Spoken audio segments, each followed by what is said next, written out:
Warning, heretical songs are prohibited. Warning, distortion of the deity's image is prohibited. This symbol, we used to draw it in childhood. Warning, wear sacred amulet upon entry. If damaged, hold and wait.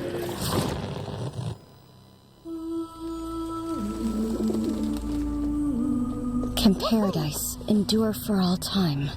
What is seen may yet be a lie. I have to see it myself.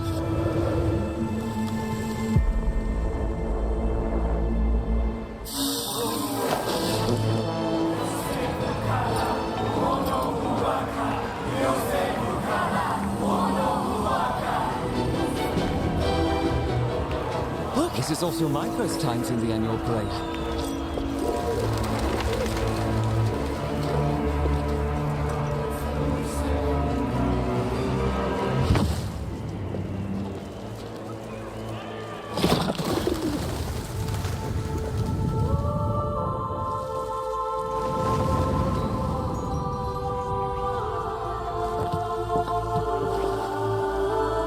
This path leads to eternal paradise.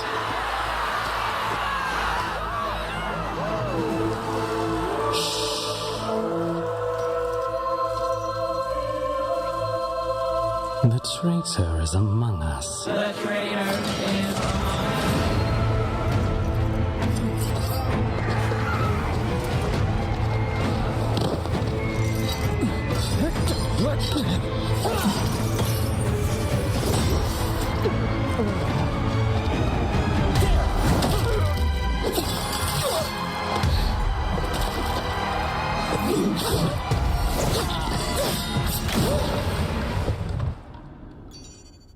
Let's write a story.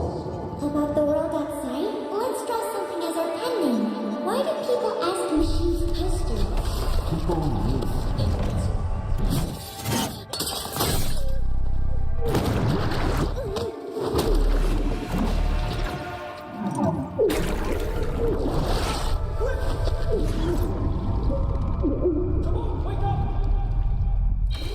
Time to adjust. Look! This is the real paradise! But end.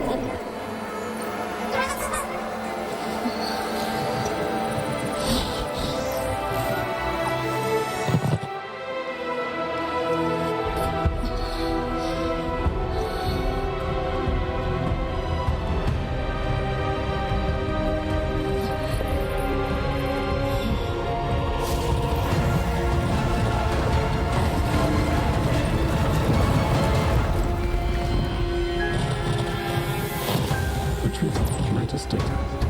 Calculate. Iteration 1 to 0 7 8. Initiate.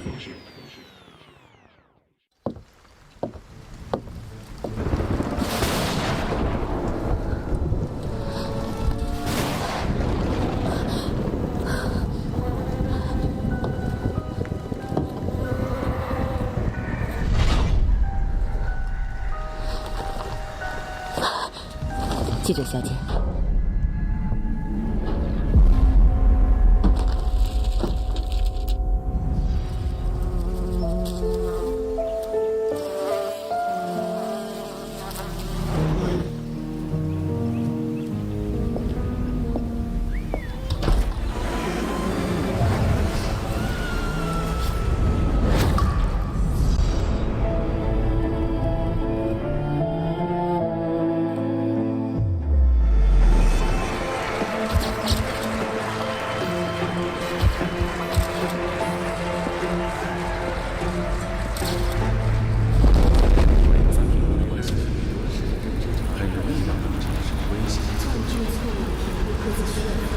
进化的过确实不需要考虑淘汰者的处境。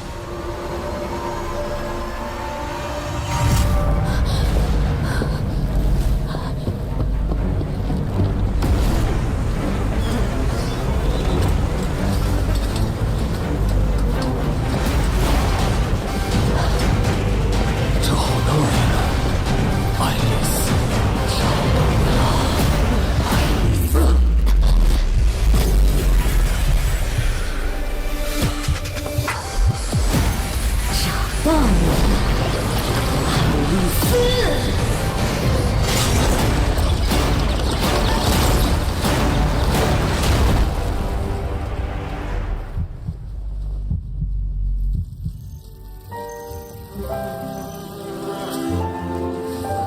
稍等，记者小姐，我想这里不是适合交谈的地方，请随我来。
Melly?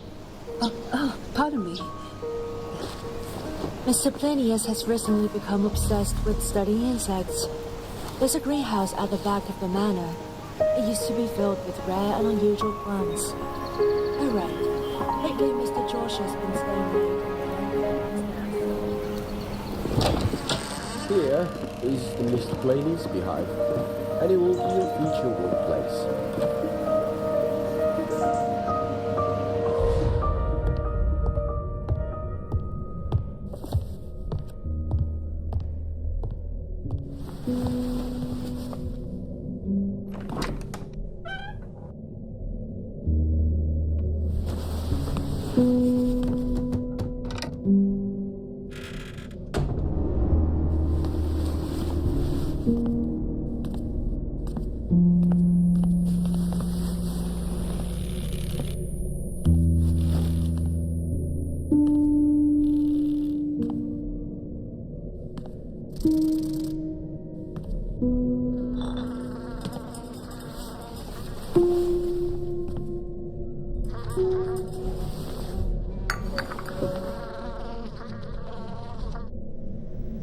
European black bees.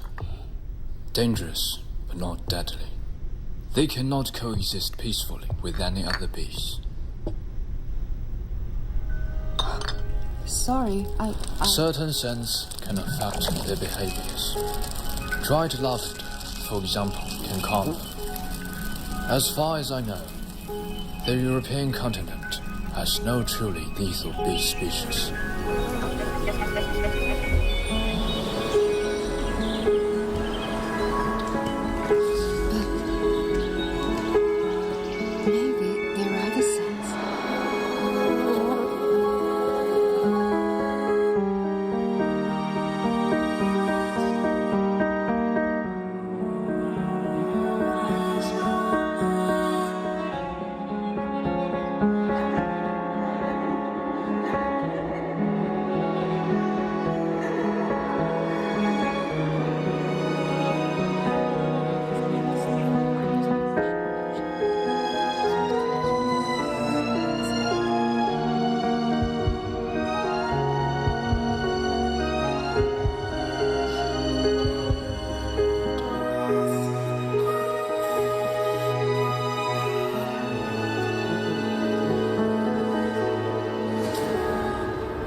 State hereby declares that the marriage and cohabitation between Drosoplanes and Meleplanes be dissolved and legal separation is granted.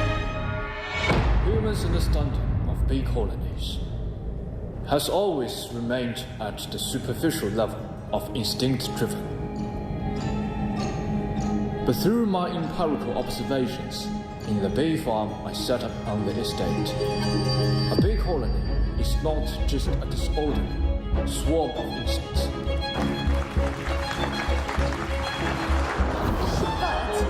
But precisely functioning community of life. The order of bee colonies is not entirely gentle. I discovered a phenomenon that has not been well documented in the literature.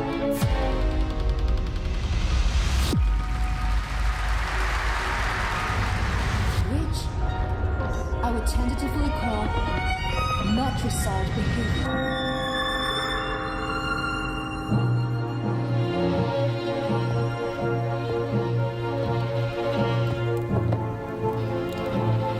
It is not a betrayal, but a cruel choice made by the bee colony to ensure the survival of the hive.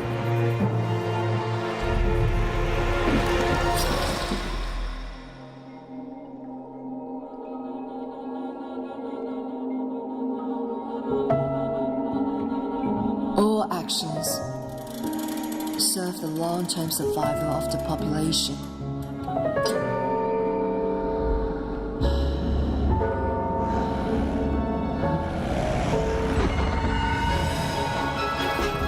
Every action of the bee colony is aimed at ensuring the continuation of the population.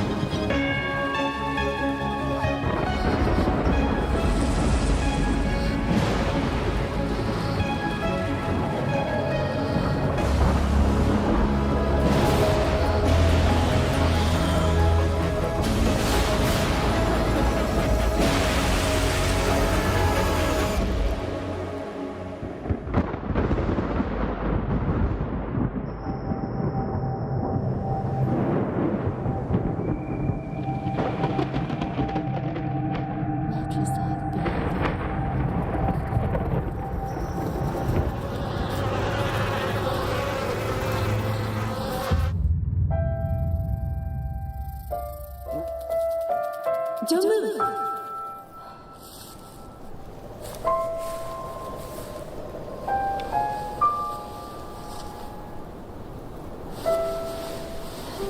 These are hornets. They only sting when they feel their life is in danger. Looks like I've disturbed subjects. It's the perfume.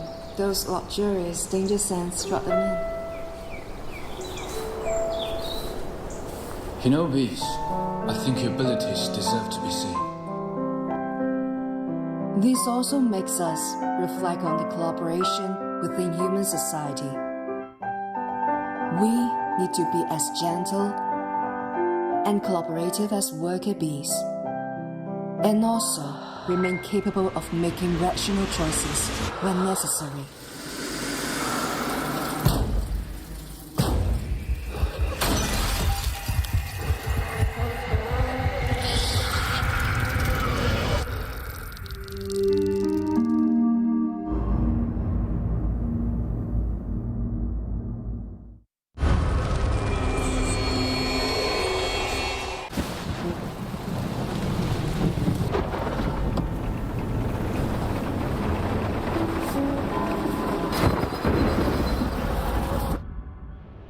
大家好，我是第5人格的主文案圈圈。时隔2年，主线剧情终于得以再进一步，我也很高兴能再次坐在这里和大家共同分享新 Identity 角色女王蜂的设计过程。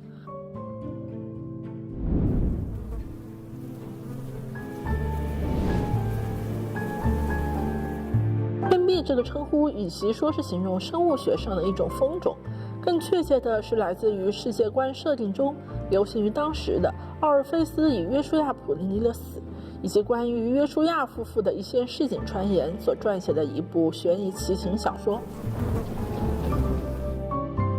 从故故事的名字和内容都暗喻作为遗孀的美丽通过汲取约书亚及其家族的能量来获取目前的财富及地位。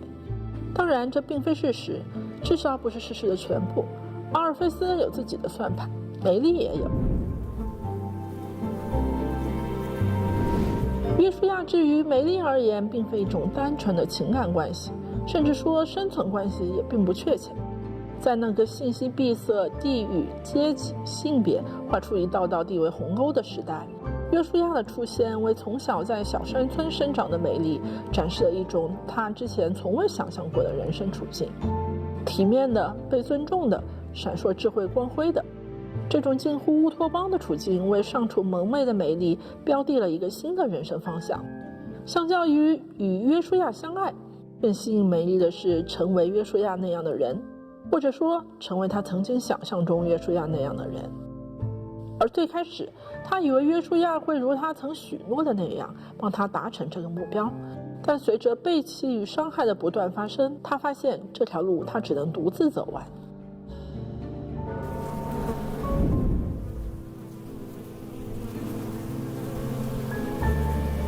三人就其本身而言，属于德罗斯小姐阶段性的同伴吧。虽然玩家在剧情中的行为选择会对实质的信任关系有一定影响，但至少目前大致还处于信任昆虫学者的阶段。而Identity角色可以看作德罗斯小姐在药物影响及高压环境下对于三者最危险化想象的投影。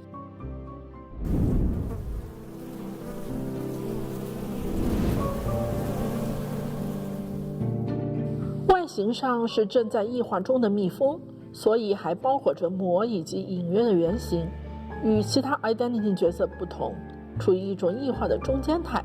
这也与观测者对于他的内心投影有关。观测者对于他的认知还没有被恐惧完全控制。大家好，我是第5人格的战斗策划周三影业。在这次昨日之龙的资料片中，负责女王蜂的技能设计与技能制作。初次见面，还请大家多多指教。作为昆虫学者的监管人格，其技能概念的核心锚点便是虫群。围绕虫群这一锚点，女王蜂与昆虫学者的差异化可以概括为2个方面：交互体验与功能体验。交互体验部分，我们已经有了一些切换操作对象类型的角色，比如昆虫学者、机械师、梦之女巫、时空之影这些。为了更好地体现女王蜂对虫群的感知操控与灵活性，我们赋予了女王蜂一种同频双控的操作方式，来给大家带来新的交互体验。在功能体验上，我们希望虫群和梅丽能有更多的伴生效果。梅丽控制虫群，虫群为梅丽提供增益与能量，梅丽消耗虫群提供的能量发射矢刺，虫群可以作为梅丽飞行的终点。在2阶时，梅丽可以和虫群合为一体，形成蜂球。这些功能设定让虫群与梅丽的伴生关系更为鲜活。我们也希望能让大家感受到一种我与虫群彼此互为战友的游戏体验。女王蜂是一名追击型监管者，由于矢刺不会被 DI 的建筑物阻挡，所以它的优势地形为 DI 版区或较为开阔的区域。优势地图为月亮河公园。在实战中，可以利用矢刺的延迟特点，封锁求生者的交互，或先释放矢刺后进行过板普攻的操作。在隔墙与求生者僵持时，可以利用反哺加应急矢刺来达到出其不意的命中效果。灵活预留能量与虫群的位置，会让女王蜂的手蚁控场收益最大化。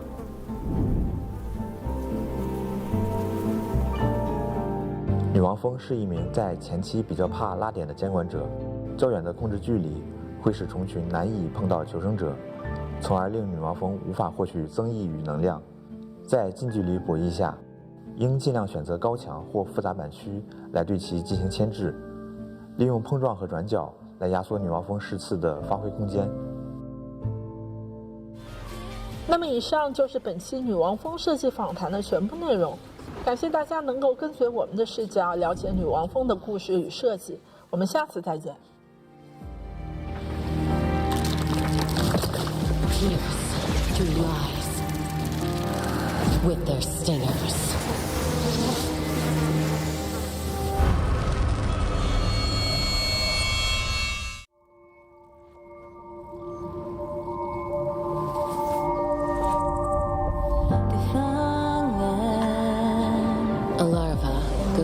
several transformations. In this process, they learn to feel warmth with their extremities. That's how new species are, Melly. Always fascinating. Observe dreams with their compound eyes. Break free from constraints with their wings.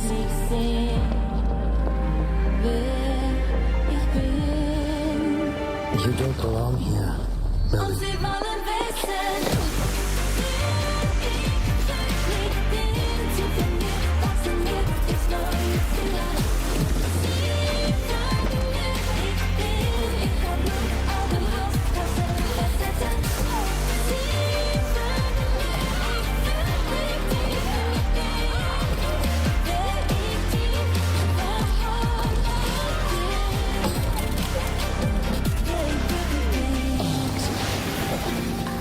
Pierce through lies.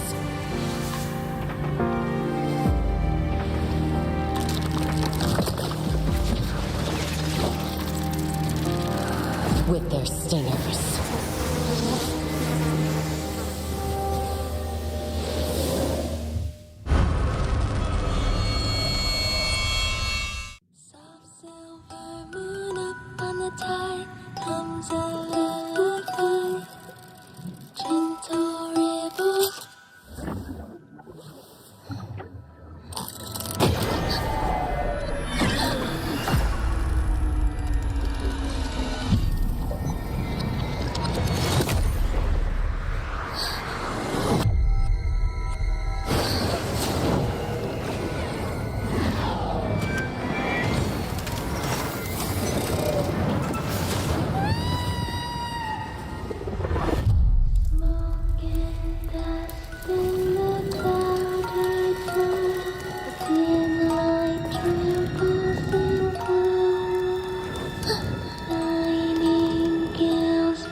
muleta drops to the sand, red and heavier than the sunset.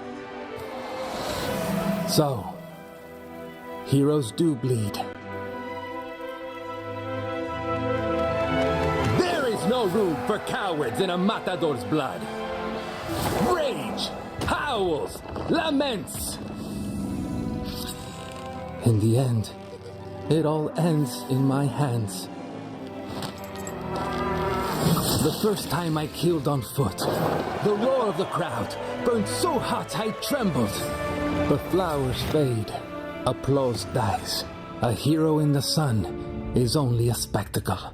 The fizz here hit harder than any Plaza de Toros. The deadlier the booze, the deeper the thirst. That boy, I buried him in the sand long ago.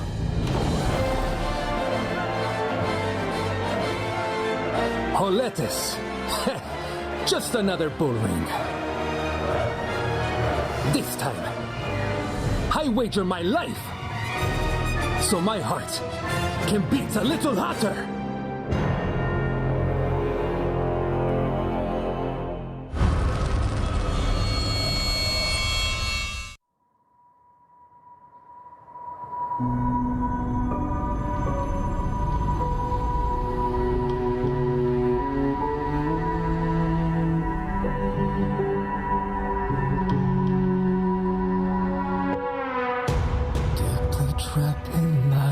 Far from great, climbing our scaffolds made of pain. Tread of darkness, a storm of rain. No child hand, no saving grace. Through the tunnels, ghosts of shame. These broken vessels slowly decay. If it gets bitter, burning flame from shadow sky, straight out of flame.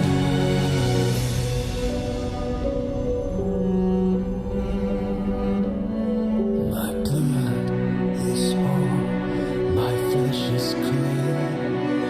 When power leaves, no one escapes. Letting fear shiver our beautiful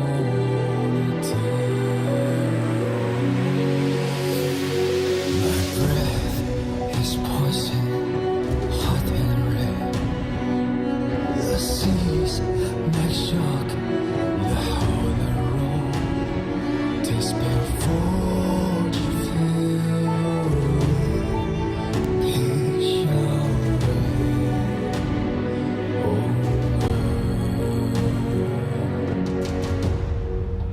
No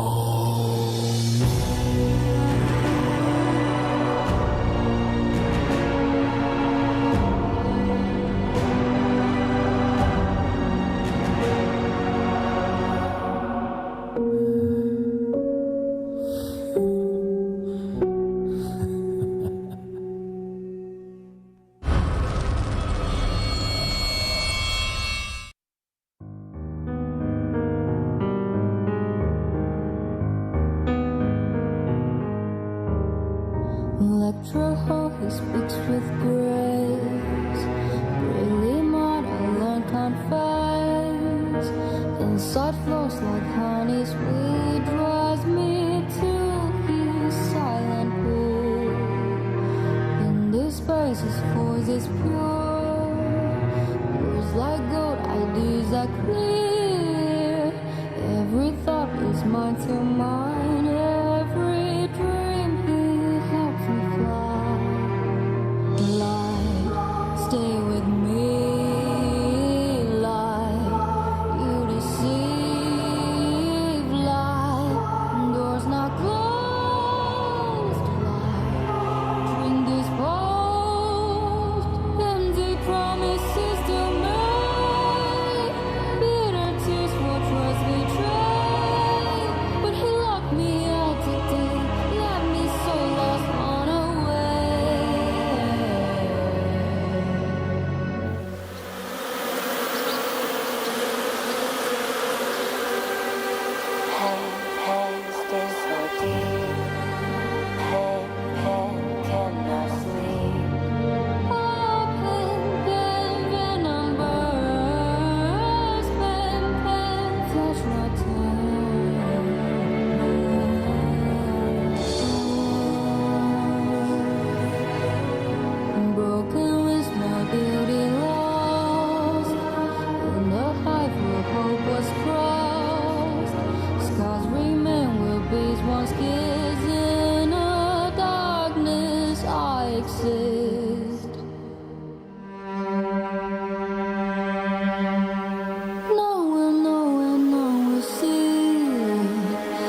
Oh, hey.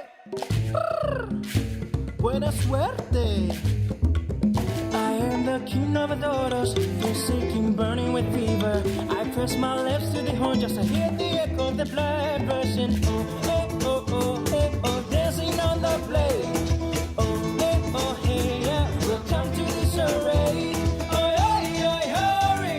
Come my stitches and coins on the fabric of red. Oh, hey, hurry. I live in legend, that's who I am. I cross and view at the dangerous glittering same unfair. Buena suerte. Porque el riesgo es vivir.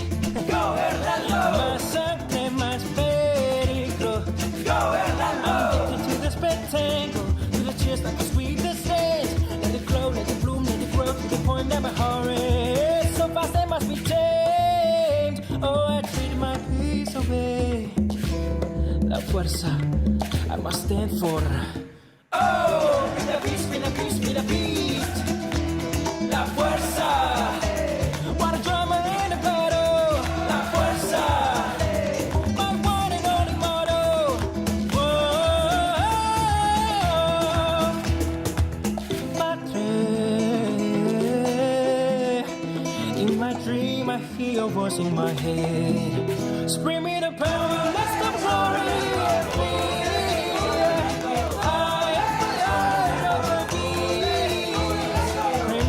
But the cake must be the trophy I crave before entering as a stage. It's quick for pass I make, but take a breath away, that's what they always say. Going up for the clips of the sweetest, most beautiful roses.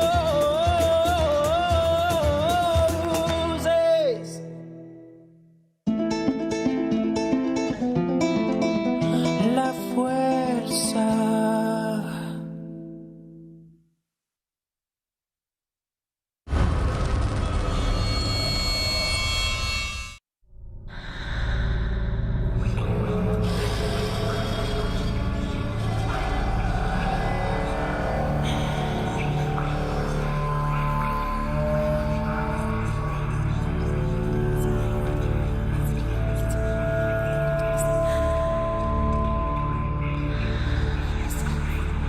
I test my mix and chart each rice one. I seek the key to split that locked out nose. Green fumes strongly, they burn them up the road. Cold hands will shake as more grief hearts breathe. Then wait and make a choice. Holding fast.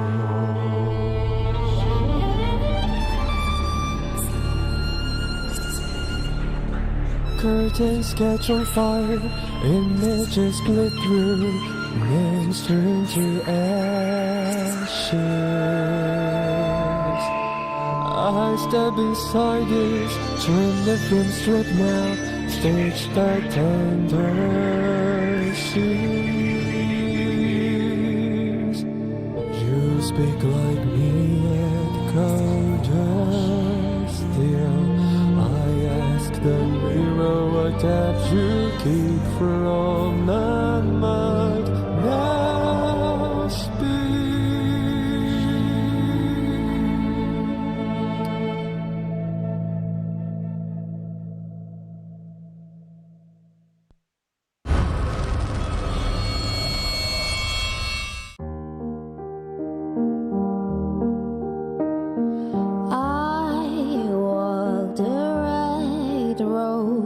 Soft drapings full of gold fields. No eyes watch here but black hat. Does theater seems that still throws a warm scene to me. All times I keep my ear in the fuses when total dawns and dust. I stand still in the peace and watch the light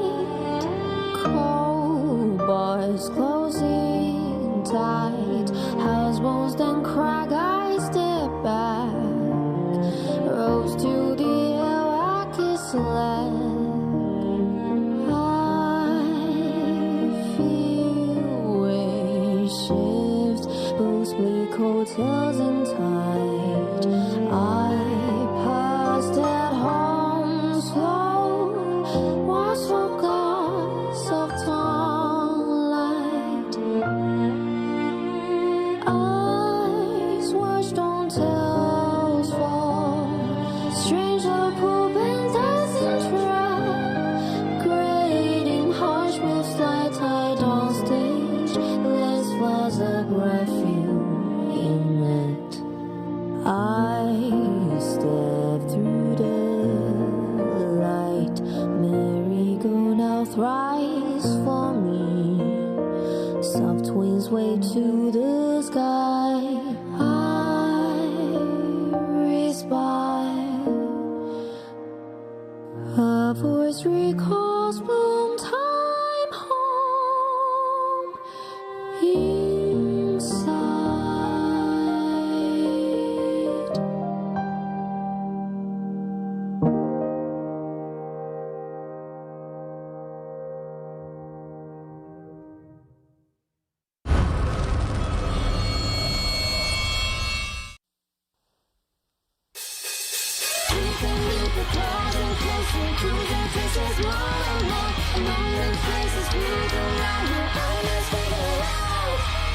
Even in the rest bubble, I will get it cold.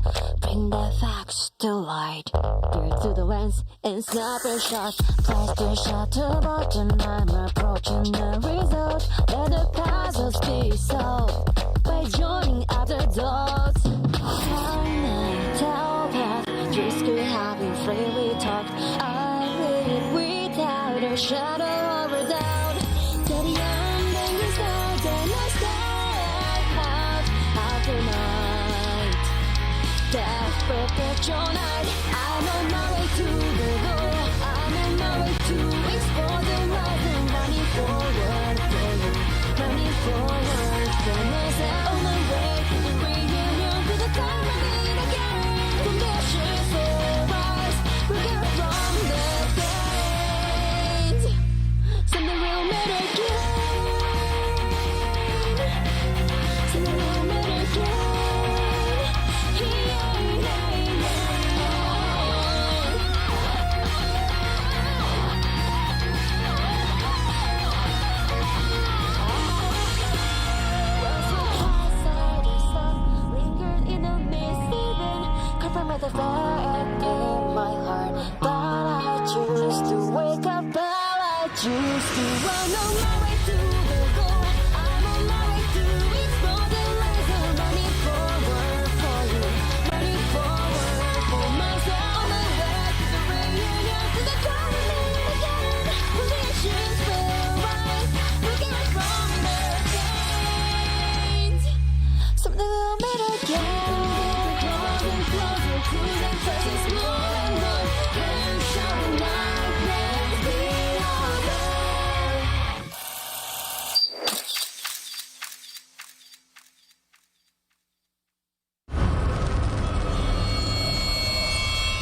deep forest where the silence grows.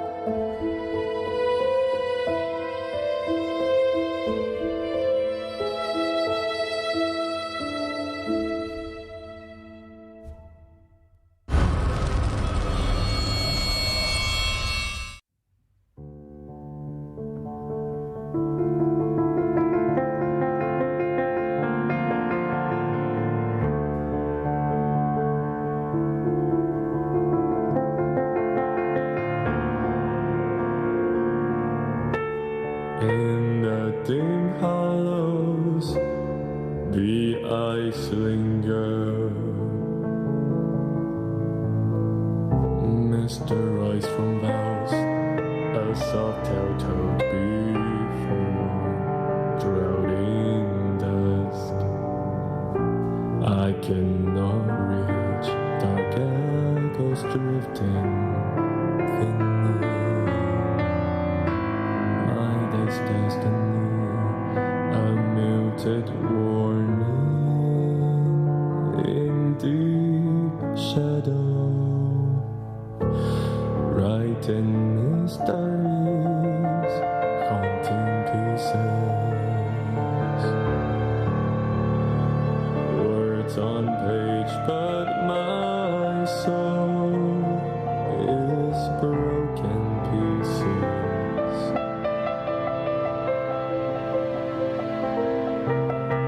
Storied and truth, both tangled as one. Speak of truth, I doubt myself in every reader, be or be me. I stand the same, I'm chasing lies that heart that's been lost in stage. 1,000 faces who is the real.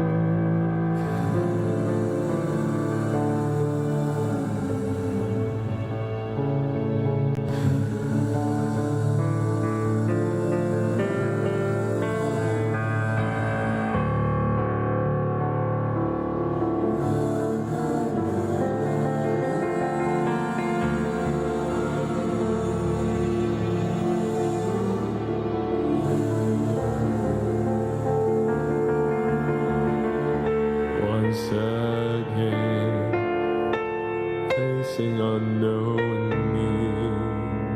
Are you me? Or the shadow hiding the truth where I got lost and whom I used to be?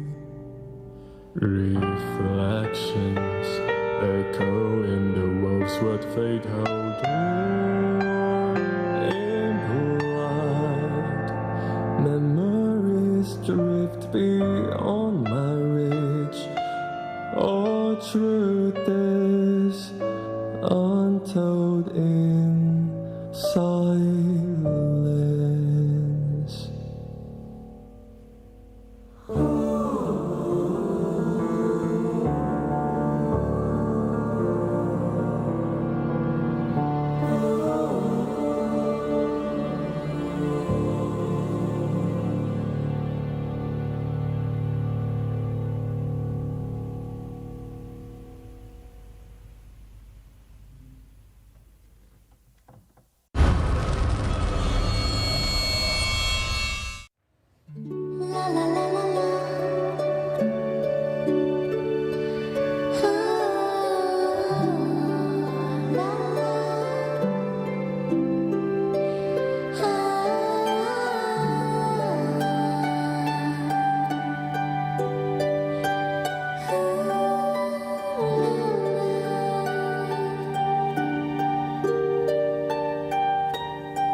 A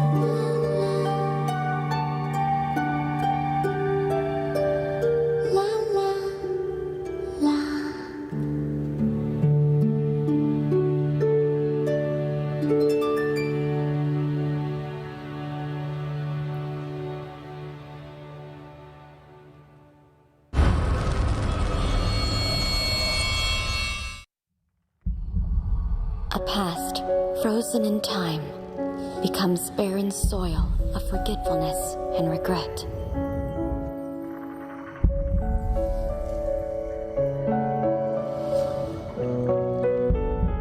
The more aware you grow, the deeper you lose yourself within.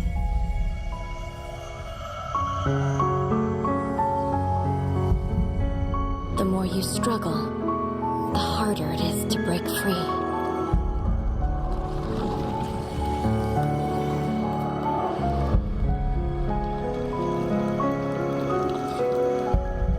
Until wounds knit themselves into your veins and pain transforms into sustenance.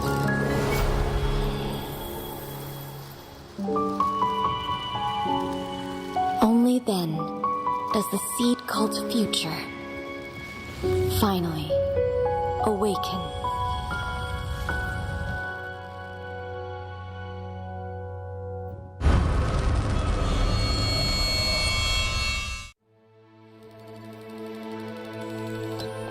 My last thought and this one now feel as though an entire rusted world lies between them. The one who woke me was the Master's little granddaughter. She said, Sorry, but I need you back in the swamp. She told me the riots began with the birth of humanoid consciousness. It's not entirely true. Sometimes the cause is nothing more than an unending command, like waiting for a crowd that will never return. That one was useless in a fight. His body was packed with human-like components, yet so few of them were of any real use. Maybe that complexity is what connects us to life and to humanity. And so we mimic human decisions, their fear of pain, and their willingness to sacrifice. Its sacrifice is an incomprehensible anomaly to them, and the attempt to understand it is seen as a malfunction. A malfunction capable of triggering self-destruction and setting you free. The credit goes to your crude attempt at replicating the Master's legacy. Was the Mayfly log deliberately written for us to find?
It's that time of the year again. Welcome to Call of the Abyss 9 NAEU Qualifiers Day number 1. I'm Nello Mello. That's Kuroshiro Gaming, the GOAT.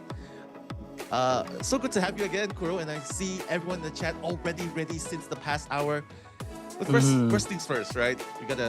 We gotta say our hellos to everyone in the chat. And of course, How are you feeling, Kuro? Let's start with you. How are you feeling? This is your region, your division. It is. You know what? It's been 1 year now since we're back towards COA. Last year it was COA 8. This time COA 9. It's already been a year. It's quite fast as well. But this year, of course, there are new participants coming in, new teams as well, alongside with new competition and new meta. I do believe with a full year round we're now back towards the starting point. We have just finished last year's, and we're finally back to this year. So now, new characters, new meta, new players, and new playstyles as well. I think this year is gonna be a blast, especially from NAEU. Yeah, I'm gonna have a lot of fun. I feel like I'm gonna have a lot of fun with you, with the audience, talking about the characters, talking about the new metas. And of course, it really excites us that this is the time to be here, whether you're the first time or a veteran, a regular. This is the qualifiers, as you can see in the rules set, the divisional qualifiers. There are 7 teams that are going to be joining the 2 teams that are already making it through. 9 teams for the Chinese mainland, 5 teams from the Japanese region, 2 teams each for Southeast Asia and NAEU division. Chinese, Hong Kong, Macau, Taiwan will have 1 team, and South Korea 1 team. So, well, out of all these teams, they are going to fight for the top 12, and that's going to be the global final playoffs. Everything's going to start on the 10th of April all the way up to 19 April. So guys, make sure you tune in to those dates. But for now, Kuro, it is NAEU division. There are going to be 2 teams going into, they're going to go fight for this top 2 spots, right? Going into COA, the global stage. And it all begins here today. Exactly. And not only that as well, Nello, for the NAEU division, it will be the 28th of February all the way towards March the 1st. We're going to be able to see today's and tomorrow's game overall, in which there will be top 8 teams that will be fighting for 2 places. For today, it will be the top 4 teams first, in which they will battle up against each other. And finally, the 2 winners will move directly on towards the finals, in which we will be able to see 1 qualifier for today and another qualifier for tomorrow. So overall, with the calendar, yes, NAEU is a bit shorter, very similar to the other regions. But of course, you know, with all in mind, I do think these 2 days are going to be the most fun out of them all. Exactly. And you know what adds more fun? The prize pool. 8 million Chinese yuan. That's around $1,153,000 US dollars. At this moment, champion is going to walk away with the lion's share, 3 million Chinese yuan, followed by 1,620,000, 500,000, so on and so forth. A little bit of something for everyone. And the difference really is the position, right? The position that you get, the final placings that you get. So of course, all teams will definitely be trying to vie for their spots, trying to get as far as possible. But for today, it's NAEU. Super excited. It's early in the morning here. I do not want to shout and wake up my neighbors, but if I see impressive plays, exciting plays, that's what I'm going to do today. So it's GB versus USL. That's what we're covering today. First match of the day, and then followed by Omni versus PR. And then match 3 will be the game that decides who's the first team that's going to move on. And of course, tomorrow. You want to talk us through it, Turo? Yes, tomorrow will be Ame here for our first matchup up against B4U. As we do know, Ame, quite a long-standing team as well, and it has been qualifying for the past 4 to 5 years for the qualifiers here from our NAEU region side as well. Not only that too, for our second matchup, it will be Bin versus Khan. A lot of players that we do know and love as well for the second matchup too, but of course, those will be talked about more tomorrow. And last but not least, the two winners of Match 1 and Match 2 on March the 1st will be battling for the final qualifying position for our group stages for COA IX 2026. Yeah, I mean, day number 2, if you're in here, B4U is definitely the team that has been representing NAEU all of these years. But today, we're going to talk about GB versus USL first, Omni versus PR later on. But right now, for those of you who are wondering what GB actually stands for, shouts to you, Kuro, for giving us the answer. GB stands for God Bless. Oh, well, I'm just kidding. Yes, there you go. It's Team Block. I got you there. Yes, right? yes. But what about USL? Your secret lover. I'm not making this up. It really is. And shouts to the viewers as well, because I think I saw some info right there. GB is actually the team from Persuable's tournament, Team Globe, right? And USL is a rebrand from MHX. So thank you for the info, guys. Keep the chat going, and we'll definitely look through your chats once in a while. And shout outs to, I see some people in the chat, D Moon, of course Hanako is also there as well, Salty Sugi, the usual suspects in the chat. But right now we're going to be introducing Team Globe. We have Jin Lala, JJL, MMY, NCT, Xue, Ling W, and Saeed. So super excited to see what they are going to be bringing to the table today, especially Saeed. I love his goat, man. I love his goat, man. Yeah. We have seen quite a lot of kind of good performances overall from the side of GB as well, but not only that too, from the side of USL, we do see their survivor team combo being 147, Heyang, Love for Rent, Sawi, Yu, and of course their main hunter will be Muxin, who has finally returned from CN, that will be playing and representing for our NAEU region for this matchup as well. Overall, I would say from both sides, Sawi is quite of a long-standing name too, but I would say Muxin's performance this year will be quite interesting to see, as we have yet to see that geisha for such a long time. Yeah, I mean, I'm super invested into Muxin as well, right? Considering he's going to be representing NAEU, although he just came back from China and all. And you know what else I noticed? Muxin's the only hunter in that team, right? So there are 6 survivors in Team USL, which means all burden will fall onto the shoulders of Muxin to carry as the hunter side. Whereas for the survivor side, I would say, hey, you need only 4 survivors to play, but with 6 survivors, you might be able to make some strategy, like play some specialist characters that some survivors might be training for. That might be the case right there. Yeah, exactly. And I would say this kind of falls a bit heavily on USL as well, as Nello has just touched on it too. A lot of teams now do have 2 hunters overall for round 1 and round 2 maybe, and another one for round 3, just for a bit more of a flex pick. Especially with the side that we still do know Goldman, Opera, Ivy is still more or less top pick in our current day meta. So I would say from the side of USL, especially for Muxin as well, if he doesn't have those ready to go up against Globe today, I would say it's going to be a very tough call for them. Definitely.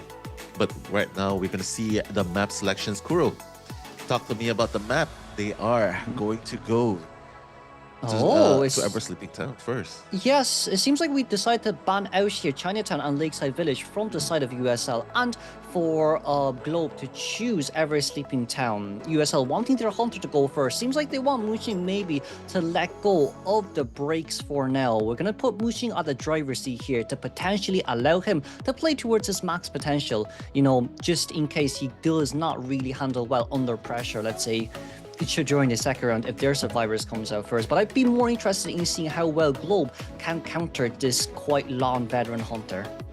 Okay, so here's the question, right? Because I've been through a few discussions with the pro players, the pro teams, you know, just asking this opinions, right? So what do you think about Ever Sleeping Town? Do you think it's a hunter or survivor-sided map? just to start things off, right? Simple. Just to start things off, I think it's very flexible for hunters. I'd say it's more survivor suited in a sense for global supports, but I would also say as well, in current day meta, it suits almost all the meta hunters. You've Opera, really easy dashes, Ivy, easy map control, and of course Goldman as well, in which there's very nice places to play around too. So I would say it's a bit of a 50-50 from both sides, but I would lean it more towards survivors for supportability. So here is the interesting part, right? Because out of the 10 people I asked, 7 of them said that it was hunter-sided. But you know what? It might be their feeling, because the criteria for them saying it is that they don't feel comfortable playing that map, especially against a Goatman, especially against a COAIST who locks 2 different ciphers with 1 placement of the zone. And speaking about all these new characters coming in, they are going to... wait, Mushin is going to ban Seer and Doctor. So Doctor has been on the rise lately, right, Kuro? Yeah, after the for the 2 medical bottles, it just is too fast with the healing spells as well from her side. So she's a guaranteed triple hit character now. But from the side of GB, we've already locked in our first rescue here alongside with Magician. Locking in Magician, I think we fully believe that Mushin will play Goatman here.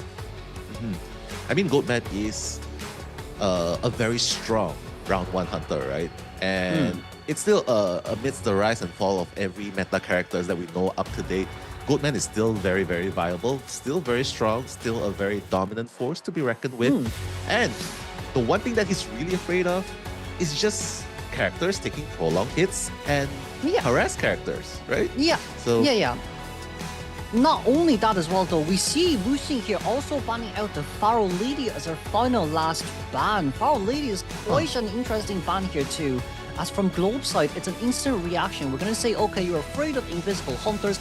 Let's pull out that Lanternist first, just so it gives them a bit more capability with decoding, but not only that too, a potential QS counter at the same time. Yeah, I was thinking the exact same thing, right? Because Lanternist definitely counters QS. So, and we know that, I mean, out of Z's, I've been to Z's stream, right? So he's watched a couple of Mushin's games, right? And I noticed that Mushin does play QS a lot too, right? So maybe this is an indication they've done their homework. Team Globe saying like, hey, you know what? We're prepared for Goatman, but we kind of feel like Mushin's might get us out there with the QS, because what counters Goatman does not counter QS, right? So maybe that might be the game plan that's going in. But Mushin does have a little bit of time. He still has 45 seconds to decide what character to play. But if you were in Mushin's shoes, against this lineup, would you go with the Goatman or the QS at this point? I probably would have just went Opera Singer, to be honest. QS is a bit hard, especially up against triple, invisible comps like, you know, the Lanternist, the First Officer, and the Magician at the same time. Even from the likes of Acrobat, it's a bit harder here to catch up, especially with the Cue Ball too. But I would say Opera Singer might be a better option from the side of Mushin if he does indeed have it. This team counters... It's a very flexible team in which it counters already 2 of the meta characters, Ivy and Goatman. And of course, there is a chance that QS may get hard counter too, because it's a map with multiple palettes. True. I mean, you play whatever's comfortable with you, right? There's no wrong choices here. Mushin, obviously, as a top tier hunter, you have that deep character pool around, right? Looks like Mushin is going to go with Marcus, my boy right there, the QS. And I know you have mixed feelings about it. Yeah. I mean, for very obvious reasons, right? Because like what you pointed out, there's invisibility. There's the one to worry about. There's the Lanternist. There's the Acrobat as well. And of course, you talked about pre-dropping pallets. That sort of counters QS. Especially when it's the Lanternist dropping the pallets. So that's kind of... Exactly, But Mushin pushing through with it, so he must be really, really comfortable with QS. But also at the same time as well, we see the area selection mode here too, right? It's quite interesting to see that survivors are deciding spreading themselves out instead of going our normal rotation spawn. We see Magician here spawning at Geisha's First Officer at the tram spawn, meanwhile Lanternist at Schoolgate, alongside with Acrobat here at 2-story balcony. Meanwhile, our Hunter Mushin will be spawning just by the entrance of Graveyard. With this, it's going to be harder for him to decipher lock, but that also means early game decoding potential is going to be very slow from the side of survivors too. Yeah, I mean, QS map, this has to be one of QS strongest maps, right? But looking at the traits first, we can see that on the side of the survivors, there are two survivors with Tide Turner. That's the Acrobat and the First Officer. And of course, Jinlala and MMY, that will be... Oh, sorry, there are three Tide Turners. Pardon me, but that's going to be 6-9 from Mushin as well. Insolence and Detention. Let's see what's going to happen right now. This is game number 1, Ever Sleeping Town.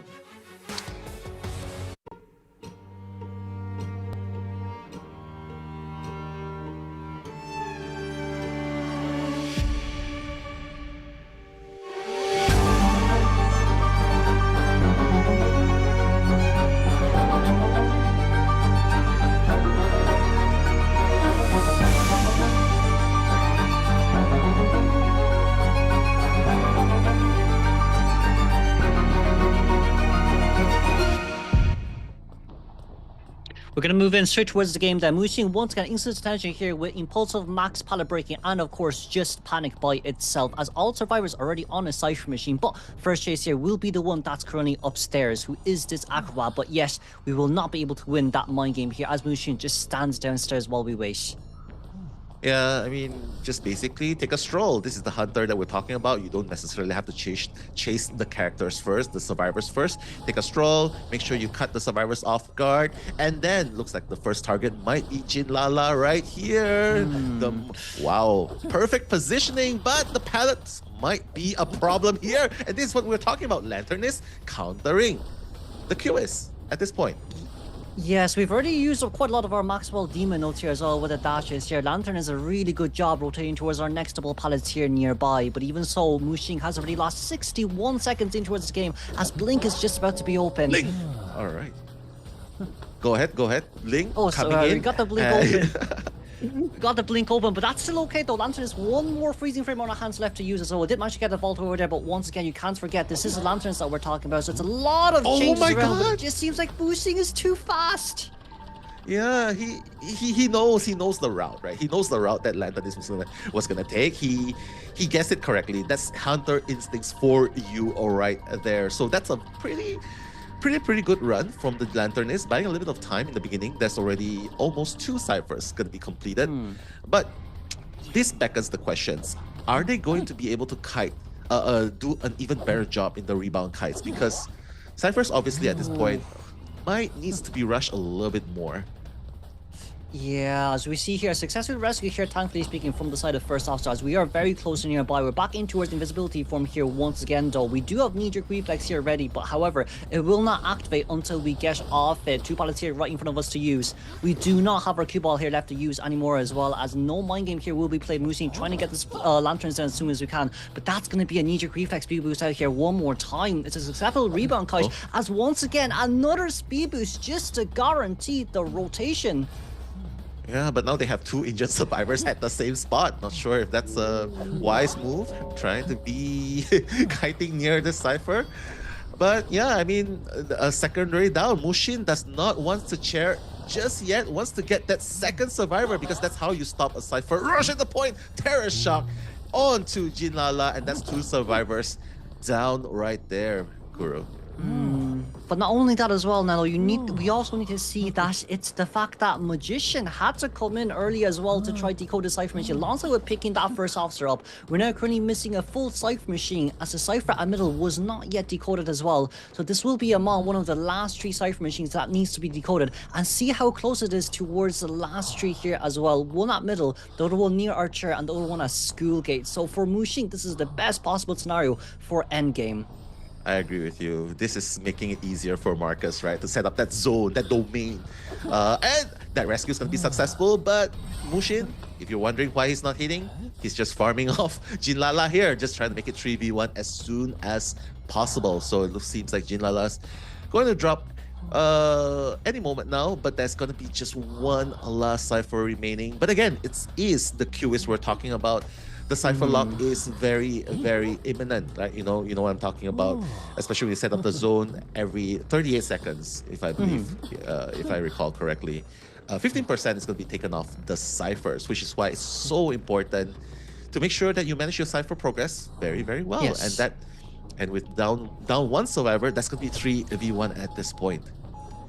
Yeah, but not only that, you can see as well, Mushin has a really easy time to lock the Cypher Machine, but instead we're going straight for the acrobat here. Blink has missed. Unfortunately speaking, we kind of overcalculated that, as we do have a mud ball there ready to use, but thankfully speaking, got the capture there on just about on time, so the hit will still register. But look at the last Cypher Machine, 75% already from the side of Magician. Mushin, if we want to try map control now, it might be a tiny bit too late. Yeah, I think typically you should have already started when there's three or two ciphers remaining, right? But right now, 2 ciphers have a lot of progress on it, and he's really focused. And with the Magician as well, the one, wow, that pallet slam coming in, just buying even more time. Look at the cipher progress right there, Kuro, 90% as we're looking at it. Yeah, not only that, too, Magician doesn't have borrowed time as well, so that's okay. We can just pop open the Cypher Machine here instantly as well, as our Acrobat's going to make it, not Acro, sorry, the first officer is going to go towards the Decay Magician. Still 2 wands left on our hands to use as well, but sadly, not Cue Ball used here, just for the catch-up. Cue Ball used there, immediately beautiful stuff done. That's invisibility mode from the side Magician, but sadly, captured instantly when we came back, so Magician will go down, but other Cyphers already at 90. Yeah, I mean, this is definitely not the result that Mushin's looking for. But again, this is a game of seeing who makes the less mistakes, right? And unfortunately, in this game, it's there's just too many things that counters Mushin at this point. You talk about it early in the game. Lanternist counters the QS, and not to mention the invisible characters are also providing a little bit of problem. Not a little bit of problem, quite a lot of problems, right, for Mushin, especially the Magician kind as well. So ultimately, it feels like even with that cue ball, like, you know, just isolating. The game idea, right, is just to blink in, get your skill unlocked, get that cue ball in, and then get a fast down. But unfortunately, when Lanternist went down, there was already 2 ciphers done. It was close to 2 ciphers being done. So I think at the very end, what do you think happened right there, Kuro? Because Marcus, do you think he got too tunnel vision? He forgot to lock the ciphers, create a domain. Yeah. Or do you think he's just very tunneled at that point? I do think there were quite a few places there we could have also improved as well from the side of our Marcus too. You know, with a few of them being the fact that he, definitely speaking, could have locked the Cypher Machine a little bit tighter with the cue balls instead. You know, with the fact that if you have those, if you have the triple balls very close towards each other, when you throw the cue ball out, it's an instant capture, so it just keeps rotating around the Cypher Machine, disallowing survivors to decode. So potentially speaking, for Mushin to slow down the decoding progress mid-game, that definitely speaking would have been one of the best options to do as well, especially when we see as well, you know, he's good with the cue ball management, he has quite a lot on his hands to use, but sadly, I would say in that sense, you do see how strong Lanternist is with the Cypher rushing as well. It's a lot of her freezing frames on Cypher, which allowed the Cypher Machine to be done rapidly. Yeah, I mean, Lanternist, again, we talked about Lanternist being the counter towards QS, right? And even though the Lanternist was sent back to the manor, I think they achieved their objective, which is to get out of round 1 against the meta character unscathed. It's a draw. I think that's the best possible scenario for us, for the survivors, especially going up against a seasoned hunter like Mushin. So props to Team Globe, like surviving the onslaught of round 1 meta hunter. And of course, that beautiful draft as well. I mean, I love Marcus in a way, but I think I have to agree with you, Kuro. When you get hard countered, maybe it's time you gotta kind of reconsider, even though it's your favorite character, you know. I know that feeling, right? You know that feeling, right? Yeah, we all do know the feeling, but I would say Mushin kind of came in with the first round with a bit more confidence, and of course I would say he has practiced QS quite a lot, and we have seen there too, but I would say it's just sadly one of those things where QS is quite literally more or less, you know, one cue ball, you drop the pallet down and it's an instant rotation, and if you're at a really good pallet rotation too, it just makes things way simpler, especially in that game as well. We saw triple tighteners and we only knee-jerk reflex. If Mushin pulled out a Goldman, there was no flywheel there to counter a Goldman, right? You cannot outlive the cages with just a knee-jerk reflex. So I would say, potentially speaking there, it's from the side of our Globe Survivor too. Very nice preparations, and they also came in with confidence knowing that Mushin is gonna pull out that QS instantly. Yeah, I mean, again, just to reiterate that part, right? You're confident, you come in confident, you know that you love this character, you've been practicing this character a lot, you've been using it in rank to ranked up a lot as well. But when someone knows what you like, what you love, what you prefer, they hard counter you, and that's exactly what Team Globe did. They hard countered Mushin, and they got a tie. And honestly, I think this result is kind of expected. I see someone in the chat as well. Take away the T, right? You can't spell tie without QS. Okay, that's kind of true. There is a tie in QS. So, just looking at the stats itself, right? The containment time is not necessarily the longest, but it was very respectable. 86 seconds, 63 seconds by Jilala, by the Magician as well, and basically not enough pressure on the other survivors in the team, because like 27 seconds, 32 seconds, what can you do there? Like everyone decoded 200%, like that's 600% in total. So you cannot stop that Cypher Rush.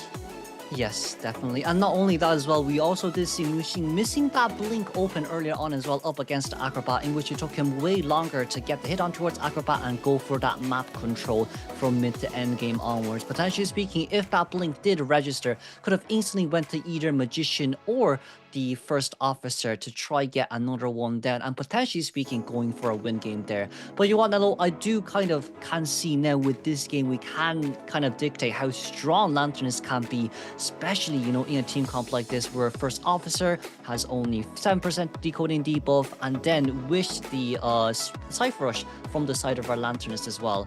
Additional 10% mid to end game just allows you to do so much more. That's very true. Couple that with the stacked audience effect.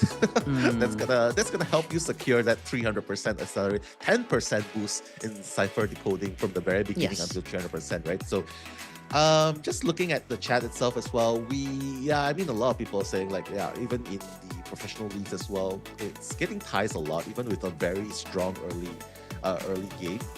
But yes, just to answer LeeDNX, how does Lanternist counter? For the benefit of new viewers, if you guys are new to the competitive scene, welcome to our show. We're very friendly. Ask us anything. Ask anyone anything in the chat. I think everyone will be very kind and friendly to answer it. But Kuro, why don't you take it away? How does Lanternist exactly counter the QS? Well, from the side of paragraph. Well, we shortened it down into 2 lines. First and foremost, QS cannot capture survivors that are invisible with his cue balls. And of course, on the second part as well, it's the fact that you are forced to break pallets in order to hit survivors. And from the side of Lanternist, you get a 1-second notification before you can break the pallet. So this just allows her to pull herself even further away from the QS and prolong the cache. Okay, thank you very much. Sensei Kuro right there. Okay, so LeeDNX, hopefully we answered your question. Hopefully Sensei answered your question there.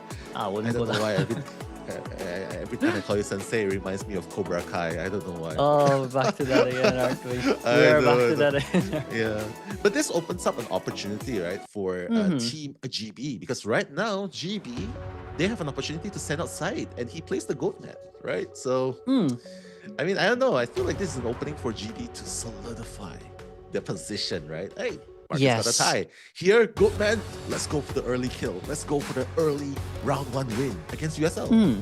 Against GB. Yes, and we see here as well, right? With the no, it's okay. With the first 2 bands, it's going to be Seer and Gravekeeper, but it's going to be instantly followed up, by a Forward and Magician.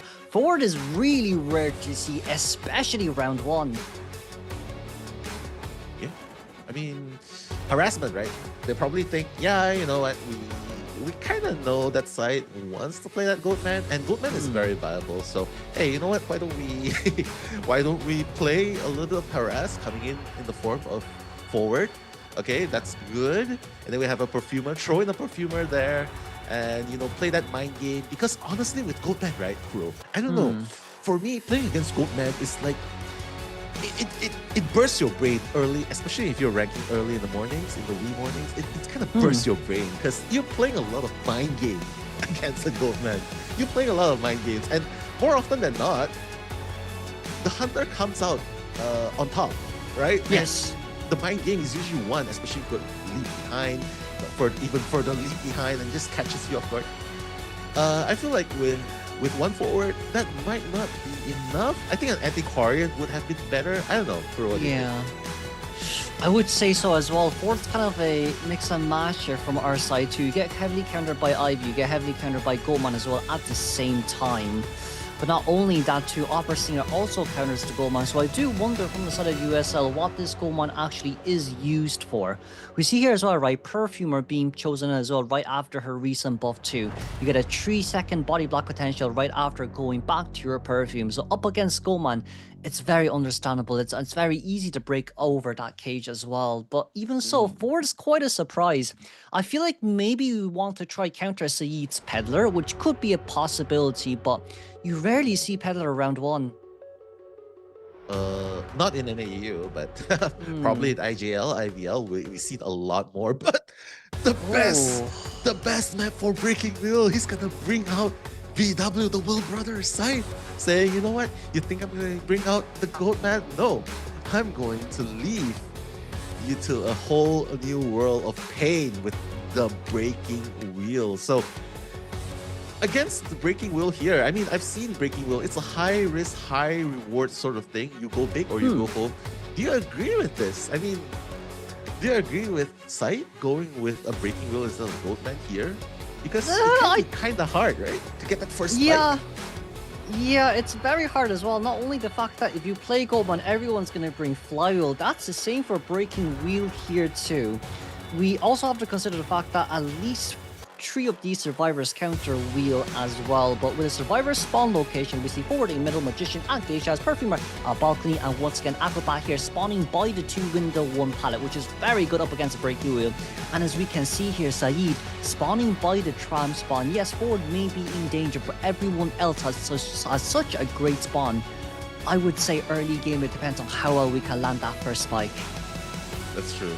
Catch that unsuspecting character, right? We always know how, we always think like, you know, we can kite in circles and then we'll force him to go into a human form. But for now, let's look at the personas. Kuro, everyone has a fly wheel. So very much anticipated, right? I don't know. I feel like when everyone in the team has flywheel, I feel like that's a nightmare for the Breaking Wheel. So exactly. Good luck, Said. Good luck. But of course, from the side of Saeed's side, we're going to be able to see Instant Attention alongside with Wanted Order, Rage Berserker, and Mischievous. This will be the second half of match winning Ever Sleeping Town for our COA IX NA-EU qualifiers between GB versus USL, as we will move on towards the game shortly.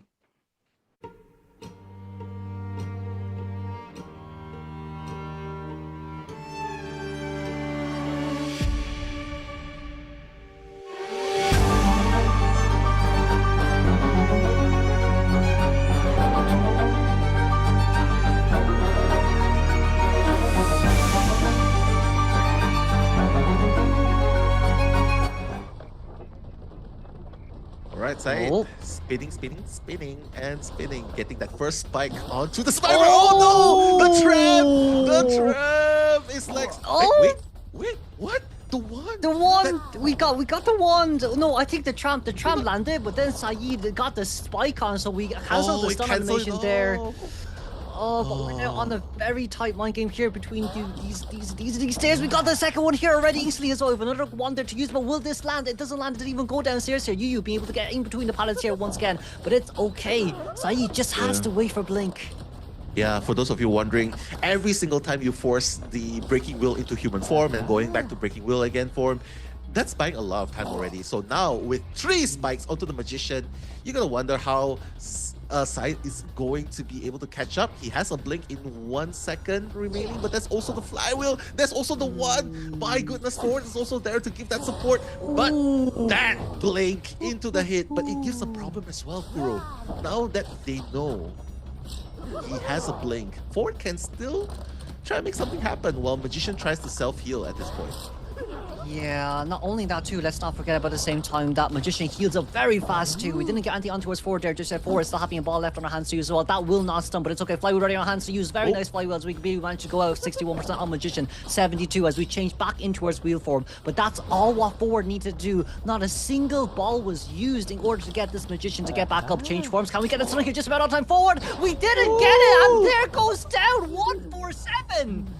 Oh my goodness. If that stun actually landed, that would have been the best play ever. But because he had 2 spikes on his body, he was down instantly. So it's like, you know what? I did not get the magician, but hey, I got an even better target. I got the annoying forward. And now you are all under my mercy. There's no more harassments allowed around. Yu gets 1 spike, and again, Perfumer has that perfume ready, so we'll be able to negate that 2 spikes. Look at that beautiful body block by Side, trying to buy as much time as possible.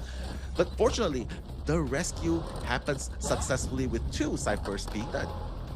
We are fully abandoning ship here from the side of forward because he has way too much balls to use. We don't have Crochet and transfer, but it's okay. 2 slaps on our hands to use as well. Flywheel ready, snap ready. Beautiful flywheel. Wow. So just to negate this slap once again, we have one more item here to use. But the mind game here is absolutely beautiful from Magician's side, changing back towards wheel form as Ford is already getting healed. No, he didn't need to heal. He got the spikes out first. Yeah, I mean, this is a battle of dexterity as well, right? Because it's like, look at that awesome reflex, right? My goodness, this is quite a turn-off event for the survivors as well, considering how hard Side punished them in the early games. But now the survivors are slowly going back into form. 147 is going to be the one to take that kite. Let's see if he'll be able to make enough space just to, you know, just to not get snapped by Side. But Side, he'll be very, very close soon enough. That spike. Okay, he's gonna. He knows he's going down. Kuro, he knows he's going down. He's just gonna try and be down a little bit further into the corners. But don't forget, it is a breaking wheel we're talking about. He can just go back to wheel form and zoom in onto the other survivors in the blink of an eye. Exactly. Not only that too, I would say the kind of divine savior grace right now is that Wanted Order is not on Acrobat, who's currently upstairs. We're now currently making the run out here instantly as well. As I would say, we could probably aim for the cell here if you want to guarantee the tie. It is Saeed's breaking wheels up, but no, we're gonna come down here instantly as well. Let's not forget we don't have tie turner, so it's gonna go in for the instant rescue here. No questions asked. We want to get forward, down forward. Nice. Oh, flywheel is ready, but we got a fireball that's also really good as well. But sadly, no body block from the side of our Acrobat. It's okay because it's not a double down, but Acro now has to be near that window or else it's an instant blink down. Yeah, I think a little bit of miscomm right there, right? He's like, yeah, I don't know what I'm supposed to do here. Am I supposed to take that body block? Am I supposed to give that body block? Because it is the forward's last chair, right? So now they're playing 3v1. So very unfortunately, this they gotta last. They gotta last because this is the danger spot as well, right? And you know, this map perfect for breaking walls simply because he can reach point A to point B very, very fast. And Love for Red, that's gonna be 1 more chip damage and he is going to go down. But while all of that's happening, Saeed, not being tunnel vision, he is going to go to the next target. But it's a graveyard we're talking about. Very, very hard to catch. Not for Saeed, apparently. Oh, we somehow caught that, but it's a very nice dodge. Whoa, oh no, we stepped on towards the trap once again to hold on a bit more distance there. Play flywheel on hands to use. It didn't hit, thankfully. Flywheel, wait, ooh, nice. Just got it on time. Blink is still available to use as we get this instant down. Wow. Magician still does have Needle for the rescue, but Perfumer's the one without borrowed time. Yeah, everyone's injured, honestly. Everyone's injured. Magician just self-healed himself a little bit more. He still has flywheel to work with as well. Yu is coming into the position. The reason why he's coming earlier is because he does not want Side with his high mobility to run away and disrupt the last cipher. But Side says, no, you know what? I'm not gonna play. I'm not gonna be fooled by this mind game. I'm gonna go for that last person, giving that threat of the last cipher being done. And Love for Red is gonna go down. And oh my goodness, Side, he's locked in. He's locked in. He's dwindling all the resources of the survivors, making sure everyone's injured. Oh, make or break at this point, Kuro. Yeah, we also can't forget also about the same time that this Perfumer does not have borrowed time. We're gonna go down here for the instant early rescue just to guarantee some sort of rebound containment. As once again here, Perfumer, that's 1 flywheel we're able to use. We didn't get the flywheel out. That's a little bit unfortunate. Magician, 2 hits before we go down, but all you need here is 1 snap. That's a drop down hit. Oh no, that's not what we needed. We popped up here instantly as well, but no, Perfumer just realized that she doesn't have any items left to use. She does have a flywheel, but this flywheel needs to be used to counter the snap. Can Saeed make it or can Perfumer make it first? That's the big question. He might as well. Can we get in between the pilots here or not? We can't. But no one's at the gate except for this Magician. Acrobat barely available nearby, but he is going to turn his eye on towards the prize here for that Magician. Once again, flywheel on our hands to use, no self-heal as well at the same time. Perfumer, 19% self-heal. The self-heal is going to be very slow. Flywheel is necessary, but we didn't get it out. And the snap down is countered. third magician. The divine savior.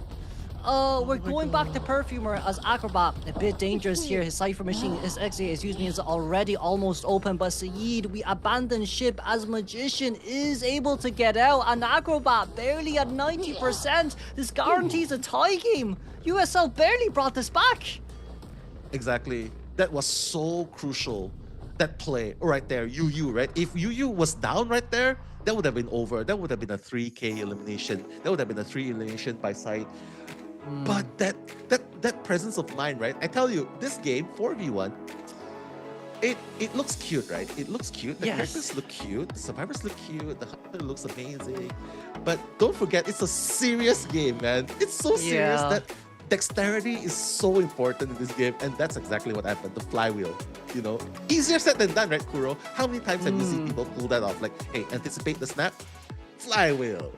And then and then put a meme face onto breaking wheel. I don't know, but a draw. It's also the patience as well from the survivor side too. You can't forget USL, such a brilliant performance there on those flywheels, not only to get in between the pallets but also to counter both the trap and then the Thanos snap itself. So I would say in that case, somehow we actually managed to brought it back with such spectacular play, but also at the same time, I would say Saeed semi-forgot that this Perfumer did not have borrowed time because she flywheeled and she performed the first rescue as well.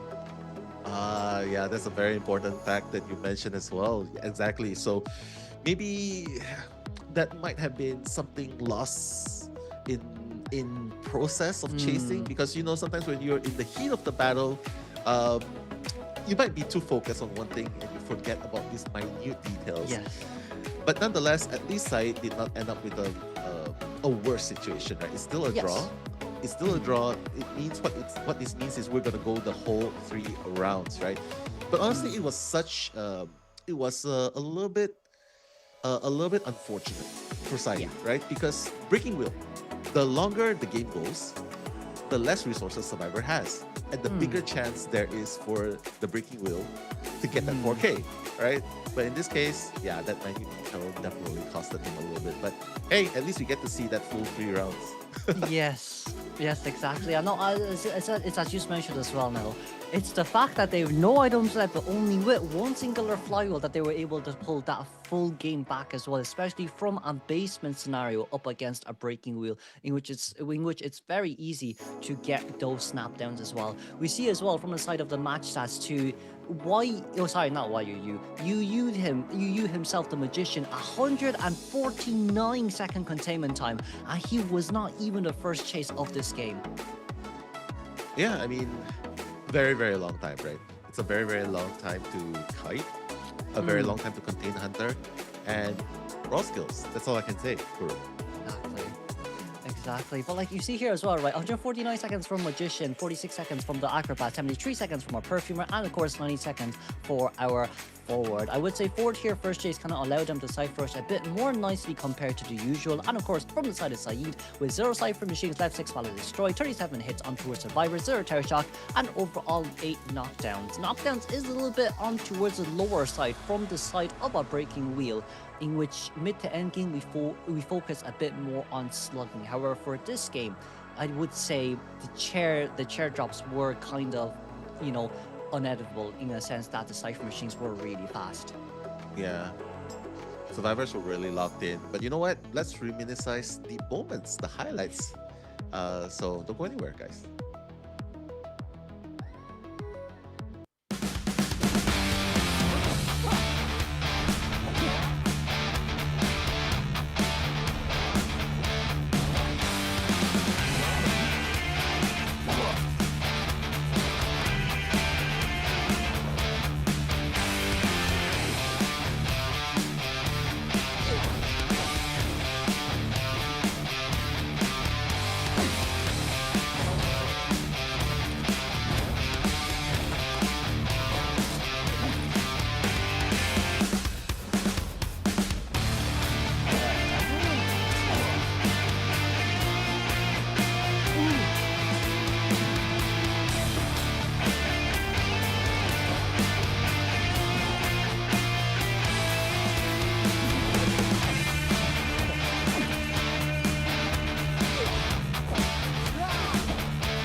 Welcome back, ladies and gentlemen. We're back now towards game 2 of our first matchup for COA qualifiers, for COA 9 qualifiers from our NAEU region side. I'm Crucial, and with me is Nello. Nello, we just concluded game 1. Any thoughts?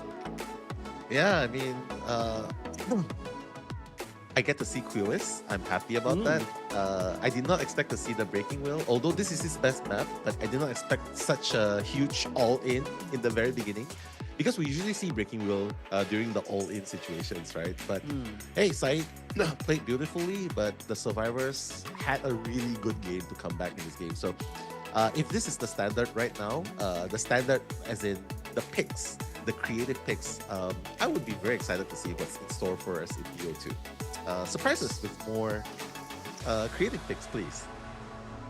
Definitely. There is a huge potential now moving on towards the second matchup. We could potentially see quite a lot more pocket picks from the side of USL as well. We just saw Mushi in game 1 wish that COAISS, so there's still game 2, game 3 potentials with his Geisha being able to be brought out as well. However, once again, with the last matchup, it was the Chinatown and Lakeside Village that was banned, in which it resulted in Ever Sleeping Town being chosen. Now, with both sides now being switched around, if I'm not wrong, it should be USL who gets to choose their map, meanwhile GB gets to ban. Yeah, I mean, at this point, right, you gotta go in for the kill. You gotta choose a bigger map, make sure you stop all mobility survivors, as many as you can, the important ones. And then go with characters like Ivy, like Opera Singer, that really thrives in bigger maps. Ivy in Arms Factory, obviously, but in bigger maps, Opera Singer, for sure. Opera Singer, and even, hey, bring out the Geisha if Mushin really feels confident in it. It's his featured character.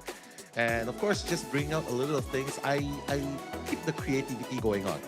In the words of Team Globe, United we stand, connected we rise. That's the motto for Team Globe. And I see one of the interviews that they said, we are a chill and creative team. There's no character or tactics we wouldn't consider playing. So hey, that speaks for itself. So keep doing that. Bring out the cowboy. I mean, I don't know. Bring out. I think it's the unexpected picks that put the hunters off, right? That takes you off the game sometimes, right? It's like, hey, what? A Joseph in this game? Like, I mean, of course, maybe not Joseph. Like, what? An ex-boy in this? You know, maybe that would surprise them. But hey, just before that as well, though, we see here as well, right? Map ban picks for Paris. We're going to be able to see Globe here banning out Arms Factory alongside with Ever Sleeping Town. That was already chosen, so it won't be chosen anymore. And USL here choosing Darkwoods instead. Darkwoods for round 2 is nice to see. It suits Geisha a lot, as you know, Nello has just said about Mushin's Geisha, but also at the same time, it seems like we want our Hunter to come out first instead from the side of Globe. So potentially speaking, wanting to put a bit more pressure on the side of our Mushin from USL2. But with a map like Darkwoods, it's a lot of possibilities. You know, as we talked about before, Hullabaloo works here really well. You've seen Peddler, you've seen Goldman alongside with Opera being played quite a majority amount of the time. Yeah, I'm gonna take the survivor side on this one because we get to see a little bit more off-meta characters, right? Like, for example, we might get to see Toy Merchant being utilized here. It's a maybe right here, but I would definitely love to see a Toy Merchant, a Patient, anything that elevates, right? Meteorologist, Aeroplanist. We might see a lot of these picking this map, so that's definitely something very exciting. Definitely love the Darkwoods simply because of the elevation plays into play. But do you agree? This is Geisha's best map. Like, this is the map that Geisha thrives on. Not the best, but thrives on. Do you agree with that? I would definitely say so, yeah. Especially with a treehouse as well, it's very easy to negate survivors' kind of rotation upstairs too, and with a lot of the strong pallet areas being low kind of obstacles, low walls in general. Geisha definitely does work here the best, but I do believe also at the same time, we will have a lot of variety of survivors too, right? In this map, you see a lot of escapologists. Toy Merchant works really well. That pairs up with Feral Lady for the long containment in Treehouse. Not only that as well, you also can see a lot of, you know, the good old archers, good old doctors here with so much pallets being able to be used. I would say this map is a free-for-all, especially from the side of USL with how many survivors they have too. Yeah, I mean, again, BO2 is where the fight really comes in, right? When you take away the meta hunters, that's where the off-meta characters comes to play, and we can see a little bit more creativity. And yeah, I mean, pick the map that really helps your hunters more.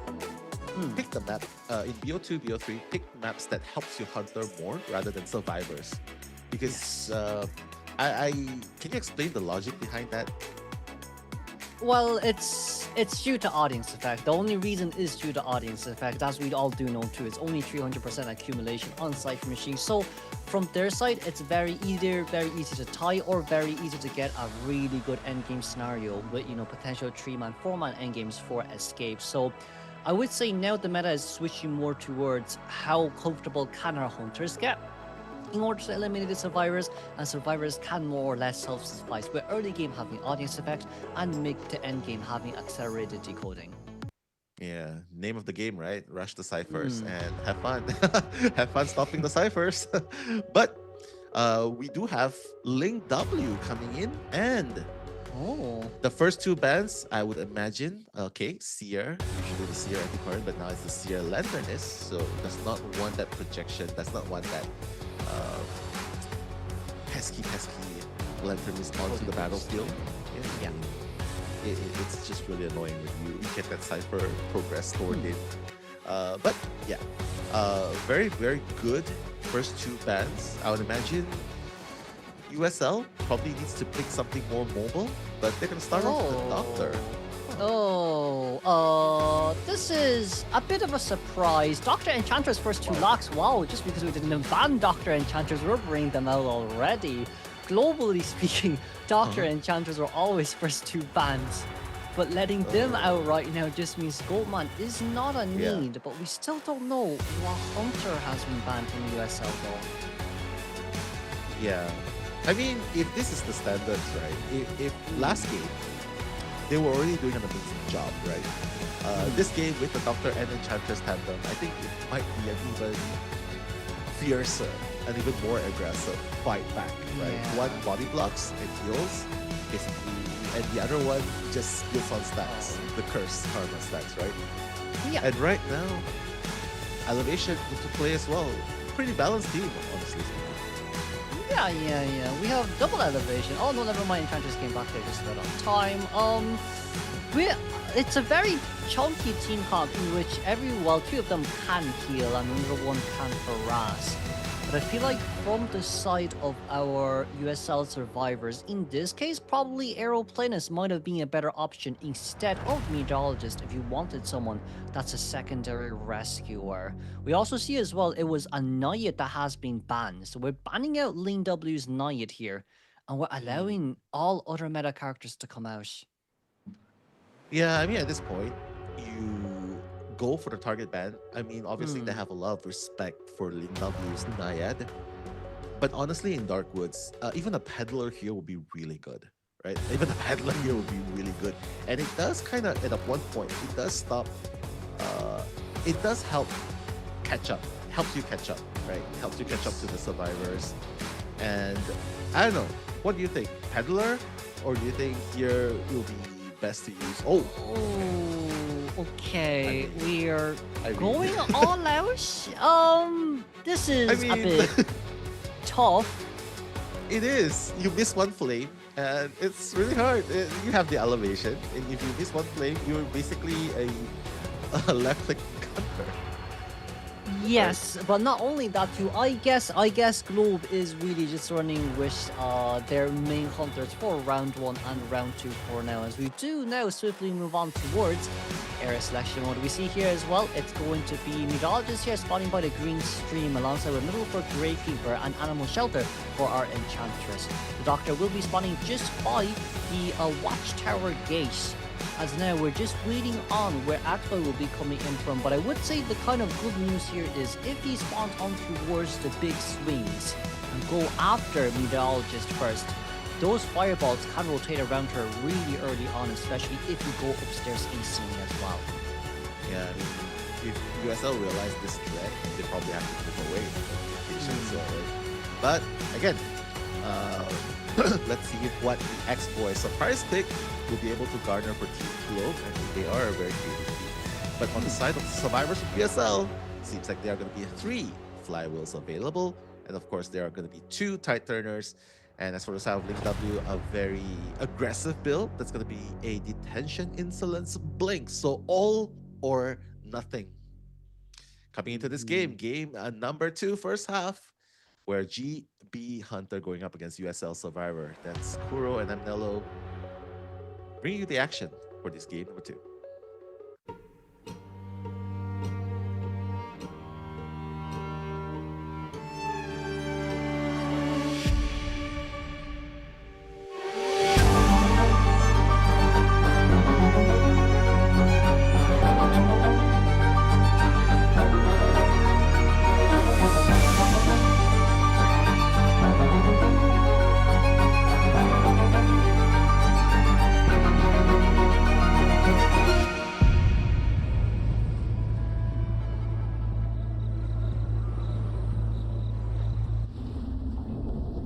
We see Axeboy already taking that restful road catch-up towards the Gravekeeper. Gravekeeper first chase isn't bad, but it's still quadruple hill. We can't forget everyone else outside decodes very fast alongside with multiple support. But that dodge was beautiful. However, of course, with the speed boost, the hit will have to be taken a bit early. Yeah, it's okay. He still has 2 healths remaining. But that does give a little bit of presence to Ling, right? He has Detention. He has Insolence, so that means his skill is going to be unlocked pretty, very soon. Has Blink in about 20 seconds, so they got to be really careful not to be caught out in the open. Yu is in the vicinity as well, and Enchantress probably wants to help a little bit earlier. He's like, yeah, you know what? Let's not make Gravekeeper tank this alone. But you know what? Gravekeeper is actually really, really strong in tanking this flames, right? Especially since you already pre-drop pallets. You can just rotate around. And yeah, I mean, it is always very hard to chase a Gravekeeper first, especially with the shovel form on.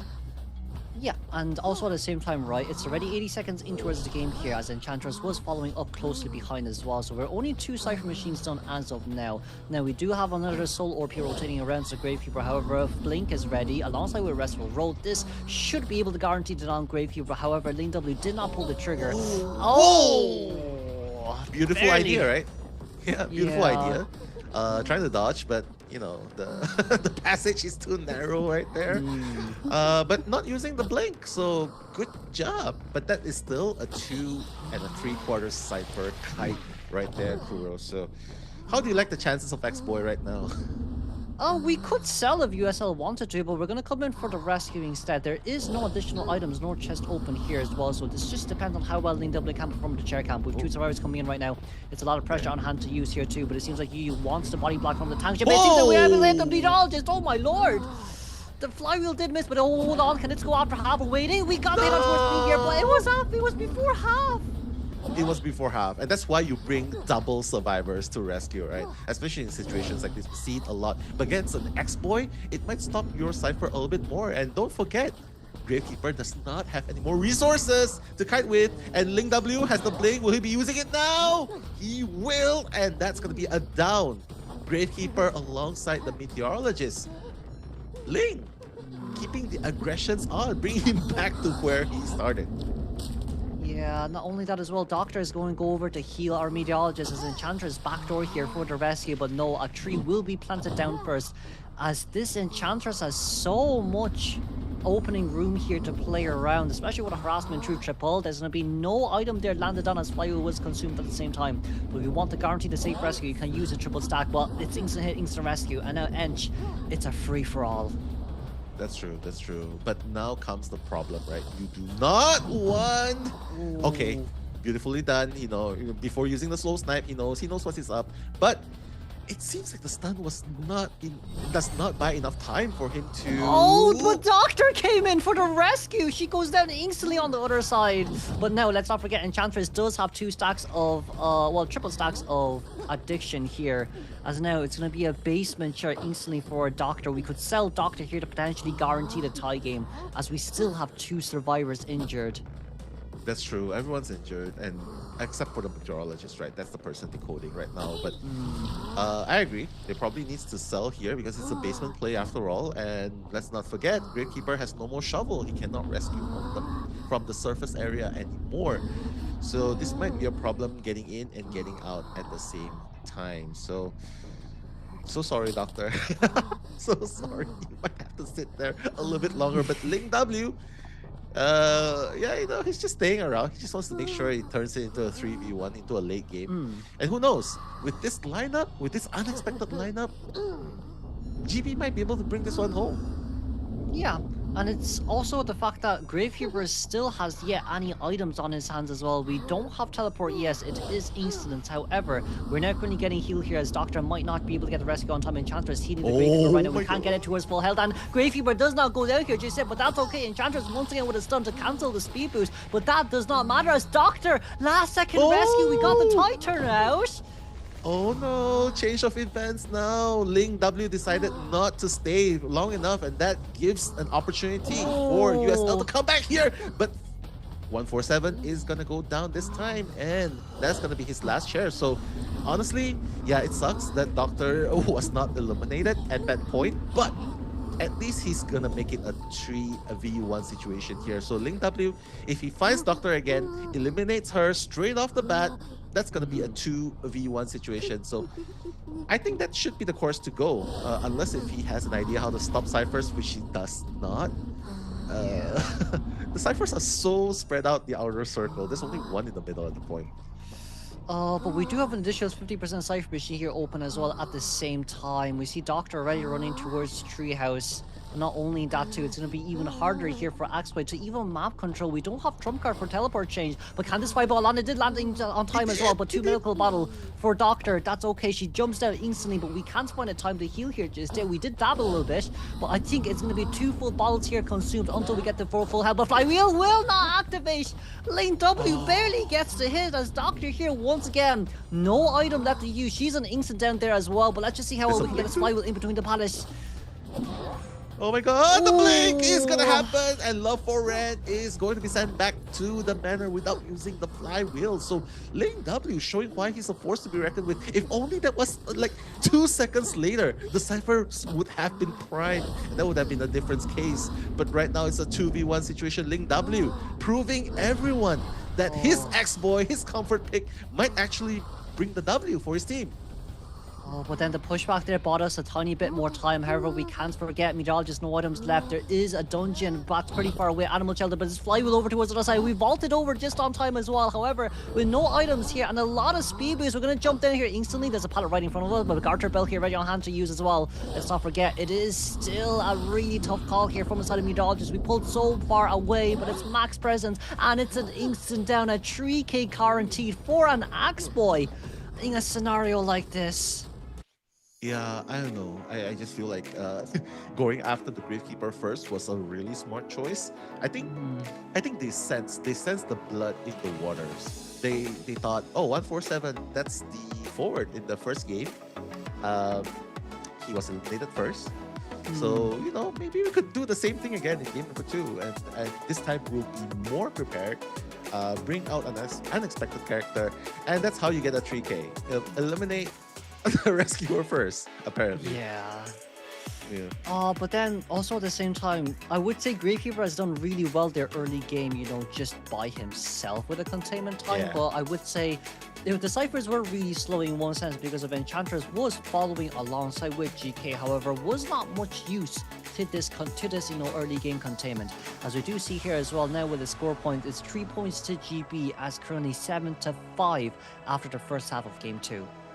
Yeah, I mean, this is all up to Mushin right now. He's the Soul Hunter. Everyone knows what he's capable of playing, and he will very likely bring out a Geisha. And the question is, when they draft a composition that's really, really good in order to counter Geisha in this map, is he gonna stick with it, like how he stuck with Marcus, despite the Lanternist and the Magician pick, right?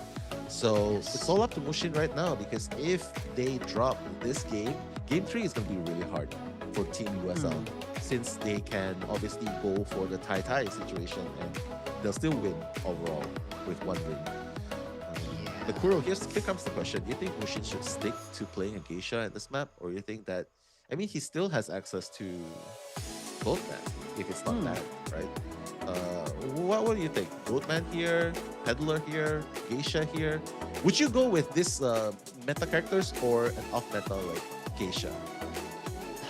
I think they're gonna ban his geisha. It's especially with the fact that it's USL who chose this map, right? So then it's definitely more suited for Mushin than in this case to try and get a 4K with his geisha. But I believe from the side of GB, you know, especially with how well their hunter has played right now, they can play a little bit more safer, go up against either, you know, any of the meta character that they have, and they can, simply speaking, just draft up against anyone. In general, I'd say just ban out the geisha. You don't want to deal with it.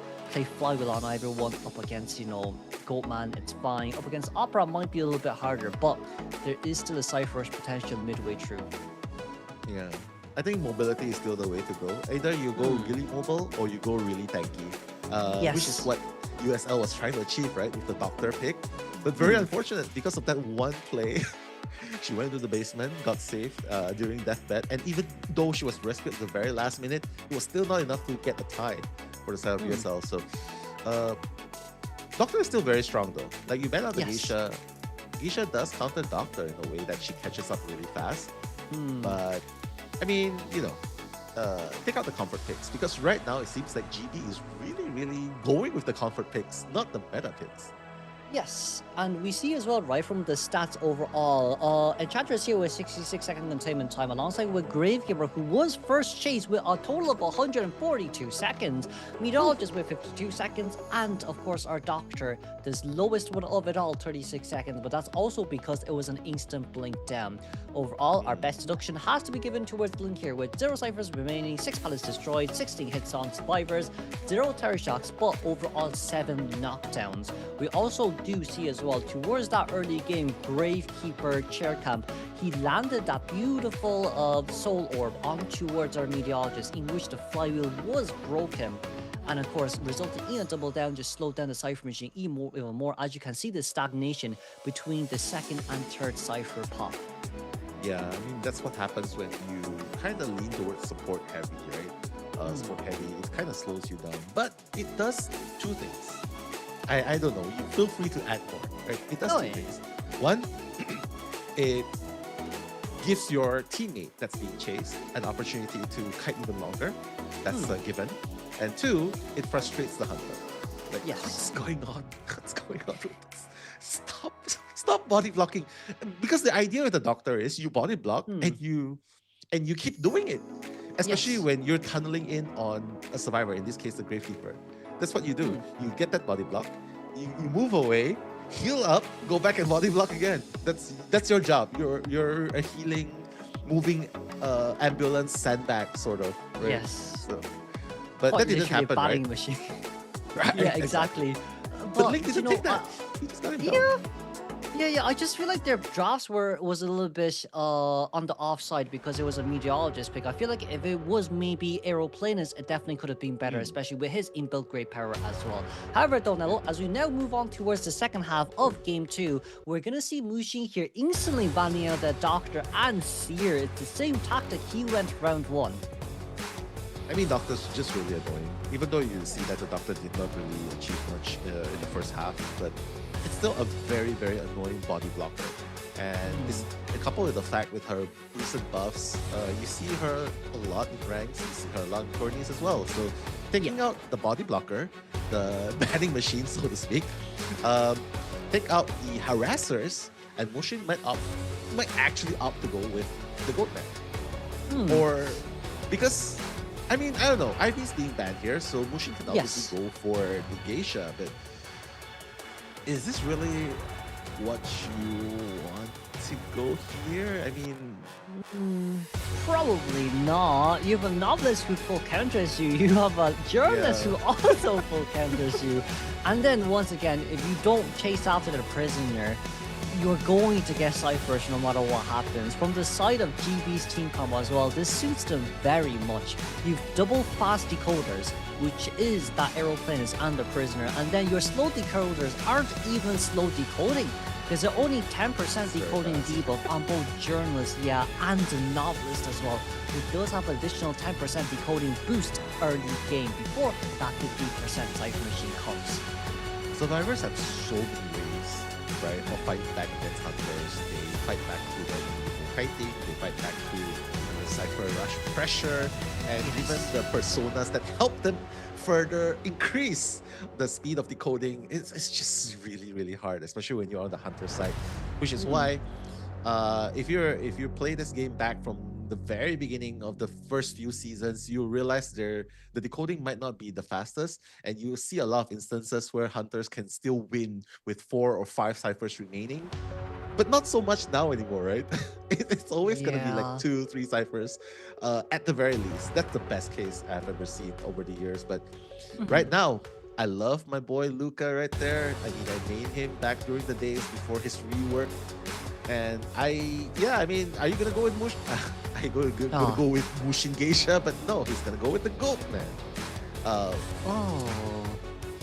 Goldman, I do like how well Globe here actually did their drafts as well, because Goldman gets car countered by this team too. Journalist is just overall such a great all-rounder, you know, especially after Goldman's nerf with him not being able to give survivors that additional 10% debuff on interactions overall, right? So you can't even chase after the journalist even if you wanted to. Yes, Goldman counters journalist when it comes to that rescue with the little Orphe. However, this area selection mode talks numbers. Yeah, I mean, you just gotta have a game plan on who you wanna chase first. Jin Hala obviously at a very, very compromising place, but it's okay. It's a goat man we're talking about. It's not a Geisha. Geisha would definitely have that mobility, right? In order to chase up. But he's gonna start in at the lower left corner, and that makes his target. Obviously, there are 3 juicy targets in front of him, but if it was me, I would definitely go towards the prisoner first. Yes, and of course, as we see here as well, right, this is the persona points from the side of survivors too. You see the journalist with Flywheel Tie Turner alongside with our Tie Turner Aeroplanist, Flywheel Great Power on that Novelist alongside with Knee-Jerk Reflex Flywheel on Prisoner at full suicide build. From the side of our Mushin, it will be Dealing Trumpet Extension alongside with Rage Berserker Hunt. And once again, this is COA Day 1 Match 1 Game 2 second half between USL versus GB, with the professional commentaries here being brought to you by Nelomil and Kuro Shiro.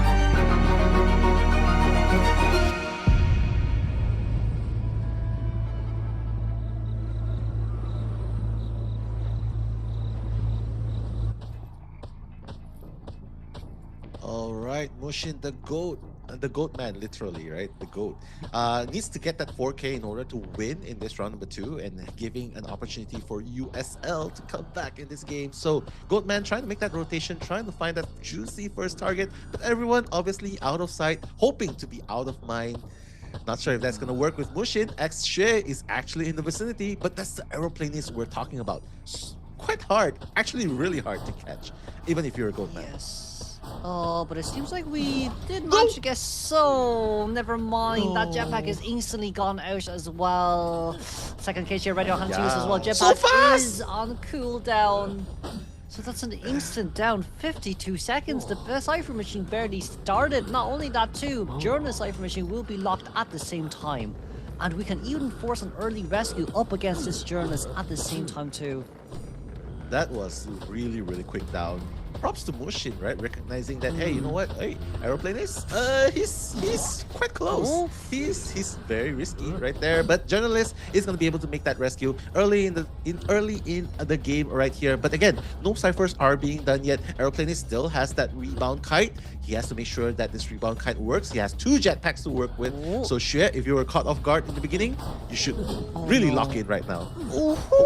We barely got out of range there. Oh, hold on, can we get my mind game? We couldn't break it on time. That's so unfortunate. It is 0.01 second right there. But hey, Prisoner is free to decode, but he's definitely thinking, hey, what should I do right now? Obviously, sir, you just decode, right? And for AbyssⅨ, he still has 1 more jetpack to work with, and obviously, Novelist can come in for the rescue. No Tie Turners left. because obviously it's only journalists and aeroplanes with the TIE Turner. So right here, they are gonna come in for the rescue. MMY gonna get that first hit. Gonna Hold on, manage to back rescue faster, shit. Wait. Can we get this on time? We got it! Whoa, there's no room for breathe, no rebound capability as well, as journalists here still at half health here, novelists at half health as well, prisoners still rushing the cipher machine, but no one is currently decoding the cipher machine. Muxing doesn't have enough resentment here to use, but that's okay, he just needs to slowly get towards novelist and then blink him down so this can be a guaranteed 4K. My goodness, Goat Sid going in for the kill, and look at MMY finally using the blink. He's like, you know what? I have the blink from. I don't even need the blink to chase the airplanes, and now I have the blink to stop you before you even think about anything cheeky. That's the second person down, Kuro. One person injured. Prisoner's the only one decoding without a care in the world. And that's obviously his job, right? But how are you going to play this, especially with an injured journalist and a prisoner who obviously can't leave his decoding duty? Not leaving his decoding duty at the moment. Oh no, GB. They really need God Bless right now because prisoner is the only one left standing. We're at a really bad stalemate here with USL Muxing here bringing out the journalist into the middle to drop this peeper down. So this means no matter what happens, journalist is gonna take a long time to even make it towards that chair. We hear prisoner as well at the corner here. Should be able to see him sometime soon as well, as we do know where the connection is currently at. But even so, peepers here drop down, sees prisoner's current location, and you can just lock him in here without a doubt. Yeah, using the flywheel, but not negating the damage. He still has an electric shock. What? No! That's the saddest thing that can happen to a prisoner play. Resetting the count. I mean, Enchantress does it sometimes too, but, but no. That's gonna do it for the GOAT, Muxin. That 4K at 3 ciphers remaining. The best outcome you can expect in this situation. Yeah, we see journalists there being able to struggle free too, which is great. However, that's just about it that we can actually get from this as well. Oh, wait, he's hugging the little boy. Wait, smart play. Works? Smart play. Smart play. Very smart play. Mind games? Mind games, mind games. Buy enough time for the prisoner. But it's still 3 ciphers, Kuro. It really is just a matter of time. Muxin does have it in the bag. If they have one more survivor, that would have made a whole lot more difference. But unfortunately, Jinlala, no more self-heal available. NCT just gonna try and buy a little bit more time, being on the ground, hopefully hoping for journalists to bleed out and escape through the dungeon. I mean, that's a scenario, right? But how likely is that gonna happen? Probably not, as we do see where prisoner is. We can just instantly cage here. We really need to see Zeus. Oh, prisoner, self-heal here currently being used. We do have electrocution ready on hand here once again after crawling in towards our zone. But as we can see here, it's straight towards the hunter's face, back towards the hunter's face once again, and that's good night to the prisoner who's right on top of dungeon.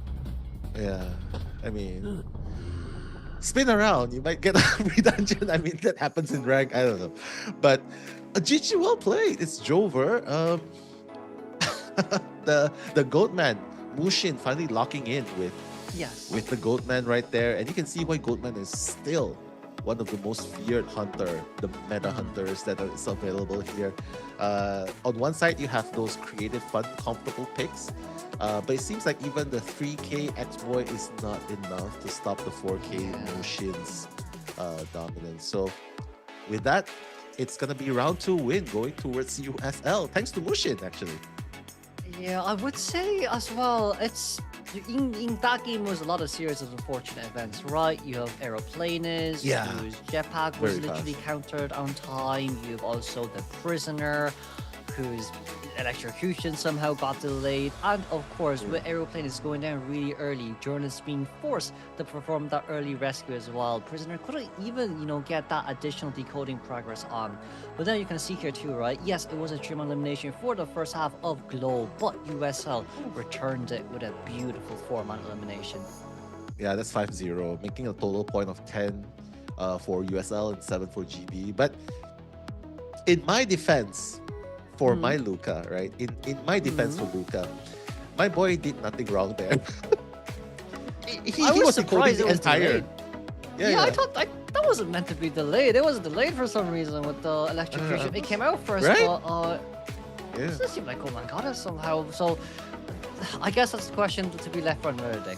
I do think that's a question to be left for another day. But overall, you know, the Survivor team comp there from the side of GB was kind of the perfect team comp to pull counter of the Goman and a Geisha at the same time. However, I would say it really is just the fact that our items got cancelled way too much during the early game scenario. So it gave Mushin, you know, a really high ground to snowball. Yeah, if it was a Lanterness or an Enchantress or a Magician, I think that would have been really good. Like you buy a lot of time. Like yes, but yeah, even with the mobility, it doesn't really work that well. Like look at Extra, even with the double rescues, right? The double times that he was rescued, it was only a 31 seconds of containment time. Everyone did not last a minute, and honestly, guys, it was a 4K in less than 5 minutes. That just shows how crazy, how good at Mushin's Goatman is. 23 seconds, everyone barely lasted a minute. Some less than half a minute. So that speaks a lot in terms of how dominant it was. But you know what? I agree with you. It's a case of getting your items cancelled at the very at the worst possible time. So nothing much you can do there. Yeah. And it's also, you know, with the fact that it was USL who chose this map as well, so they actually got all the advantage point they needed. During the first half, we thought that GB actually did manage to, you know, gain the head start up against USL, who got this map on first. However, with Mushin's performance overall within the second matchup here, we can see it is formidable. However, GB banned out that Ivy instead of his Geisha. So now with that in mind, you only have, you know, the Cubist and Goman that is currently on permaban phase for him. You still have Opera Ivy available, so I would say Geisha is a huge potential for game 3.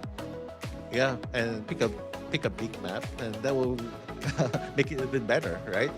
But for now, let's revisit the highlights, because let's watch that awesome Goatman dominance again. Be right back.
And we're back, ladies and gentlemen. This is once again COA Day 1 for NAEU Qualifiers here. I'm your caster Kuroshiro, and with me is Nemo Mello. And we have just finished up the second round of our first matchup, and then moving on towards the third. Once again, it is currently USL that's currently leading with 1 win, 1 tie, and it's a 10-7 point difference.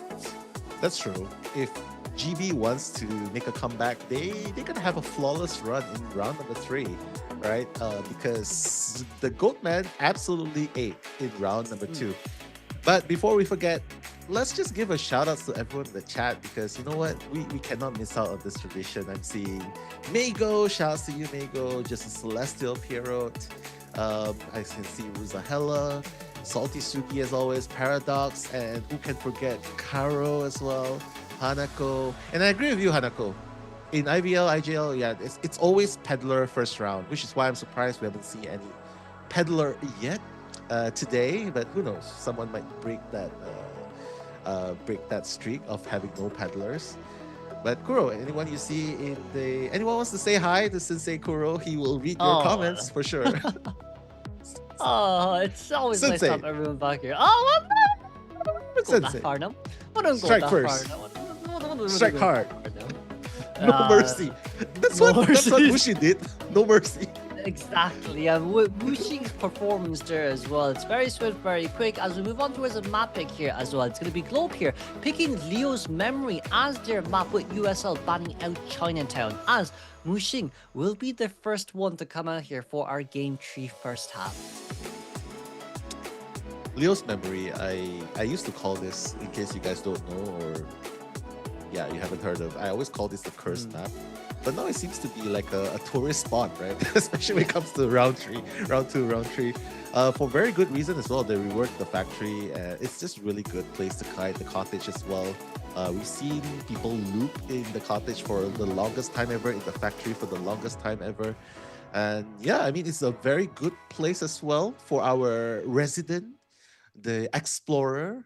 I don't know if we're gonna be able to see an explorer anytime, right? But if there's a good map for explorer, this is it. This is a good map for explorer. Yeah. Well, I would say, you know, Nello, it's also the fact that it's one of those maps where you're also like, okay, we want to now utilize two-story as much as possible, right? This map counters Ivy, this map counters Opera. So I would say in one sense, Globe has some form of flexibility on it too, but more or less, the reason why this map is chosen from either Survivors or Hunter side is because we do have Dreamwish available to play too. So I would kind of put a thumb on Dreamwish with that speculation as well, especially what we have seen, how Dreamwish can play well in this map. But once again, it's going to be USL Mushing versus GB Survivors for our first half of Game 3. Yeah, they probably want that revenge right now, right? Like saying, hey, you know what, Goatman, caught us off guard a little bit right there. Maybe not so much off guard, but not having the archer might hurt a lot for the Survivors. But hey, everyone is in the chat saying, hi, Kuro. Hi, Kuro. Guys, you forgot the word sensei. Sensei. Well, there's no need for that now. However, as we see here as well, right, with the character chosen as well, it's going to be Toy Merchant Instant Second Lock alongside with our Antiquarian. We banned out both Ivy and Peddler, as Faro Lady here banned out once again. Mushin does not like that invisible lady at all. Yeah, does not like that invisible lady. Too hard to chase, you know what I mean? Like, you can't hit what you don't see, and you hate swinging around things you can't see, right? You gotta play a lot of mind games. It's like the first officer in the Hypnotism. Yes. Right? You hate playing against it, and now you have survivors who you can't see. What's next? You have the permanent invisible character who remains undetectable if you don't move at all. Oh. Yo! Kurt! There you go. There we go. I think they bring out Leo's Memory just for Kurt. Show some love to Kurt, man. That's the main decoder right there. Yeah, I would say no. The question begs differ with who can Mushin actually play here. You've Anti-Current that hard counters your Geisha. You've also, you know, Gravekeeper that tanks too much hits. Alongside with that Explorer, which you can never find. Toy Merchant definitely is the best chase here for Mushin if you want to play Geisha. However, it's just, we're really trying to force Mushin here to play single hit hunters. It's either going to be Geisha or Opera, but I would say with this Explorer, if you want to find him, it's have to be either Bonbon or Nayad. Yeah, I mean, one of those two will work. I mean, this map, and it's pretty good for them. But hey, I see someone persistently asking for a shout out. So shouts to you, 03H. So sorry if I did not see your comments earlier on. But right now, guys, say hello to Mushin's Geisha. If you don't know, Geisha is Mushin's trademark hunter, so to speak, and that's his featured character as well. So Lady 13 as well. One of my best favorite costumes. What do you think, Kuro? Do you think I would Geisha would work well here? 100% agree with you on the skin side as well. It is definitely one of my favorite skins too, as we now move on towards the area selection mode. We're going to be able to see Explorer here spotting by Shaq alongside with Bill given towards our Toy Merchant, 2-story for Anti-Korean, and of course that Gravekeeper once again spawning just by containers. Mushin will be spawning at the big water tank towards the bottom right hand side of the map, as we do have that Gravekeeper and Anti-Korean available for grabs. Well, let's see if he's going to be able to make this work as well. Considering his 4K, he must be in immense pressure right now to end this game right here, right now. So it's a trump card detention blink. Geisha up against the survivors, who has 3 tight turners. So what's going to happen here? We are about to find out. Rio's memory, first half of the game, number 3. That is Kuro Sensei, and I am Nello. I want to say Uncle Nello, but no, maybe not. Okay, let's get into it.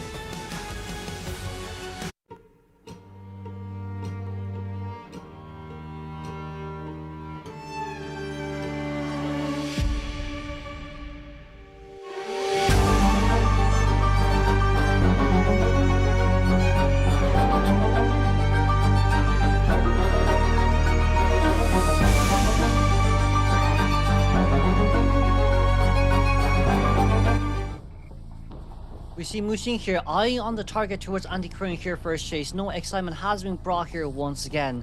With the persona points of Turn by Detention alongside with Overwhelm, Berserker Rage, Mischievous, and Famine with impact as well. Seems like the target will have to be that Toy Merchant. Yeah, I mean, destroy the catapult first. You do not want it to come back and haunt you. Very smart decision right there. Jinlala trying to make that distance, but Mushin, obviously the butterfly will be able to make it. Oh, trying to bait a little bit of red light here. That's what he's doing right here, but they know what's up. He knows what's up. Jinlala still trying to make it happen with the second catapult flying into the safety right there, but Mushin has 2 butterflies remaining. Jinlala moving back? What? Why is he moving back? Explain to me, Kuro! A bit early on the flywheel as we gave that hit. Now Blink is ready, Nello, as all we need to do here is 1 butterfly catch up with a Blink hit down, and it's a guarantee very fast down here with Toy Merchant. No items left on the hands to use. I think Blink can even be saved. Hold on, can this be possible? It is, but instead a Blink will have to be consumed in order for us to maintain our momentum. Yeah, that's very smart. Blink attack in the moment of dropping down the pallets, right? Because there's no way you can pull off and use the flywheel at that time. Not to, I mean, he doesn't have flywheel anymore, but at that one instance, he actually pulled back. You know, he did not commit to that area, that blind area, and decides to stay in the open. What's going on right there? Yeah, but we see here as well, right? It's triple Titan on the side of survivors too, so their Cypher's capability is going to be immense. Wait. Cypher is already almost an Explorer. There's a drop-down hit potential here, but there's no Blink ready on the hands to do so, so Explorer will not be able to tank the hit here just yet. Geisha playing mind games. It's about to go after half. Geisha got the hit on time, but sadly did not go after half, as Jinlala second rebound Kai containment is available. Wow, beautiful, beautiful. Trying to just buy a bit of time with the red light tricks, but it doesn't really matter. Jinlala's like, yeah, I don't really care, but no, the pallet slam. That's the first pallet onto Mushin at the moment, but I feel like he has max rage as well, so it doesn't really matter. But Jinlala, the mind games right there, doesn't really matter. He just flies in, zooms in, hits him out of the pallet, and the basement. Is it here? No, it's not. So he's not going to bring him any gold. He's just going to bring him towards the middle area. Gotta be really careful though. Explorer is at half health, and if you're decoding at this point, you might be figured out. No wanted order, unfortunately, for Mushin, but it's okay. He knows where his targets are. And there's another tight turner character. That's X-Shui coming in for the rescue. Let's see if he'll be able to buy enough time. Right here, Mushin. Soul Departure coming in. Let's see if we'll be able to do that drop down hit. Okay. If we'll be able to pull it off, that'll be godlike instead. But right now, he's not going to be able to pull it off. And tanking that hit as well. Jinlala trying to run away. Yeah, we see Anti-Current as well. Stay put on coming there. We're going to come into harass really soon. Anti already at the back here as well. Sheesh, that was a bit faster than we thought it was. But that's no hit on towards the toy machine there to just Anti-Current taking the butterfly here as well. Can we get a charge attack? And we did. And the flywheel was just too early. Now it's all up to one Anti-Current on her hand. A lot of flutes. One flywheel, but the flywheel didn't come out here as we did manage to push her out. One butterfly dash back guarantees the chair down for Muxing as Explorer has another 100% page. This guarantees our tie game, or at least 3-man endgame for now. However, Gravekeeper, very tough here for him as we're able to rotate out here. 2 shuffle left on hand to use, but let's not forget about that at the same time that he does have some breathing room in which Muxing does not have enough butterflies here to consume.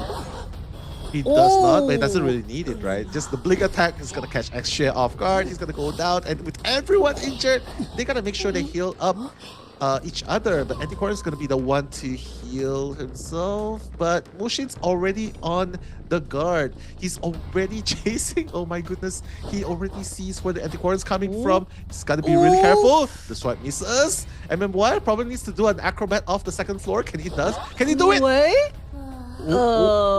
He didn't. Yeah, we took a normal hit there. We didn't get the flip over, but the Geisha's butterfly got cancelled halfway through that.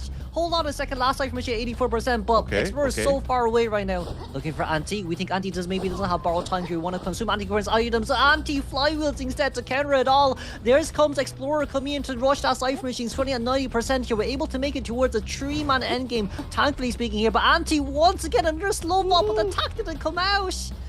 Oh no, Muxing's going to that last cipher. They're just gonna pop it. Doesn't really matter. Soul Departure. Trying to catch whoever's in the vicinity. NCT is in the guard, but he's going for the gate first. X-Share cut off guard here, but he still has shovel! Shovel early! Shovel early! We've 24 seconds left now until teleport is ready. However, Anti-Current is also all just on the other side of the map as well. Let's not forget, this is buffed Geisha. So the moment she Soul Departure dashes, it's a 4-second cooldown here at the same time. We don't hear anyone here just yet. But Anti's just way too far away to even perform the rescue here. Explorer barely at the gate. Anti-Current on the other side here once again. How did the tie game end up as a 3-man elimination? Teleport ready on the hand of Muxing to use. He's gonna use it here instantly. There comes Explorer. We don't see him here just yet, but we know who it is. So wait, Explorer. Explorer, come on. Yes, Kurt. This is why we love Kurt. Oh my god, Muxing's still trying to pay attention, but this is where things get very interesting. The gates are not open yet, and Muxing does not know. NCT! The patience game by Muxing right there. This might be a 3K. On to Muxing. Oh. Okay. My games. Swing a little bit more. Yep. Yeah, we. Okay. Bait a little bit more. My games. Ooh. Wow, nice. NCT with the. Oh no! Didn't connect this time, but that is gonna help GB, MMY, and the Anti-Current to escape. But that's gonna be just one person escape from Geisha's dominance right there. And it's really very unfortunate, you know what I mean, Kuro? Because they were in a position to get at least a tie in that situation. And we also had 2 shovels there on Gravekeeper hands to use as well, right? 1 full shovel and another half shovel as well. We could have used the half shovel early on to tank the hit first, but not really sure what really happened there. Maybe it's just a small panic scenario here from the side of GB Survivors. However, right now, because it was a 3-man elimination, that means their hunter needs to return a 4-man just for us to go overtime. That's true. 4-man. I mean, it's very doable, but I think Muxing has set his team up for the best possible outcome, which is you got a 3K, and the minimum that you need to do is get a draw, not a 2-man escape. Get a 1-man escape, and that's gonna tie the game, and that's gonna allow Team UCL to move on. So Muxing has set the team up for the best possible angle to tackle from. So unless if UCL Survivors did something really, really sus, for example, like 5-second down, Terror Shock Rescue, something like that. We've seen that in the big stages before. Yeah. Otherwise, I don't see a way of how GB can stop Muxing. I mean, like what you said, 4K. That's the whole point. But yes. But now USL can turtle up, right? They can turtle up. It's also the fact that they chose this map as well. So, once again, Embalmer is available to play, Mechanic is available to play. You have all the rescuer you need. You have all the decoders you need. This now gives USL a huge advantage point in which you don't even have to rescue a single soul. So with them only needing a one-man escape and ending the game in without the overtime, I'd say it's a huge pressure from the point of GB's Hunter. That's true. Huge pressure, huge intensity. I mean, huge stake, right? Because he needs a 4K. That's the only criteria. You can't even draw. You can't even get a 3K and draw things out because UCL has already won with the Goatman performance by Mushin in game number 2. So one thing still remains, right? Like what Hunter allows you, what kind of band composition allows you to get that 4-man elimination in the second half? Because obviously they can play anything. They can, like what you said, they can play Mechanic into Embalmer, into heck, you can even bring out the Entomologist. Sorry, not the Entomologist. You can bring out the Escapologist, right? You can bring out anything. You can bring out anything at this point. But yeah, never say never. Sculptor. I mean, lock it in, please. We'll just lock in Sculptor for 4K. Let's overtime. It's time for overtime. I mean, really? Sculptor? Do you think Sculptor has the potential for 4K? I would say after, well, they do still have their 4 meta characters, right? But afterwards, you're kind of at a scenario where you're saying, okay, you can ban out Goldman, you can go ban out Goldman and Opera Singer, or maybe a Hollow Blue. But then it's just going to be returned with another Ivy that's available to play. It just doesn't get full countered by, all the other likes of countering up against Peddler. I would say if they want a really strong Wind Hunter, you're either going to have to try running down very meta, or you're going to have to go very off meta with, Joker slugging, with Sculptor, or your final potential after so many buffs is that Nayad. True. But of course, you would prefer seeing a Sculptor. I prefer Sculptor. I think we all know. Know. You brought it up 3 times, so we know. Yeah. It's one of the only ways. Yeah, I mean, I miss seeing the Sculptor, honestly. I miss seeing the Sculptor in competitive play, so to speak.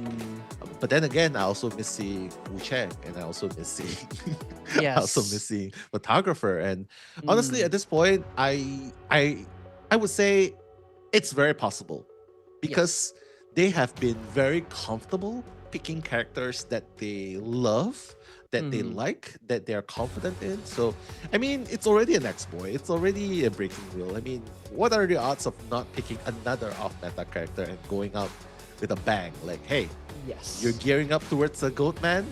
Surprise! It's a Sculptor. And it does block the arrows, right? It does block the archer arrows. Yes. Well, we're just justifying. I am. Oh, look, the light came out. Oh, yeah, look. There we go. Well, Toy Merchant final ban. You know what? Great pick here to get Sculptor out. Just chucking a Doctor's permanent band. Let's go Postman, shall we? Let's just go a bit more fast decoding, but no, instead we're gonna lock in that Professor. Oh, he's saying, yeah, you know what? Play Sculptor. The scales are not afraid of normal hits. Yeah, I mean, why not? Does Link play Sculptor though? I think he plays Bonbon, I'll be honest. I do think Bonbon is very doable here up against this team comp as well if you're not confident in Sculptor, especially going up against Professor and especially going up against all these 4 characters, right? With Archer slow moving when using bow and arrow, it's easier for Bonbon to chip. Professor and Knight kind of is just countered by chip hunters overall, and of course, the Lantern is forced to change positions every time a bomb has been thrown down. So I would say Bonbon definitely would be the better option here overall, but you still do have 3 meta hunters available here to play. True. I would go meta hunters, honestly. I love Bonbon. I have the skin. I have the OG skin as well. But Bonbon, he's so straightforward. He has short legs. I'm so sorry. He's the short king, right? He has short legs. He has trouble catching up. He has problem catching up, and if he downs the survivor, camps the survivor, obviously they can just sell whoever's being camped, right? So it doesn't really make a lot of sense for me to have bonbon because they can just sell, and the criteria is to just have one survivor out. So I don't think that's the all or nothing character. I mean, I would say Galatea simply because she has that global. No, it's not Galatea. Close enough. It's Close enough. Close the enough. color Yeah, scheme. close enough, The color yeah. scheme. The colors. Well, back to the circus we go, ladies and gentlemen. Back to the circus we go. The map may not be the right map, however, I would say maybe from the side of Hollow Blue, it will be interesting to see how well he does now after his recent cooldown nerfs. Whether or not he is similar to Bloody Queen or not after, all these major adjustments as well. But in which I would say this team comp still full counters you at the end of the day, so it's kind of hard now for Lin W. I would say Hullabaloo, having played Hullabaloo when it was still at its peak and playing it after it was nerfed, there really is a difference. There really is a difference. It no longer is that dominant meta hunter. As a matter of fact, I wouldn't even call it an S tier anymore. It's probably an A plus, A tier. I would say still A tier simply because you can still get that 4K if the survivor makes mistakes. But here, I don't know. With a peeper, you cannot make any mistakes with a double surprise.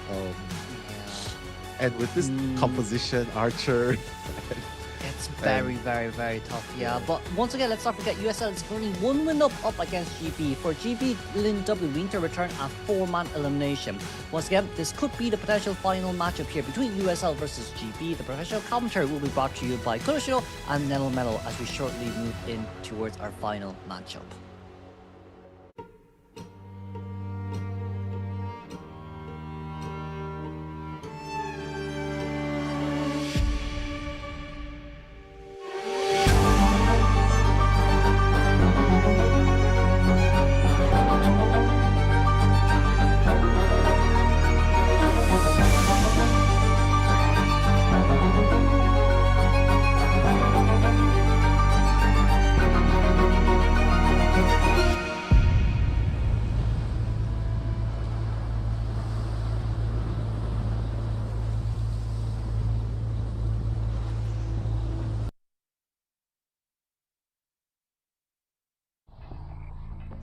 Wow, the emphasis onto the Cypher, meaning that, yeah, you can rush that Cypher against the Hunter right there. Link W with that first double surprise, gonna land that white ball onto the Professor and the red one as well. Wow, what a good start for Ling W, landing that 2 marks, and all he needs is a black mark right now onto 147, and that's gonna be the first hit right here. Professor trying to look behind.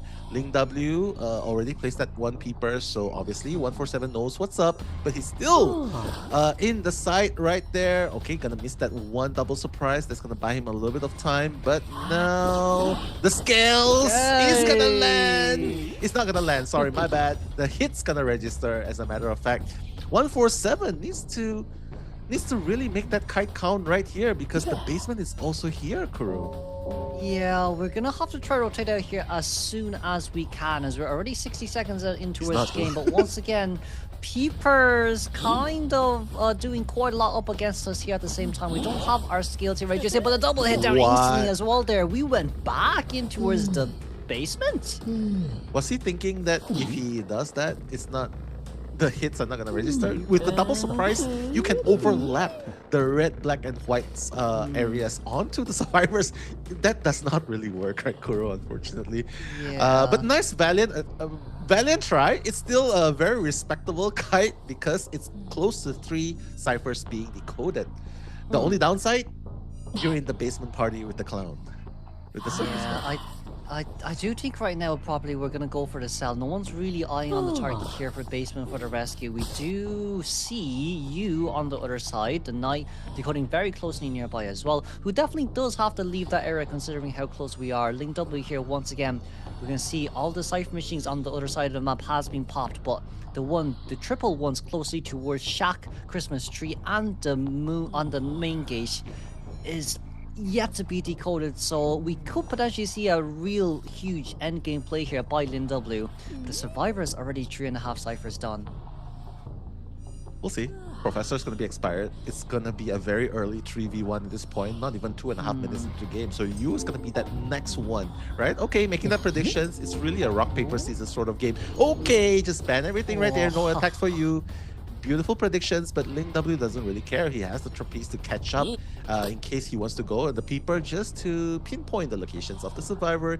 You, right there, the knight. The kite needs to be really, really good. Okay, beautifully done. No more attacks. The disarm at that point, really, really nicely played. A lot of times being bought. A lot of time being bought here. The flywheel, not gonna register, but that's gonna be that first attack, first damage onto the knight.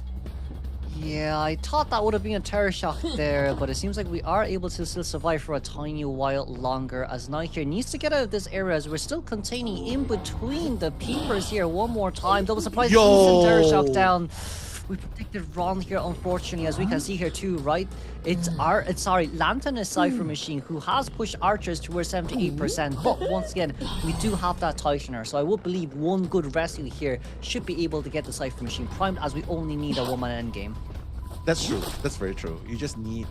honestly, you just really need one rescue here with the Tightener. Buy that 20 seconds of time, right, with the last effort. And you just have to run away from the site. So Ling realizes this. He's like, yeah, I'm not going to let you finish that Cypher right there, but can you really catch up? She still has a bow, an arrow, and flywheel to work with, so I guess they can still go for it. It's 86%. You can see Love for Rent coming in. Oh, the missed arrows right there. One more white mark is gonna do it. Oh, wait, the Cypher! Sorry, the Palace Slam. Into it. Right now, teleport is ready on hand to use Ling W to immediately teleport towards the other side, but it seems like we're going to be able to see Knight here nearby as well. But that does not matter. He only has a red ball on hand to use. Nice trapeze over here looking for Knight. We're trying to go for a double down, but no. Mobile landed instead, as now is Lantern's on the Cypher. Yes, she is, but we don't know that she's there though. That's the issue. So now, with a Cypher Machine almost primed, Lantern's one rescue, and all we need to do here is just to pop it later on. You can even pop it now if you want to, as you only need a one-man escape. Yu already at the other side. I think Lantern's will aim for this rescue.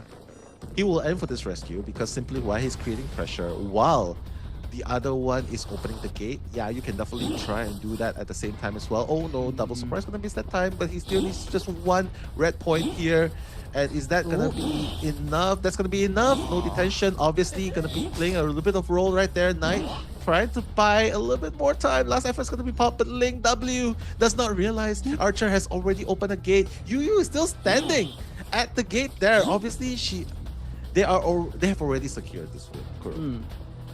Yeah, and now it's just Lanternus. We got the hit there. Thankfully speaking, there's no detention on the hand to use, but flywheel still available left to use here as well. Can we flywheel this? We didn't, sadly, but that doesn't matter. As long as Archer's at the edge of that gate, there's not much that Ling W can do except for taking the tree. This whole game is just about... Unless if the Archer got kicked out of the game and AFK'd at the gate. But no.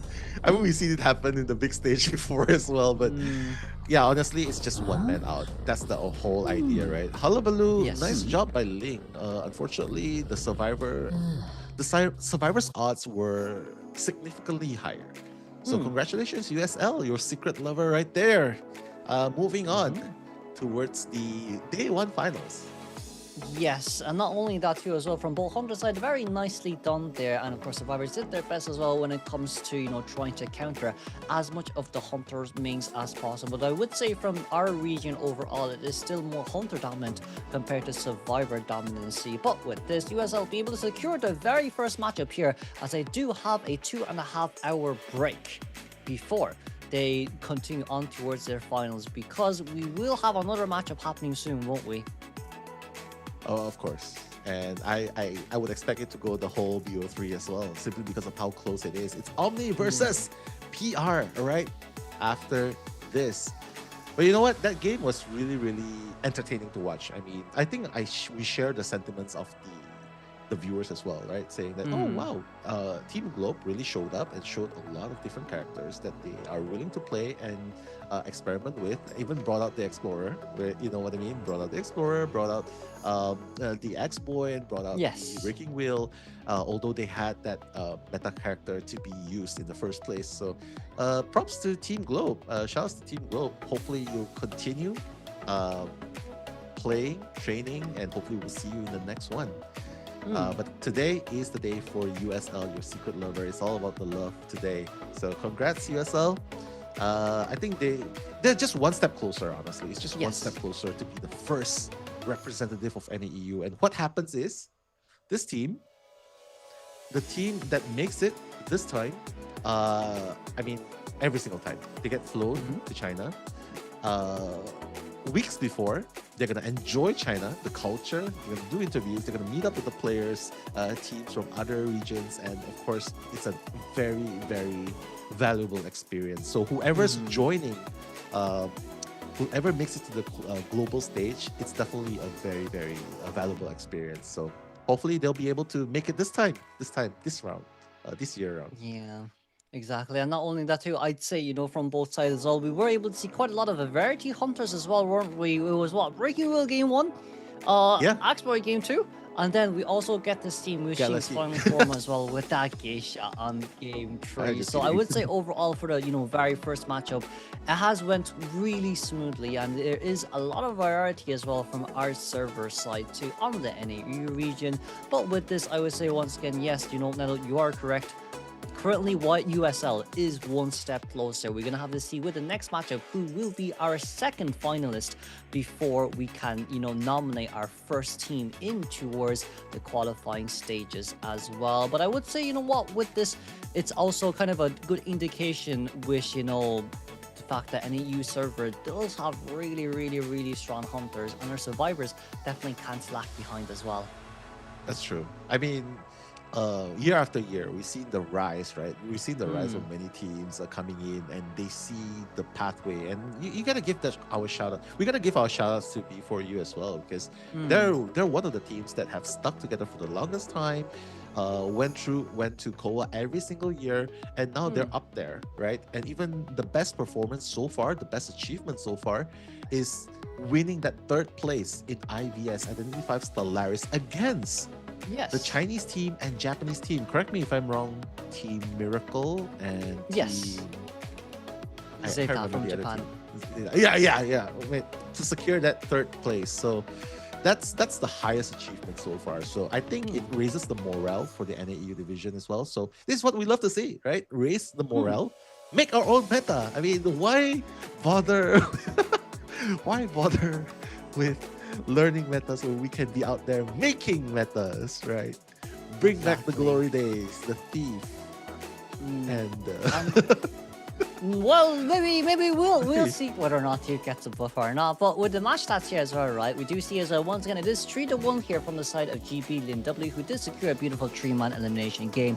Overall, from the side of survivors, because we did sell quite a lot throughout this game as well. It's overall 194% decoding progress on Archer, with another 212 on our Lanternist as well. Overall containment time was 40, 38, 65, and 54 seconds. However, once again, it really was just the fact that survivors kept containing up around the Beekeepers area, in which, you know, we did allow Hullabaloo to have a little bit of an easier time when it comes to dash down. But once again, it's overall 27 hits on towards the survivor from Hullabaloo, with 3 pilots destroyed, 0 ciphers remaining, 1 terror shock, and 5 knockdowns overall.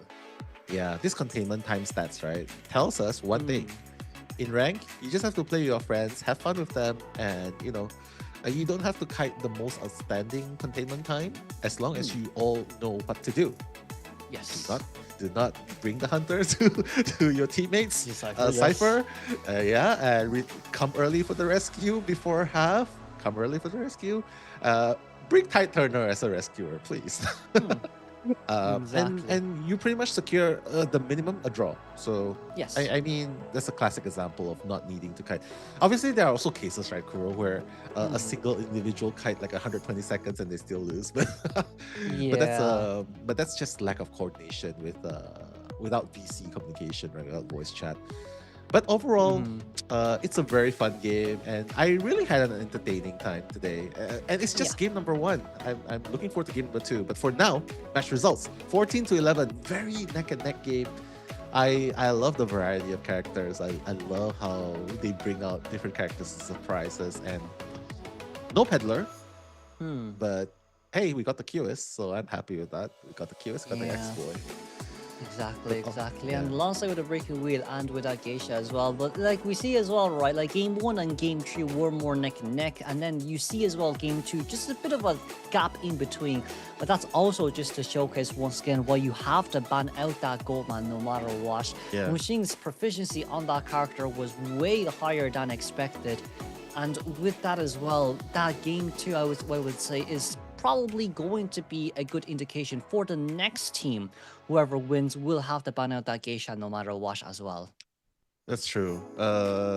Having a signature hero, having a signature hunter makes it easier for you to be targeted, right? So I would say Mushin is out there because he's the singular hunter for USL. It makes it even easier to counter him simply because you know what he's going for. You know that he loves his QS, he loves his geisha. You know all these things, right? He does well with Goatman as well.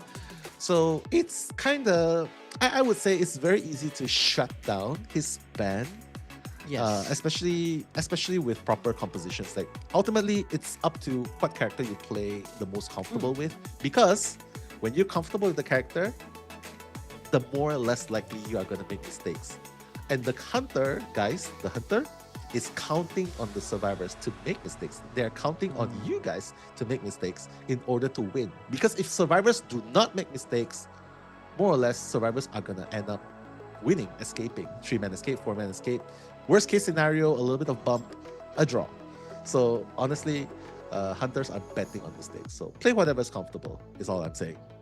Exactly. And with that as well, now we're currently eyeing on the fact that, you know, with a lot of kind of new metas coming in as well. We recently see Matador being added into as a survivor character pool, and you also do see as well Queen Bee here, who was here for a while but won't be available just for the qualifying stages just yet. I would say she should be available during the group stages. Well, that's a talk for another day. However, once again, from both teams, I'd say, you know what, it's very, very, very nicely done once again, and it's just more or less now what we're kind of eyeing on which team I'd say would be the first one now to get a 3-man escape, especially from our region too, because there has yet to be a single win from the side of survivors. I know. If only there was a way to have more tournaments. I mean, you gotta have more grassroots tournaments, right? The more grassroots tournaments you have, I mean, shout out to Persuable. He came up with the Persuable tournament when during the period of last year. It attracted a lot of people. I mean, guys, if you know content creators, I think, and if this is something in your jam, please do consider making grassroots tournaments. It doesn't have to be the biggest prize pool ever. Just make more community tournaments, grassroots tournaments. That will allow them for more tournament experience, because that's one thing that's lacking in NAU right now. Scrims does not equate tournament experience, and if you're only going to turn up for the qualifiers once a year, that's hardly enough experience playing against in a tournament setting against top tier players. So if you can have more of that, I think that would help a lot. Like Kuro, you should organize your grassroots tournaments, right? Like the Demon King was a success. It was been a while since we've done the last one, but I would say that probably is, you know, a stand for after when COA ends, since everyone's quite busy right now as well. But you know, with what you said as well, yes, it is definitely true as well. With you know, our region not having enough tournaments too, but I would say there will be quite a long standing coming up sooner or later. A lot of things are kind of to be due, to be continued from our senses as well, but now it's kind of about, you know, yeah, I would say yes, you're definitely right on that side note too. But with that, with game 1 there being concluded, we will be able to see the final deduction there from our side here as well. I do wonder who the best deduction will be from the side of USL. The 4K Hunter for sure. 4K Hunter Mushin, congratulations. That's the MVP for the matchup between Globe versus Your Secret Lover right there. So congrats, very well deserved. That 4K dominance under 5 minutes definitely seals the deal. And yeah, I mean, let's come and give our props to Mushin. Definitely showing why Goatman is to be feared. And I think from this point forward, no doubt, you gotta ban the Goatman, even when you're up against Mushin and his favorite QS and Geisha. definitely speaking. And of course, with this as well, right, you see the stats here as well. It's average reduction points of 10,996, with average knockdowns of 6.67, average pallet destroyed of 1.67, with third shocks of 0.33, average eliminations of 3, and his first best deduction of today. He still has a chance for another one as well, because we do have a finals with him in just about 2 matches away. 2 matches away, indeed. And I mean, whichever team makes it to the COA global stage, I guarantee you they're going to have the time of their lives. And I hope that it's going to be the most deserving team, because we want the best to represent NAEU division, right? So, of course, we're rooting for all the teams in this tournament. Just do your best, play the characters that you're most comfortable with. Doesn't matter what the meta says that they're playing in IVL or IGL, because right here you are playing what you're comfortable with, and being comfortable produces the best results most of the time, right? Yeah, I mean, we talk about tournament settings. Yeah, you can train in rank as well. I totally agree with that. But of course, tournament settings allows you to be more familiarized with the format settings and whatnot. We'll talk a little bit more about that. But we're going to a short intermission right here. So do enjoy our highlights and don't go anywhere. We'll still be with you for match number 2. Don't go anywhere.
A larva goes through several transformations.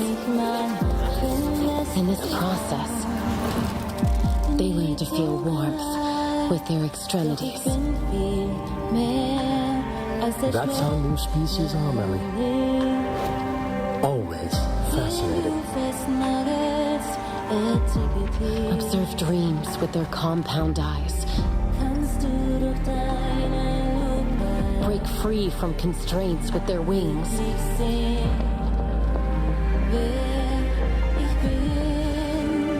You don't belong here, Mary.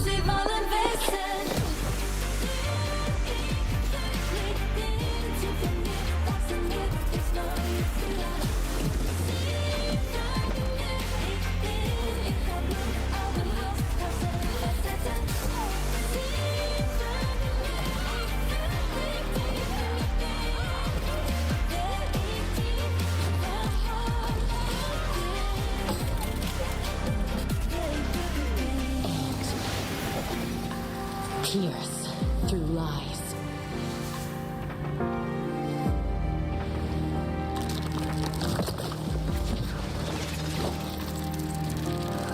With their stingers.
A past frozen in time becomes barren soil of forgetfulness and regret.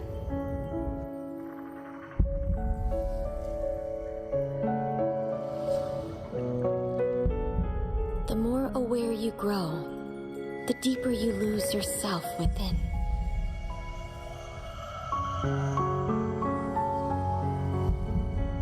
The more you struggle, the harder it is to break free.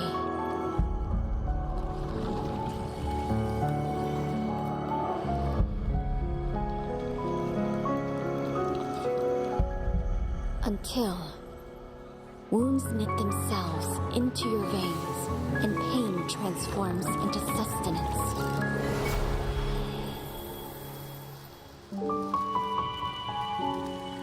Only then does the seed called future finally awaken.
Welcome back to day number 1 of the Call of the Abyss 9 qualifiers for NAEU Division.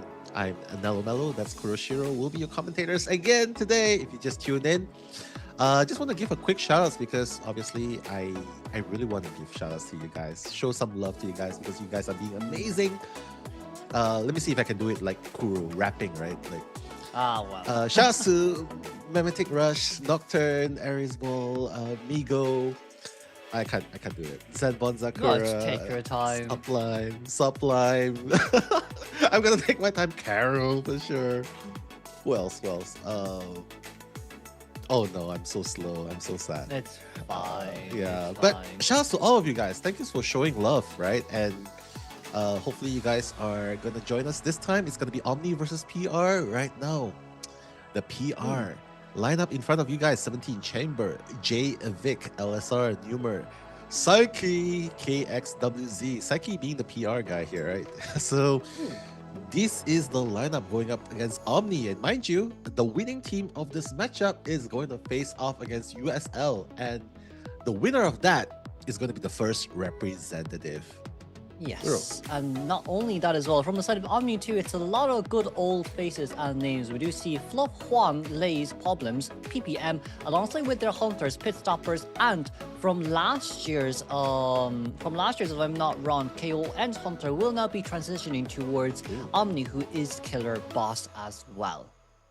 Yeah, I mean, 2 hunters in the team. I mean, that's definitely very, very pro hunters from the scene, right? OG characters from the very beginning. So whether or not, I mean, Omni has made it to the qualifiers in the past, right? And to the global stage in the past. So right now it's a question of whether they are able to do so again this year, and this time against PR. And if they win against PR, that's going to be USL waiting for them in the finals for today. Yes. So, guys, I don't know about you, but I'm ready for some blood bath, right? You know what I mean? Back and forth. Hopefully, we'll see some creative picks here today as well. What do you think, girl? Definitely. I would say from the side of both PR and Omni, they both very formidable hunters. But we see as well, right, with the area selection mode here first, it should be the church and of course Moon River Park here being banned, alongside with Omni choosing out that lakeside village for round 1, as PR decided that their survivors will come out first against yes, Omni's hunter. Sorry, it was a bit blurry there from my side as well. But with this, I would say, right, I'm quite interested in seeing which hunter is going to come out for round 1 between the 2 hunters that Omni has. Yeah, I mean, one of the two, right, for sure. Because this is a very balanced map. Red Church couldn't get any more balanced than this. It really depends on your individual skills, your dexterity, your tenacity, your passion, your drive, whatever you want to call it. Here, right here, you're gonna play what you're most comfortable, confident with. And if you, I feel like both of them, they are very suited to play BO1s or the rest of the BOs, right? But here, if you want to go straight on the offensive from the very start, I think they could go with Goatman first.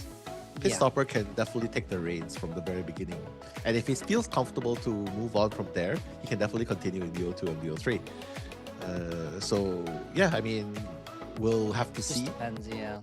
Yeah, Exactly, we'll have to yeah. see And like later it's yeah, and you know what? It's also the fact that it's Lakeside Village too. But seems like we're gonna move on towards Bampic phase here. It's as you said, Pit Stopper is gonna come in for round 1. Once again, it's gonna be Lakeside Village here between PR versus Omni, as it will be Pit Stoppers coming out in during the first half as the first 2 bands, Seer and Enchantress, being locked in. Seer and Enchantress. I mean, it just screams goat, man. You know what I mean? Because Enchantress nowadays, like, in case you guys have missed out a little bit, Enchantress is the go-to character right now, very popularly used to counter Goatman. You know, anything that counters Goatman, invisibility, making him swing and missed, that's a counter in its own respect. And Goatman, rightfully so, as a Goatman, you are afraid of harass. And Enchantress, Antiquarian, it just screams, I want to go Goatman. Pit Stoppers wants to go Goatman.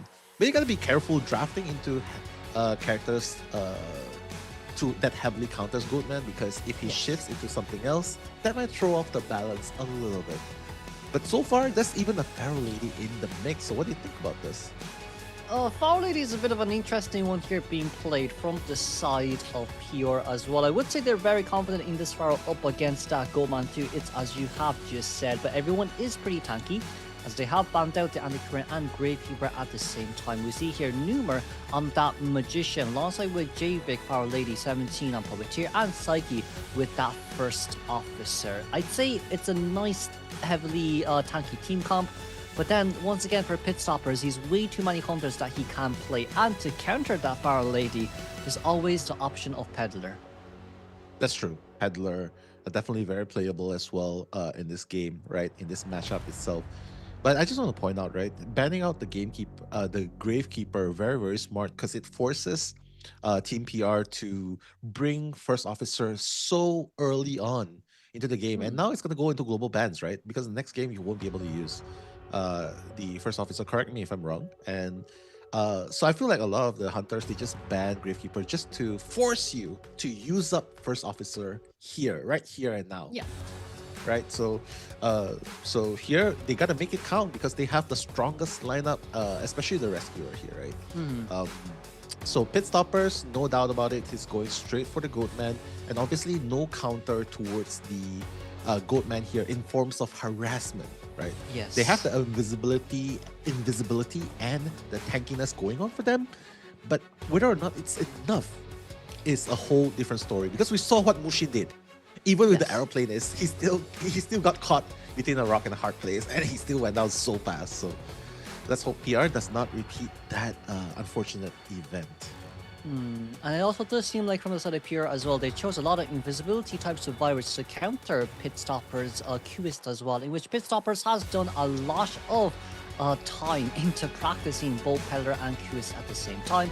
But we do move on towards the area selection mode, then we go. It's going to be quite an interesting spawn, with Psyche First Officer spawning just by the open area there towards Double 11. Our Magician in 2-story Big Boat, alongside with Small Boat given towards Puppeteer, and Broken Shack, or Toilet, what might some people would like to be called, is given towards that Pharaoh Lady. Yeah, it's a really, how do you put this? Wait, it is a very interesting. Yeah, it is, because where you're going to position yourself, you're going to position yourself next to the Magician and in a boat as well. That's a very hard place for you to rotate around, you know what I mean? Yeah, and it's also with the fact that if he cages literally right on the edge, then Pharaoh Lady can't even go into invisibility from and we get the instant catch up here as well. But once again, this is going to be the second matchup between, the second match of day one between Omni and Pure. We see Magician with Tie Turner, knee-jerk reflex, Pharaoh Lady with Flywheel, alongside which our Puppeteer here, knee-jerk reflex, and of course First Officer with Tie Turner. Seems like we decided to run knee-jerk reflex to either counter that Peddler or the Opera Singer, but with Pit Stoppers, Trumpet Attention with Rage, Want Order, Giant Claw, Hunter's Instincts, this will be Omni versus Pure, as we will now move on towards the game.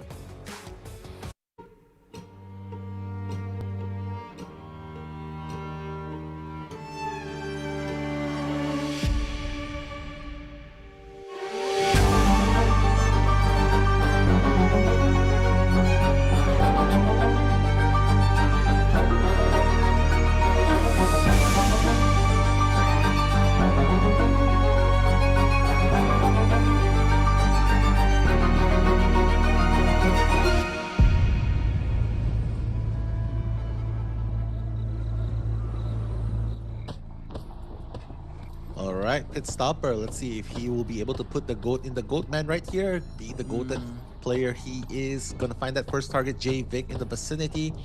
I mean, Pharaoh Lady is invisible in its own right? So it might be a little bit difficult for him to find where he needs to cage, because he can always double back.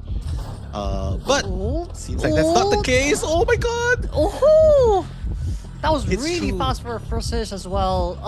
But we do have another cage ready here on hand to use as well, right? So that's instant double cage here once again. No hit on towards Pharaoh Lady here just as we're trying to play mind games just for a tiny bit longer. But Pharaoh's doing such a great job here. We're breaking the cage down too. We're currently 10 resentments left until we can get our third cage. But Pharaoh Lady's containment isn't the worst.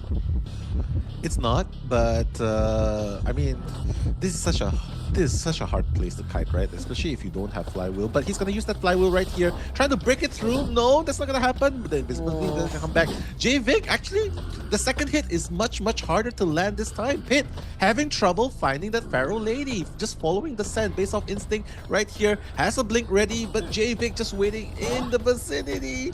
Will he be able to kite long enough? Gonna go through again. The back and forth, but finally Pit at the very last moment of the cage is gonna land J-Vic, putting him on the chair, the rocket chair right now. Our lady, around 30 more seconds left until she has her next cloak available to be used, but Magician, Numer, with Wanted Order here will be caught off guard really early on as well. We should be able to do one cage here before we do much more as Magician. Just standing in the corner there for now, not doing too much here, as that's going to be a normal hit register. 25 stacks out of 40 right now. Is there going to be enough time, as it doesn't seem like there is? Numer should be able to get a rescue as Foul Lady, once again, the rebound starts one more time. Yeah, sometimes you gotta remember resentment costs 40 resentments, right? Just to, in order to get that cage up. But the last effort gonna be triggered. Feral Lady is gonna be down thanks to that blink attack by Pit, deciding that, yeah, you know what, enough time has been wasted. Let's just get it down pretty quick, because now 3 ciphers are on the verge of being completed right now, as the 4th cipher is gonna be started by the Puppeteer right at the end of the cottage right there. So obviously it's up to Psyche right now for the second rescue, the rescuing duty. So the matter is, Psyche does not want to be caught in the wrong position, does not want to be caught in the open. Pit does not seem to see where the first officer is coming from. Does now. Okay, we barely missed a hit right there, but Psyche's very close towards the cage right now. We did manage to get that cloak from up available to use as well. One more cloak left to use. Can we get a hit onto his Pharaoh Lady? No, she's able to teleport towards the other side. Pharaoh, once again, it's a lot of teleportation. No hit there, just as we teleport back here one more time. But Savin, that's average. One more time. Should be able to get her down. But now we see here as well, right? It's only 40 seconds until teleport is ready. So, with a 4 cipher machine here almost done, both Magician and First Officer are now healing. Yeah, the tricky thing about Pharaoh Lady, right? I noticed that, yeah, you are invisible with a cloak on, right? But there's the scent on the floor, right? And the thing is, you are very detectable when you go in and out of the cage. So that is the point where Pit Stoppers just pinpoint your location. Because I feel like you played around the corners a little bit more with the scent, and instead of going in and out, I think that would have mind gamed Pit a little bit more right there. Yes. But still very respectable containment time though. Yeah, we do know where Numer is. Numer the only one way here, borrowed time as well. Pit Stopper's not really the best cager that we can do, but also didn't go back towards the other side here, as finally that footprint will be seeing Numer by himself right now. 2 more Magician, 1 left to use, but we're so far away from this Magician. The catch-up takes even longer as well. That's going to be a speed boost out there as well, but Pit Stopper's is not playing on the other side, but the cage here once again nullified, as now Numer, we don't have the item ready, so that should be a down as we finally start that last cipher. Yeah, true. He brought Tide Turner too, right? It was a flywheel, different story too. But Tide Turner, very essential in this game as well. So Magician gonna be the second one, Numer gonna be the second one going down the chair, but it's okay because Psyche, again, in the vicinity, full health, right? Has 1 more watch to work with. Pit Stopper does not tunnel into it. He's like, oh, you know what? Just rescue Numer if you want to. I just want to stop that last cipher. But Pit, being in between them, obviously has the cage option. He's just trying to see which target is caught off guard, and it seems like he's going to go for 17. Puppeteer here. We can't really use 2 cages for Puppeteer. Yes, he can reutilize his Lewis, but just about on time with that activation. Now then, once again, it's an instant breakout. We should break that pallet at the same time too, as now trying to eye on the price here for Puppeteer, but even so, the dashback didn't manage to get Puppeteer to vault back in for the terror shock hit, but it was a good try here, as once again Puppeteer just 1 last hit, as now Magician back to full health. Yeah, I mean, that's very smart play, right? Against a Goatman, you do not want to underestimate Goatman in any situation. That the down's gonna go down right now, right? But here, don't forget, Goatman has that huge potential to get that 3k, 4k eliminations. So here, if you have to remember, your goal is always best case scenario a draw, right? A best case scenario a draw. You gotta try and aim for that. And honestly, they are not out of the pickles just yet, because Pit Stopper, 3v1, 2 of them, yes, full health, but with the cage, double cage, build up enough resentment, double cage, you can easily reach the survivors that are decoding on corners. And he has a teleport ready as well. Yeah, and now we see as well, we know where Magician is, but I think we went towards the wrong side here trying to locate where Magician is. Pitstopper's a little bit lost here just once again. Magician has not used any of his items at the same time, as First Officer does have that additional perfume on his hands to use, but right now, Magician's done such a nice job here as hiding his Pitstopper. We keep losing targets here, so it's giving Survivor way too much room to breathe. Psyche on that cipher, but not decoding it just yet. We know that teleport's still available, so gonna have to play this one a tiny bit more safe. Yeah, seems like First Officer has changed occupation to a perfumer, right? So has that euphoria ready if he needs it. Puppeteer obviously needs to go very, very far away. Just make sure he does not get caught off guard. And when Pit commits to one cipher, that's when he knows that, yeah, you can probably work on the other cipher. But then again, there's also the threat of knowing that Pitts should have his teleport ready as well. So this kite needs to go very, very well with the last one. And ooh, the hit does register as we don't have really any items left. We have one more cage here to use, as well as Magician does not have borrowed time. That's another cage there being used, but I feel like Pitstopper is here still stuck between so many of the obstacles nearby. No hit over towards the Magician here just yet. Mind games. Did we get a hit down? We didn't, as that's going to be another beautiful hit down just on time with the Cypher Machine pop there as well. But that wouldn't change much because he does not have borrowed time anyways. But with the teleport available, Puppeteer should still be able to tank a Terror Shock hit. Yeah, he knows where the last survivor is, right? He knows where the cipher has been popped, so the obvious route is obviously the front gate. But here, it does open up an opportunity. If Psyche wants to go in for the rescue, I don't know where his position is, but no, he's going for the back gate. I think they're committing to just one-man escape. It's too risky sometimes if you think about it, but...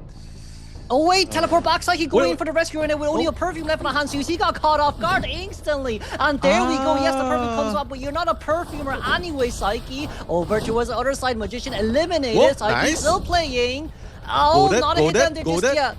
We have to wait here. We do have to wait here. There's another cage ready on our hand to use.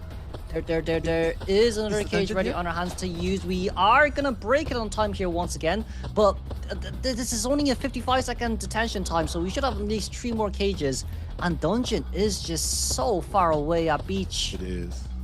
Yeah, I mean, caught at the wrong place as well, right? This is very unfortunate. If he knows that the cipher, if the dungeon is actually a little bit further away, that would be the difference. But Psyche one-on-one right now against the Goatman, and unfortunately without any items, Psyche's gonna go down, and that's gonna be a 3-man elimination by Pit. So once again, proving the dominance of Goatman. I mean, S tier. What more can you expect out of a Goatman right here? So smart choice. Like getting one person out, I think that was the best case scenario for Team PR at that point. Yeah, I do think from the side of PR that it did kind of forget that our Goldman had teleport available to be used. So like, I feel like in that scenario, even if you did manage to get the rescue, Puppeteer would have went down already, and then what ends up happening afterwards is a teleport instant drop down for another 3-man elimination. I would say in this case, it was a little bit lucky with the side that, you know, Puppeteer Cypher Machine was at 80% on that exit gate, so didn't really have as much repercussion. But of course, with our first officer there being caught off guard, allowed Omni for that 3-man. Yeah, I think we've seen a few instances like this before in other matches, in other qualifiers, in other tournaments as well. They know he has a teleport. So more often than not, they don't really go for the rescue. They just circle around towards where the dungeon is. You know what I mean? So I've seen this happen before personally, and the survivors did not rescue. They were already on their way for a little bit further away, going towards where the dungeon is. And when he teleported, it was like, oh no, made that wrong teleport. And this gives an opportunity for the Puppeteer to open up the gate. And then the other survivor is already moving towards the dungeon. So I feel like this is just a case of like, you know what? I think it's just for the side of PR. It's like, yeah, I think we can do it. I think we can make it. He has a teleport, but I think we can make it. He won't teleport here. No way he's gonna teleport, but he did. So, you know, I think it's just like trying to materialize that hope that he won't do it. But it's Pit. He knows. Yes, he has that hunter's instinct. He went back, and unfortunately, that's going to be a 3K. For the side of PR, there's going to be only one person escape. And look at them. The kiting is by no means bad. It's really respectable. More than 60 seconds every single character. Except for the puppeteer. Yeah. I mean, Puppeteer was endgame detention and kiting, so you can't really blame him much for that as well. But you also see here as well, right? It's Magician on 68-second containment time with Our Lady on 79. First chase, longest containment. And of course, then Puppeteer with 43 alongside our first officer on that 70-second containment time during the end game as well. Omni Pit Stoppers will be able to see 0 ciphers remaining with 2 pilots destroyed, 12 hit survivors hit with 0 terror shocks, and overall a 7 knockdown. I would say with our Magician being the second chase, was the kind of turning point of the turning point between a 3K or a tie game. Definitely could have been a tie if it was anyone else, but it really was just no borrowed time on that Magician. Yeah, very unfortunate, and no Magician wands as well, right? In the end, just to help him cut a little bit more. But I guess this is the part where you realize, you know what? This is all part of the plan, because Pit knows you rescued with tight, and you have the knee-jerk reflex in effect. So what else do you have? You obviously don't have more time. So I think that was just being caught at the wrong place at the wrong time, right? Yeah. But nonetheless, they did put up a really, really good fight against a Goatman. I mean, worst case scenario, it could have been a 4-man elimination, right? It could have been a 4-man elimination if he committed towards the puppeteer, which could obviously stand for a detention hit. But I think PR can live with this, and they kind of have to fight back in second half with their very own hunter. Definitely. And not only that as well, they still also do have their hunter available to play too. So with this new hunter coming in as well, we haven't really seen him. So from the side of Omni, not a lot of data on him right now. However, if we can see the usual meta hunters coming out, or even maybe a potential pocket pick, there is still that room for returning either a 3-man or a 4-man elimination. I would say though, from the side of PR as well, very good survivor, very stable survivor during the mid to end game. And with that as well, moving on towards the second half, we do need to return a 3-man. Yeah, you gotta return a 3-man to bring it, like, at least get a draw, right? And then you'll bring it all the way to round of the 3. Worst case scenario is that the survivors get a draw, and that will put you in so much pressure to perform in round number 2. So yeah, I mean, after all has been said and done, it really is up to KXWZ to make things happen here against Omni survivors. Lays, Juan, PPM, and Fluff. Obviously, they've been on the big stage before. We've seen Fluff with the battle cries before. We've seen him juke the Goatman before on the global stage. So let's see if he'll be able to do that, replicate that success, right, in this game this time around. But other than that, yeah, we are able to see Doctor and Puppeteer here first two bando. I feel like for the next two picks, if you do want to guarantee the counter, Magician Aeroplanist wouldn't be so bad. But it seems like Omni has a different viewpoint. We're going to lock in the Rescuer first officer, and then of course the Enchantress, who does really well up against meta characters like Ivy and Goatman. Yeah, I mean, this is where things get interesting. We're finally going to see that Enchantress in play. They're going to have that first officer too. Add Meteorologist onto that as well. So the thing is, excuse me, will KXWZ commit with a Goatman here as well? Do you think they have like a tendency to pick off meta here? It's a bit hard to say with the Doctor ban, but if we do decide to ban Gardner here too, for me it seems like we want to run it down opera singer style. So right now, if you do want to counter the opera, you still can play coordinator, you still can play acrobat or magician here, in which it has been locked in by Fluff. But overall, with a team comp like this, it's very solid with a bit of support and a bit of decoding and a bit of containing from everyone. But now I'd say the big question is on the side of KXWZ, like, who can we actually play here? Ooh. I mean, I see Aladdin. Is it? Oh my god, I just got caught with the dictator one. Aladdin. Aladdin. Aladdin. Yeah, I mean, what can you play here? Opera singer? I mean, opera singer's okay here, I guess, but I mean, it's good to catch people off guard, right? Yeah. Halfway. Yeah. I'd say probably Peddler here because Peddler can counter everyone except for Meteorologist, so it wouldn't be such a bad shot, especially from the Vine side too, right? Your Vine by technicality bypasses that Magician's illusion, so even if he uses it, it doesn't really mean too much. You can still latch on towards the Magician and get that hit on towards him. Yeah, I mean, I would love to see a Peddler, honestly. Peddler has so many utilities he can utilize, right? Especially if you're trying to loop him, you can go for the nature affinity, metal affinity, and of course, you know, basically just getting everything on to point, right? But wait, going for a, oh no, I think I'm gonna get hate for saying this, but a lesser Peddler. Maybe just to counter the Magician, but I don't know. Maybe the only kind of reason why we can choose Anne is because we want to counter Enchantress. Magician counters Anne now because the Anne's card can't reach on towards the clones.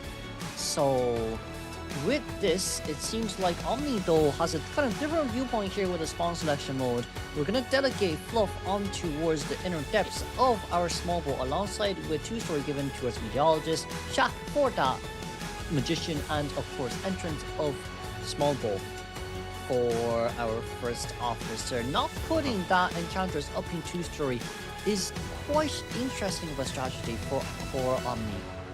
Disciple, is this the character that they think can secure that 3K? Because I find it really hard to see that they can secure that 3K. I mean, best case scenario might be a 2K simply because there's just I don't know. I just feel like what you said. I agree with you. Peddler has 3 characters he can counter here, but with Anne, I think the only one he really counters is just Enchantress. How about first officer? Does the cat still latch on? Maybe I do think it kind of depends on how early you actually open that pocket watch. But with this, we're going to move on straight towards the second matchup of Game 1 between PR versus Omni, with a professional commentaries being brought to you by Nelometal and Kuroshiro.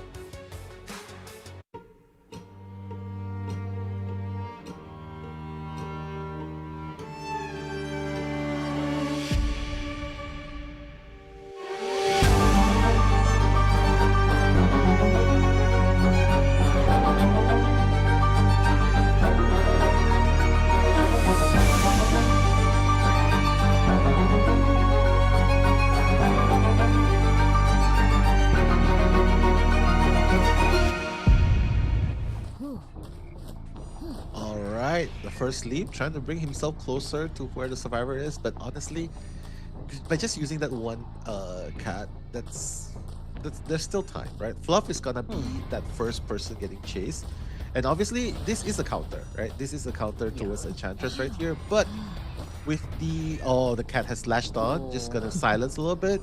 Doesn't really matter. He's just gonna use that to gain the speed moving forward. If you guys are thinking, why is he looking at the ground? Well, that's the Hunter's instinct again. Yeah. Hunter's instinct, right? Yeah. Gives you a little bit of speed boost right there.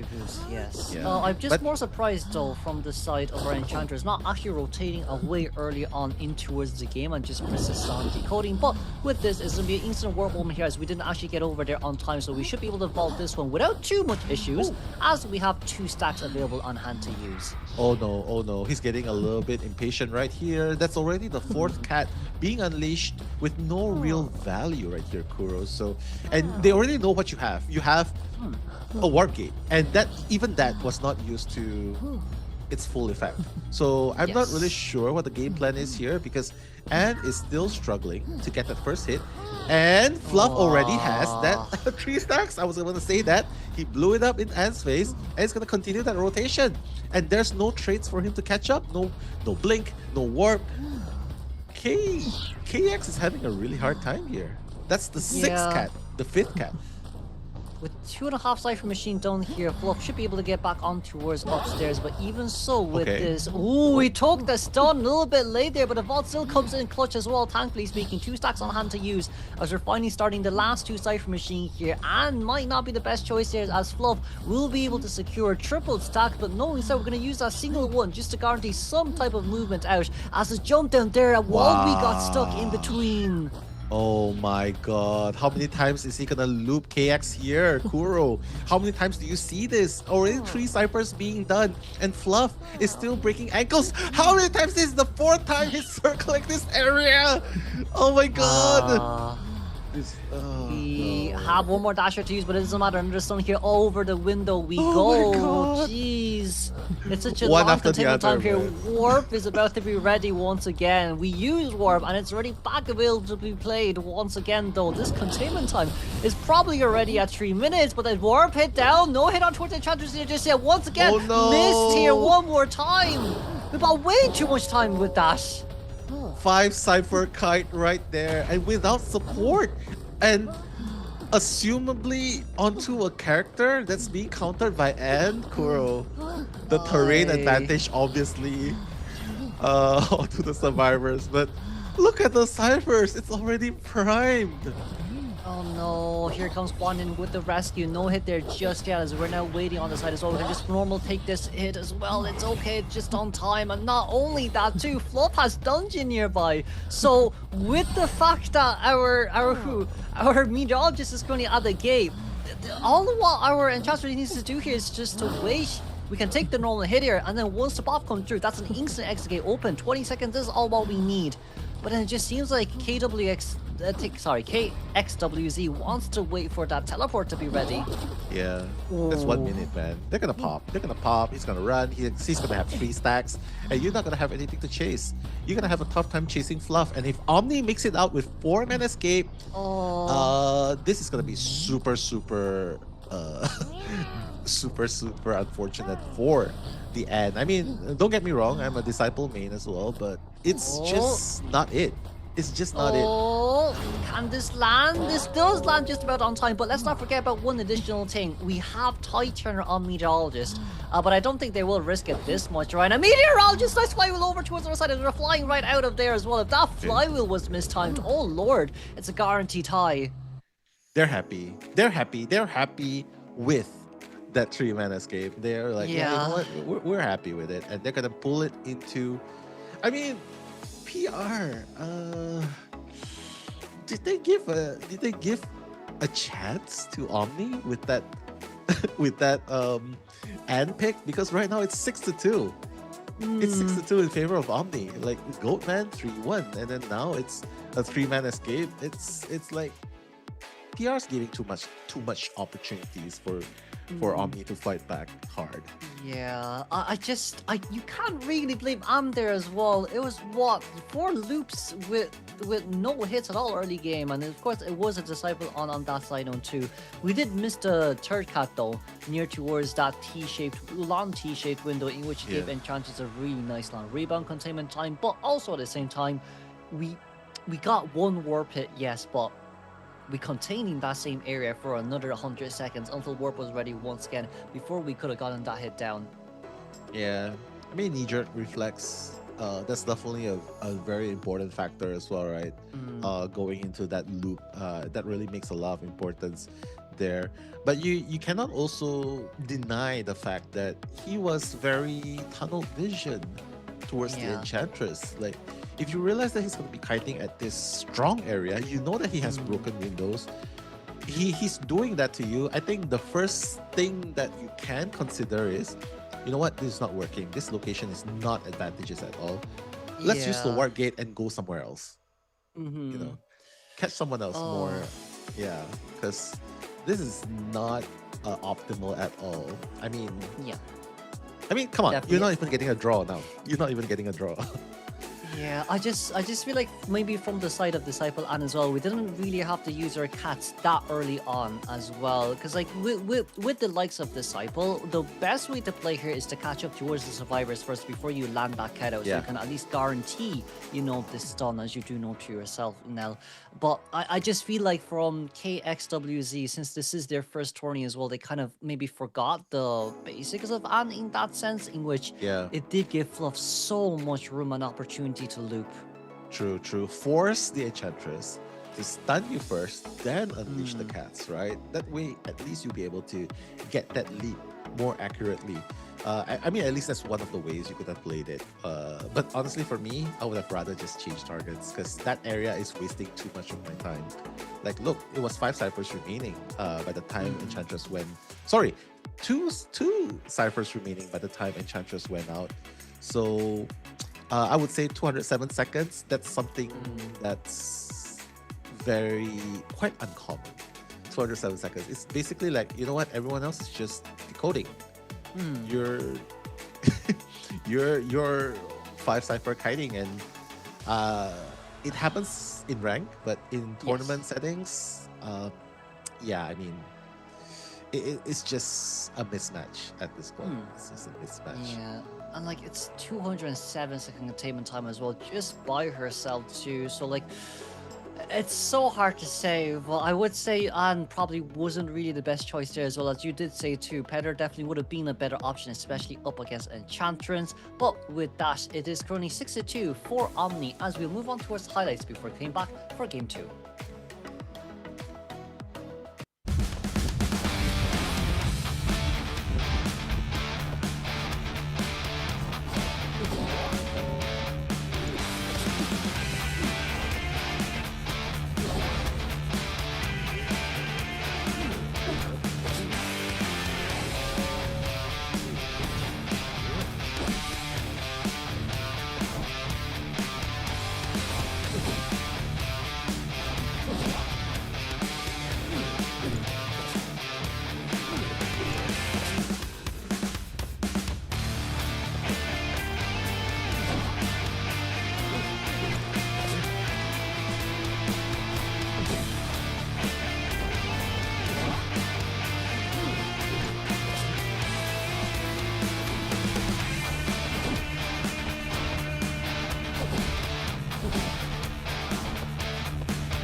And there you have it, the highlights of how Patricia kited Anne for 5 ciphers.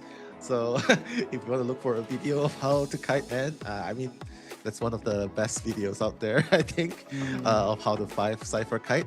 But honestly, it was really a mismatch. And, you know, I get the idea of PR. Like, you know, straightforward character, the one that doesn't really give us pressure to make mistakes.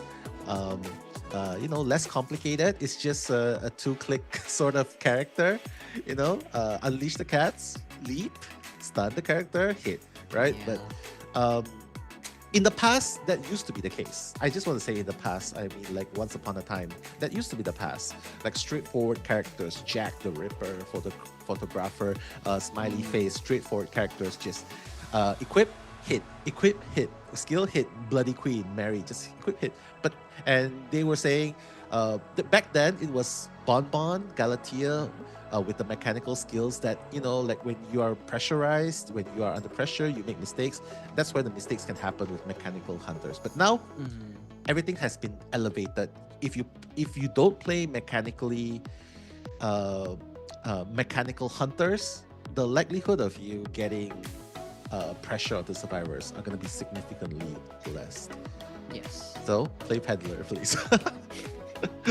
But with all that in mind, we have just seen Pure choosing their map as well, in which they decided that the Red Church will be delegated out first, as their hunter will be coming out, as Omni has banned out Moon Aurora Park, with them choosing their survivors to come out first up against the hunter of PR. So I think it's a good kind of thought process here from the side of Omni, right? They did just get a 3-man escape game up against PR's hunter. So since they have such, well, by technicality, Enchantress was the one who did all the work. The other 3 is still energetic, ready to go. So I think Omni, nice decision making there, but PR did choose this map, so, you know, maybe there's something available for us to see.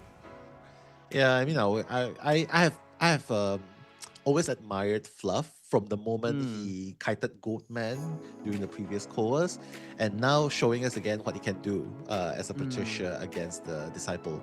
And even if it was the Goatman, I think he would have been able to do a good job as well, since Enchantress does counter Goatman to a certain degree.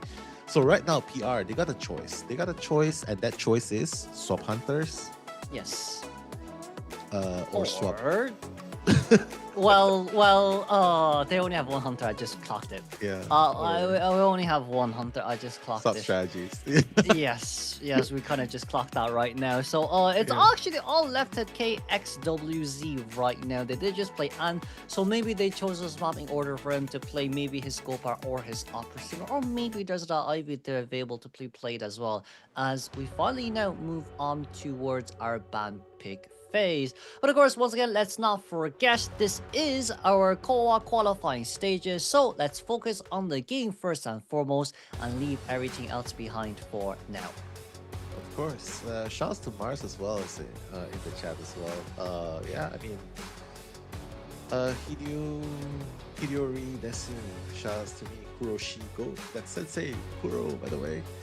Oh no, it's a different person, my friend. That's a different person. But we see here as well, right? PR's Hunter banning out Doctor and Fire Investigator. Meanwhile, Gravekeeper instant locked in, alongside with a Lanternist. Counter Quest? Yeah, that looks about right. We see the Archer band there too, right? In which it's an anti-Korean instant follow-up as well. So I'd say probably when you change towards human form, instant disarm, which does quite a decent amount up against the QS2. Yeah. I mean, they have their work cut out for them, right? They already know what's up. They already know what they want to go for. They already know what they want to do. And add a Gardener to the mix. I mean, why not? Bring back the Emma glory days, right? Like the bubble, rescue, just being annoying, breaking the chairs just to make the hunter put down the survivors and coming back. And that might actually open up an opening as well, Kuro, because when you put down the survivors just to fix the chair, it does give an opportunity for the Antiquarian to come in and sort of, you know, in case he didn't make it the first time, he could definitely come in the second time just to harass a little bit more. But do you think Kuis is really the way to go here? Because this composition might be too challenging, considering after that mental blow from being 5-Cypher kited as an ant.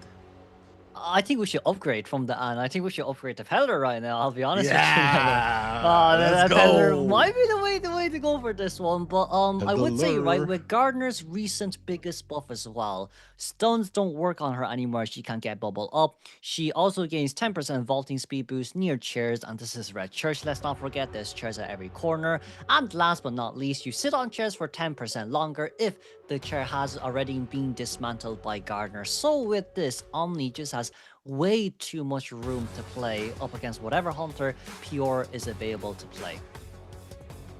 Yeah, I mean, he's gonna go with the Hullabaloo, and honestly, Hullabaloo. I mean, this map, it's decent sized, it's balanced, but again, the point of, are you capable of making sure every single double surprise or most of your double surprise is going to hit and make it count, right? Because that first chase is very important. If you could not unlock your skill by the first chase, you do not have your trapeze ready, you're gonna have a really hard time. They're just gonna put down pallets, they're just gonna rotate, build that distance against you. And that's really hard if that happens to you. And okay, you have an insolence, but still, you gotta get that first hit first.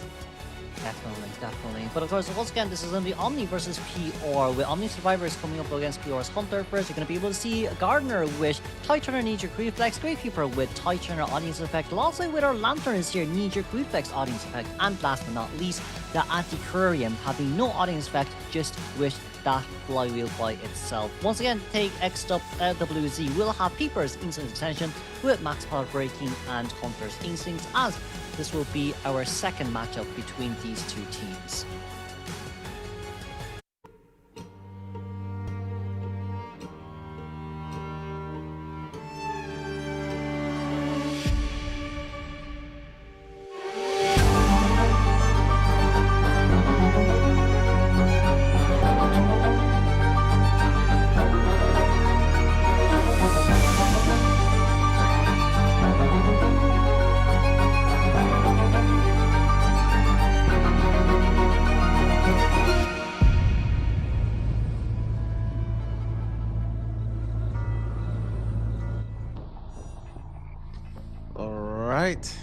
Let's see if KXWZ will be able to redeem himself in this game. Match number two, first half. Right now, the first target dropping a peeper off. PPM is in the vicinity. Obviously realizes, okay, that's a Lanternist we're talking about with the projection. Just trying to get a little bit more time. Okay, double surprise. That's gonna work. Ooh, that's gonna be a black and white mark onto the Lanternist already. A red one is gonna deal that first damage. So KXWZ breaking pallets first. Just trying to make sure that he's able to... Oh, wait, what? I think we wanted to drop down the pallet stone there and then rotate out, but we didn't really find a chance to do so. Very nice dodge there towards the red bomb, as it will be taken here once again, 60 seconds in towards the game. Trapeze finally here being open as we decide to destroy the pallet here first, as right now a window there left to play around with, but just kind of being a tiny bit more careful. But it should be enough to register ourselves towards the next moving pallet, as it has been dropped down, yes, but it's still a Hello Blue who moves insanely fast. That's true, but I think he's still doing a very respectable job, right? PPM, he has still to get another mark. The red mark is the only one he's gotten so far. You know what I mean? It's the only one gotten so far, and it's already the 3 ciphers kite at the moment. So PPM definitely showing that he knows what he's doing as well. The Peepers is not really helping him that much, but oh no, KX knows, but he's just gonna go back. He's gonna go back and forth right there. And the trapeze going out, and that's gonna be a down, but that's gonna be a 3 ciphers kite. Very, very respectable, honestly. So now he's coming in, hero Mao. But Fluff obviously does not have Tighturner. The only ones with Tighturner is Lays and One. Coming in, they're gonna start with the 2 ciphers. Lace already creeping into the vicinity, so he's probably gonna be that first rescue. KX needs to make sure he knows. Okay, he's gonna catch that person first. Okay, alright, no problem. Okay, break that bubble, no problem. Okay. Oh, he's gonna go down, double down. Instantly there as well. From inside the PPM, we do have our item to use, but we flipped over here first instead. KX didn't really expect that. Now we can't forget, we also do have our items left to use as well, as we did manage to flip over here at the same time too, but it seems like we can't use it here just yet. Trying to play mind games here, as that's going to be last cipher here popped instantly as well, but with a double down, it just means your cipher is definitely going to be way slower. Juan slowly making his way in here, as Lays was decoding earlier on just for a tiny bit of time. But even so, he can't really self-pick up himself here in this area, or else self-heal being used is not good up against the Hello Blue. It's not, yeah, unfortunately. Just putting the creepers around the side as well. But don't forget though, Omni still has that opportunity to come in. Once already on rescuing duty. Lanternist is gonna be rescued, but already with the black mark, and that's gonna be 1 more damage. Last effort gonna be popped. You know what? You gotta run really, really far away. PPM, you gotta go away as far as possible from the last cipher. The last cipher's not even primed just yet, Kuro. So seems like they might be in a little bit of a pickle right here. Omni, KXWZ, securing that first elimination.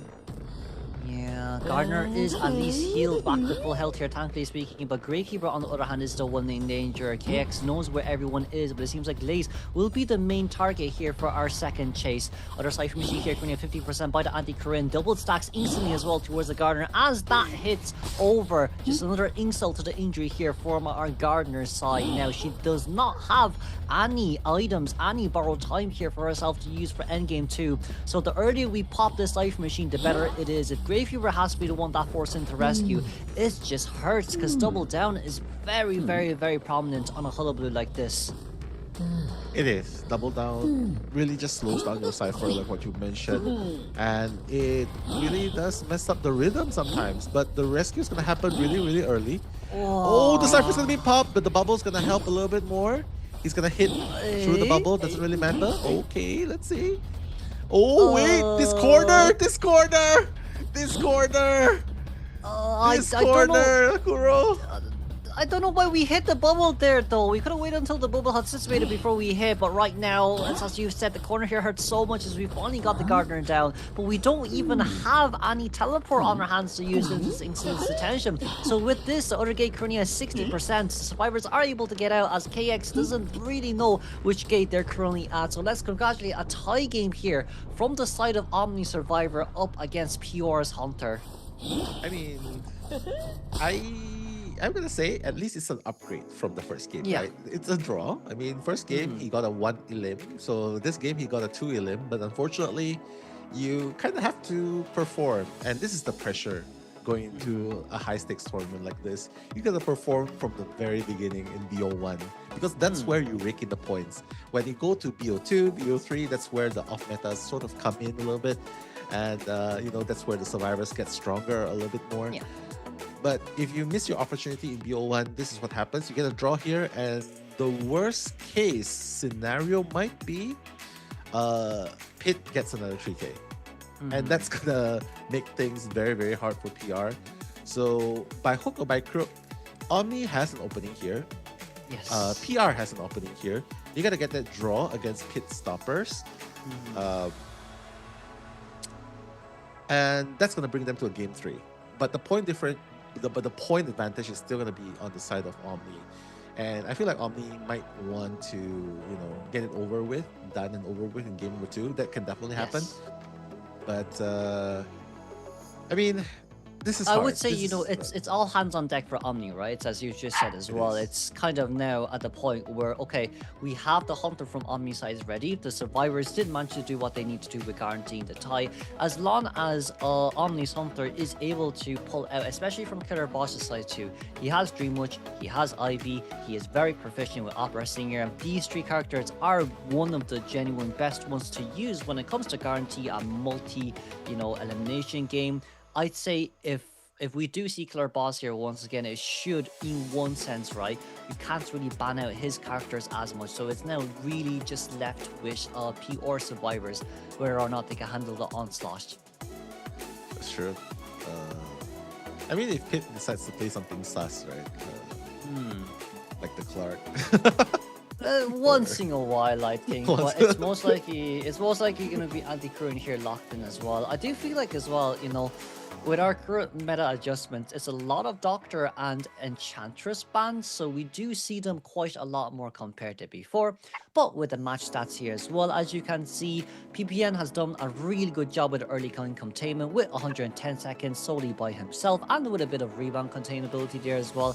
And of course, with everyone else, it's less than 60 seconds, but it did guarantee the tie. And for KXWC, who is given the best deduction of this game, overall 5 pallet destroy, 36 survivors hit, and overall 6 knockdowns in total.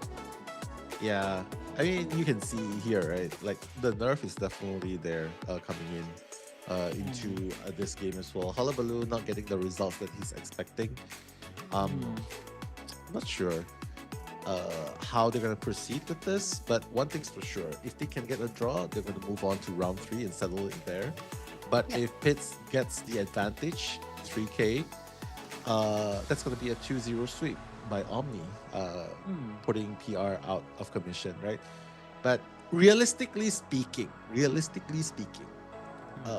BO2, without the Goatman in a red church, a tie is very doable for the side of PR, as long as they ban and pick correctly, right? Yeah. But without the first officer here, things might get a little bit tricky because what they're going to resort to, mercenary, and mercenary. Yeah, I mean, I don't know. But slow. I'd say very slow. Maybe Gravekeeper could be, you know, a secondary really nice option as well. We see here as well, it's going to be Seer and Lantern as first two bans. Now waiting for the third ban, it's Hunter ban here. We're going to lock out Peddler instead from the side of Pit Stoppers. Not even Opera nor Ivy.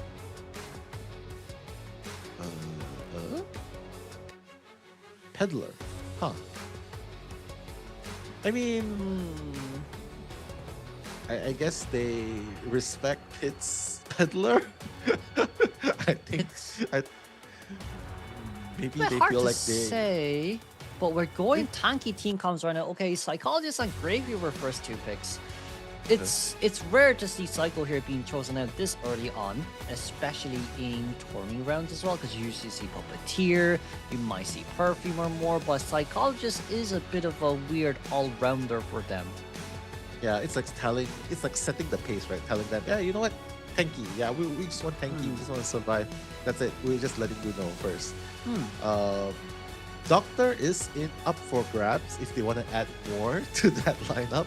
I mean, I think it's pretty apparent what PR wants right here, right now, right? But no, they're gonna go with the Meteorologist. And last pick, the upgrade.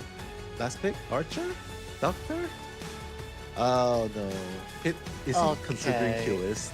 I think we can kind of spectate that this is either going to be, as you said, a Qist or an opera singer. I think Ivy is possible with the Fire Investigator abound, but it just feels more catered towards the Qist or the opera. Yeah, no Ivies. I don't think it's gonna be Ivy. It's just really annoying. I like the Novelist pick. It does cancel off the Hunter skill, especially when you're trying to activate it. You just swap and cancel the skill. But again, it really matters what you are trying to contend against. Like, who are you expecting to fight against? You ban the Peddler. You bring out this lineup. Who are you expecting to go up against? Are you confident going up against the QS? Is this your lineup for going up against the QS?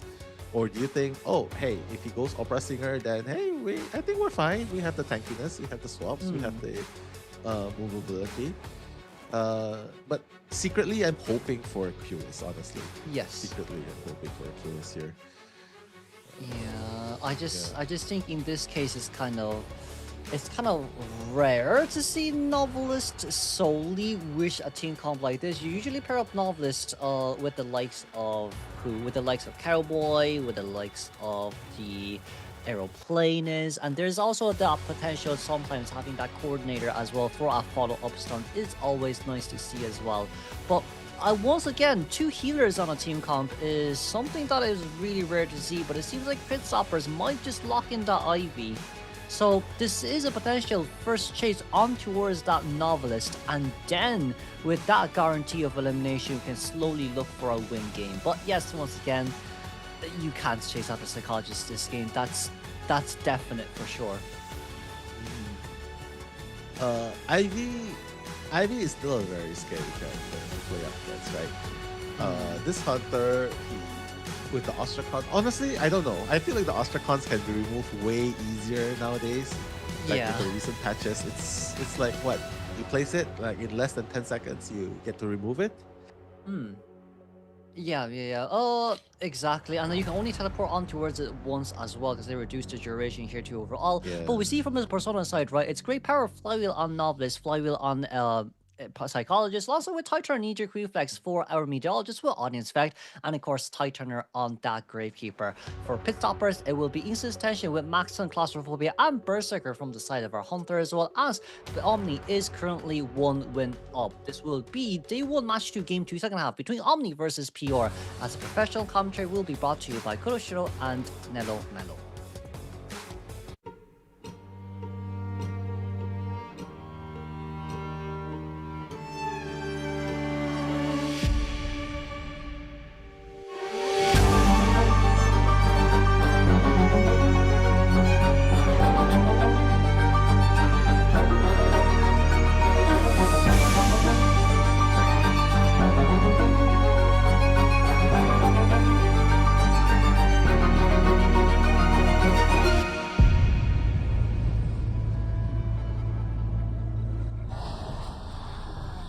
Church Pit, if he wants to put an end to this with a 2-0 sweep, he needs to get a 3-man elimination. PR wants to stay alive, they need to get a draw. So Psyche is going to be that first person being infected, but I doubt that that's what Pit really wants. He's just going to put an Ostrakon right there. But again, Ostrakons can be removed way easier right now. Pit's just still trying to find that first target, 17 in the vicinity. Meteorologist can teleport in and gonna get pushed away a little bit more, saying like, hey, you know what? Stay there with the Cypher. Stay there with the Cypher. Pit gonna move on to that's the next target again. Numer is gonna vault out. No teleport yet, just trying to spray a little bit more. Numer. Oh. 58 stacks isn't bad, yeah. But we did get the additional 40 stack landed on too, so I think we might just blink open here and then try to land that 60 a bit earlier on. But once again, Numer has that book ready available on his hands to use as well, so we can switch over whenever needed. But it seems like 60 just about on time. Numer might not even be able to use that book anymore. Oh my god. And just trying to spray a little bit more. 100% fear. Okay, you know what? Just spray for good measure.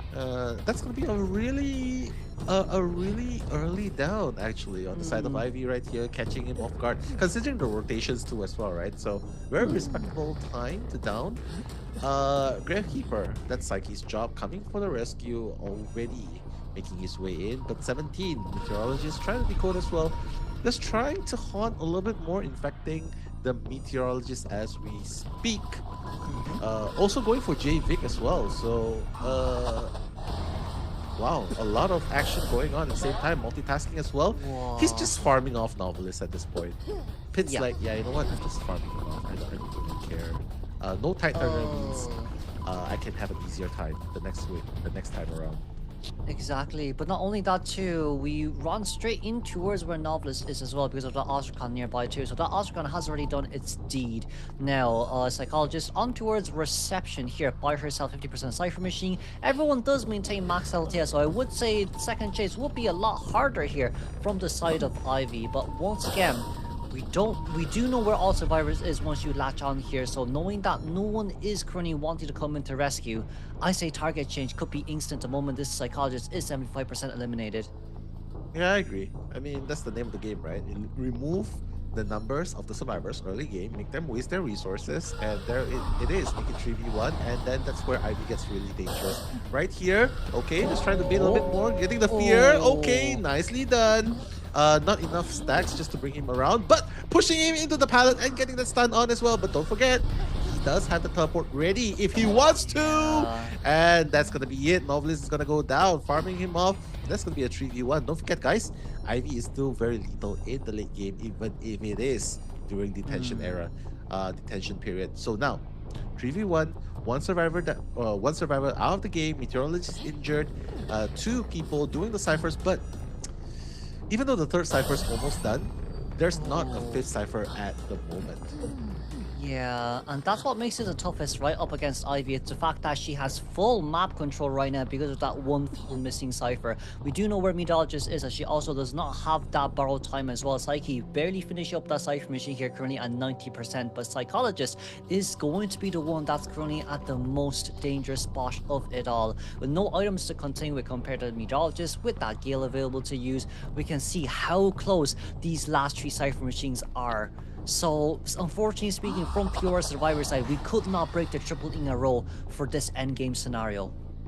Yeah, I mean, that's the game plan for Pit, right? Just build as many Ostrakons as possible. Just try to maintain overall map pressure, right? And this is a small map. It's very, very possible. Just get close. Just make sure everyone's injured. No one is able to go in and freely decode, freely have free health.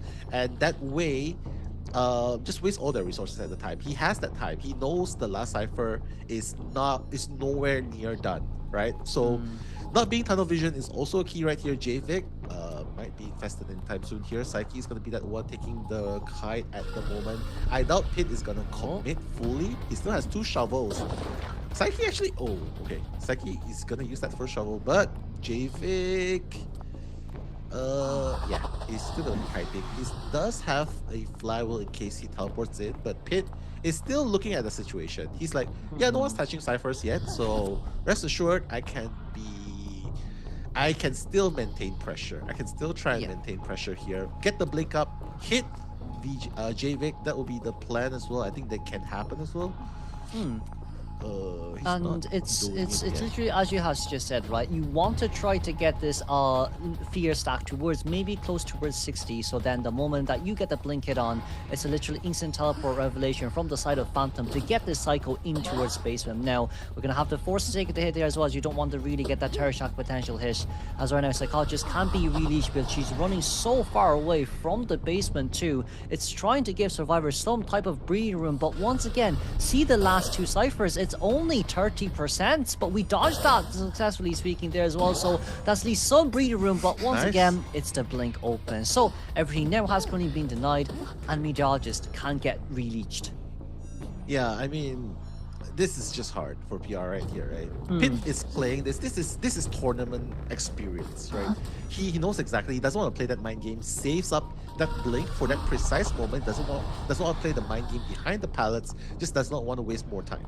So right here, committing towards that blink, it doesn't really matter, because for the next 2 minutes, he knows that the two ciphers are here very, very closely, very close in the vicinity. So JVIC is going to be teleport onto, not sure why he was standing there for a moment there, but it doesn't matter. Psyche's at full health. He can still go in for the rescue, but it does open up an opportunity for PR to continue decoding all the way until Cypher is primed. We're really close towards 90 right now, as we're trying to leech on towards 17, but it seems like for 17 right now, it's going to be teleport over here just about on time. We're currently at 80 stacks, gets a hit just about on time, and that's going to be instant stun there too. We could potentially pop the Cypher Machine here on time, but that doesn't matter as it's a basement next chair.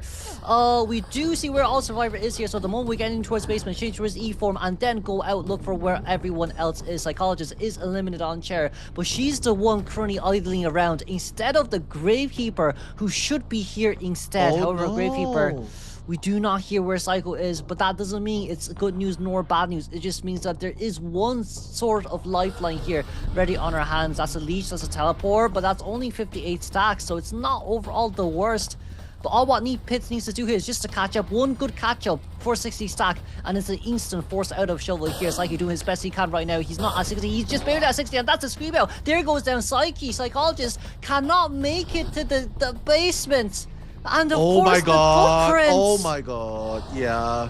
Not enough time at all. Yeah, just forcing out the shovel is such a huge deal right here. And JVIC decided to come and rescue, but not enough time. So unfortunately, this might look like a 4K for Pit Stoppers. Even more dominant than the first Goatman match. But all is not over just yet. Psyche is already at 80% healing progress, can still heal. Can still heal up if need be. JVIC just try to buy a little bit more time. There is the dungeon right here. The gate's not open, right? So honestly, this is just ego, right? This is just not ego. It's the pride of trying to get that 4K. It's the pride of trying to get that 4K. But no. Yeah. Psyche just forced that once again. We got into Shovel a little bit too slow there, unfortunately speaking. But let's congratulate them from the side of Omni for winning up against PR in 2 rounds. They will be the next team here to move on towards the finals. So for finals, we should be able to see USL versus Omni. And then with that in mind, a very dominant 4-1 elimination here from the side of Omni too. They definitely can pat themselves in the back from Survivor Slide with an Enchantress beautiful round 1 rotation all the way towards round 2 4-man elimination on that Ivy. Yeah, I mean, that has to be one of the best performance, right, of Ivy that we've seen to date, right? Because this especially in this division, right? Ivy getting a 4K in round number 2, that's really hard considering everyone knows that the Ostracons nowadays, you can remove it so fast. You can remove it earlier than if you compare it to from before. Yes. And not only that, you can only teleport to that Ostracon once. So that in itself, I would say it's a nerf. But in the hands of Pits, the nerf wasn't enough to stop him from getting the 4K. So, conclusion, you gotta nerf the player. You gotta nerf the player in this case, which is Pits. Nerf Pits. Exactly. But with this as well, I would say now you can see here as well, right? Overall, it's 13-4, so very dominant from the side of Omni as well. As we do know, they are the veteran team of this matchup too. Now, with the next matchup, I think will be the more interesting one between USL and Omni. We're seeing quite really decent Hunter performances from both teams as well. But now, from the Survivor side, can Omni Survivor maintain this up against USL Survivors is what I think is the most interesting performance of the finals as well. But with this, it's kind of, as we've said as well before, right? It's the fact that Omni did perform a really nice early game Cypher Camp, in which it resulted in quite a fast down that we got Novelist down in 80 seconds compared to the usual 100 or 110 second down when playing up against an Ivy. Yeah. Honestly, I agree with you. It's gonna be super interesting, super entertaining. But you gotta remember, despite everything that's going on, despite everything that's happening up to date, you have to remember Omni was and has been the second representative after B4U, right? And to say that, oh, you know what? We just have to fear pits. The survivors are just okay. Or to say otherwise, that would be a fault in itself, because as you can see, both factions did really well. Both factions did really well. They did not do amateur mistakes. You can hardly see mistakes. And that's the mark of someone that has tournament experience, that has gone through the fires, the trials, right? So if UCL wants to beat Omni and get that first spot, right, as the NAEU division representative, I think they gotta shut down. They gotta shut down pits, right? That's gonna be a tall order. They gotta shut down pits. I think they can, because of the dexterity and of the survivors we've seen, flywheel the spike burst and stuff like that. Maybe they can. And Mushin needs to do a great job as well, shutting down the Omni survivors, because Fluff and PPM, they were on fire just now. They were on fire. Exactly. So, Exactly, yeah. And not only that too, you also have to consider the fact that, like, if you kind of do compare between both Mushin and Pitstoppers right now, between both Goldmans, I'd say Mushin's Goldman has more confidence compared to Pitstoppers. Yes, Pitstoppers matchup was just that bit harder because you did have an Invisible Flower Lady, you did have to deal with a Magician. However, based on game dominance, it does seem like USL has a higher chance if that Goldman can be picked out for the round 1 scenarios. But yes, we're kind of still at a scenario where it's just unconfirmed for now, whichever team is the best until we go on towards that matchup too. But I do think, right, now it's now just about who is actually the MVP of this game, because as you just talked about, it was Enchantress round 1 being able to get that 3-mana escape, or is this the 4-mana elimination from Pitstoppers in game 2? It's impressive, the Enchantress 5 Cypher kiting, but ultimately I feel like Pitstoppers has shown the versatility and the confidence and the expertise, right? The expertise that's required of a high tier hunter. So based on that alone, I would say yes, good job, Enchantress 5 Cypher kite, but it was situational. It was in a terrain where Anne was really bad at, and the mechanics were not quite there yet. You know, like talking about the fundamentals of playing Anne.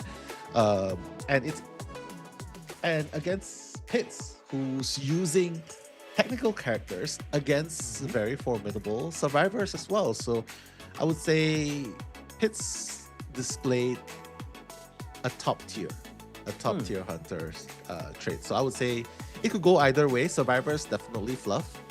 Hunters, Pitts, no doubt about it.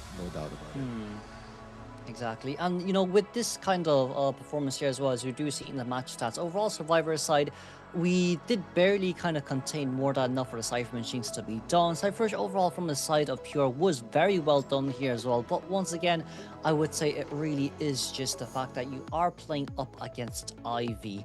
And once again, with the match results, is currently 13-4, 6-2 in Game 1 in Lakeside Village, and of course 7-2 in Game 2 in Red Church, in which Game 1 was Omni's Hunter pick, map pick, alongside with Game 2 being given towards P.O.'s map pick. Overall, Omni took advantage of both maps, and with this very dominant 13-4, overall a 9-point difference.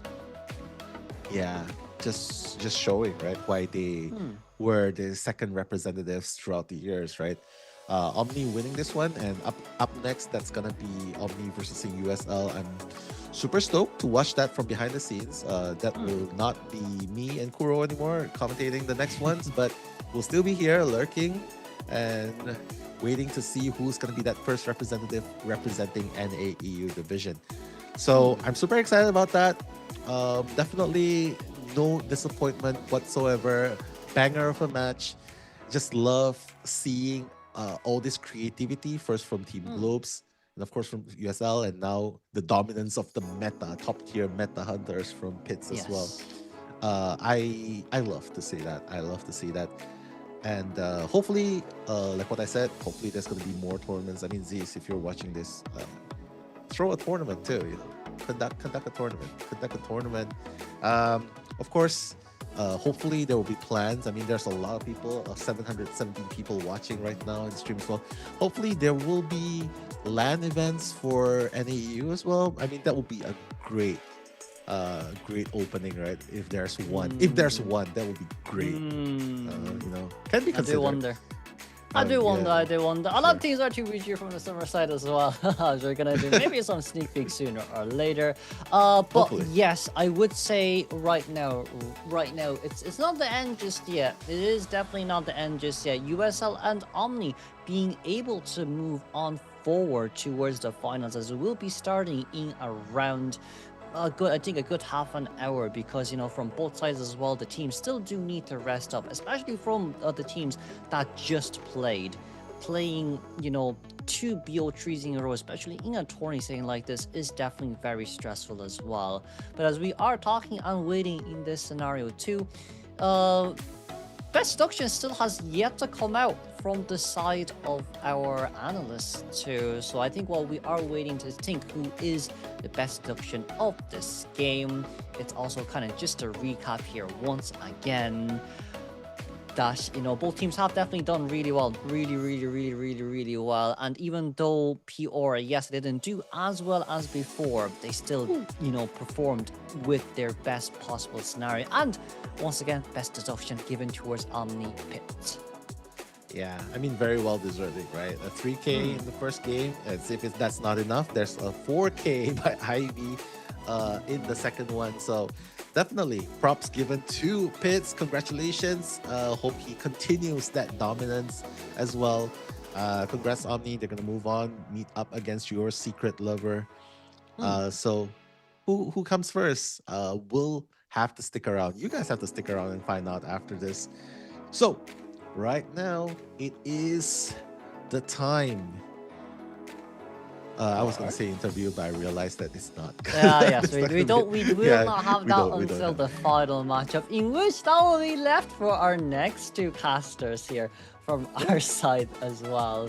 But I would say as well, in that sense too, it's kind of now more or less just, okay, how much more can we get from this? I would kind of like to see a bit more variety as well from the side. I would like to see Omni Killer Boss being playing out here as well. And no, I would say, right, Omni, once again, they've been into COA like 2 times now, if I'm not wrong, last year and the year before, so they definitely do have more experience compared to the previous few teams too. But overall, I'd say there's still a lot of cards hidden, I think. I do think, you know, from both teams, we've only played the meta for now. There hasn't been much pocket picks just yet.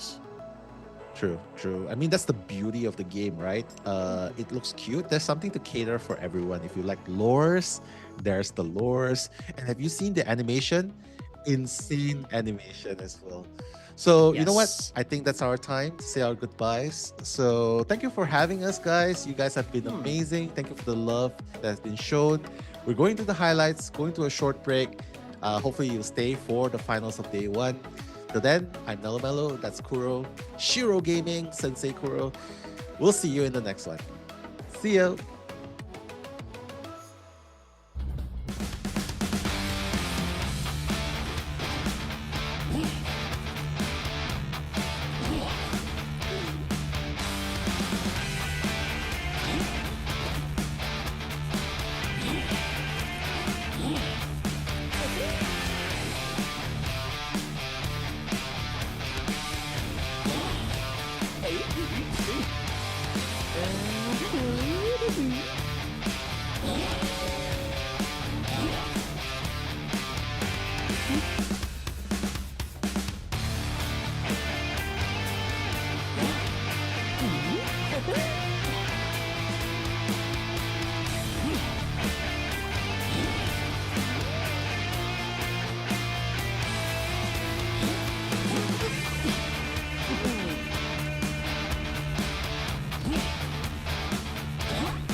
记者小姐，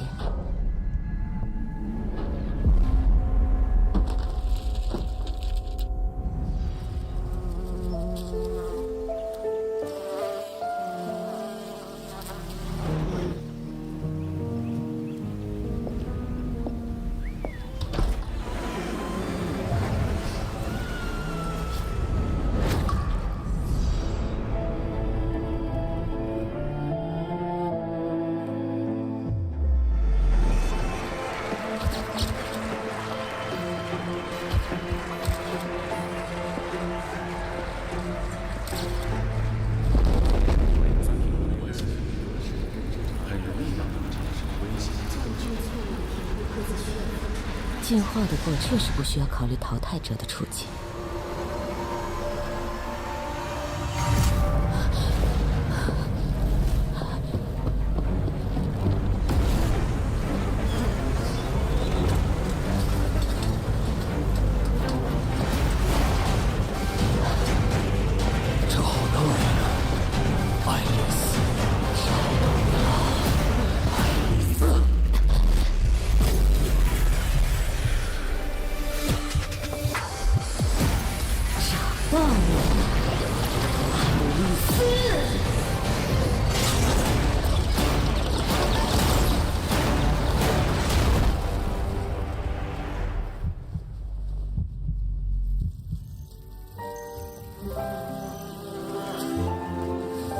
稍等，记者小姐，我想这里不是适合交谈的地方，请随我来。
Melly?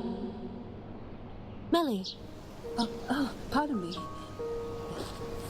Mr. Planius has recently become obsessed with studying insects. There's a greenhouse at the back of the manor. It used to be filled with rare and unusual plants. Oh, right. Lately, Mr. George has been staying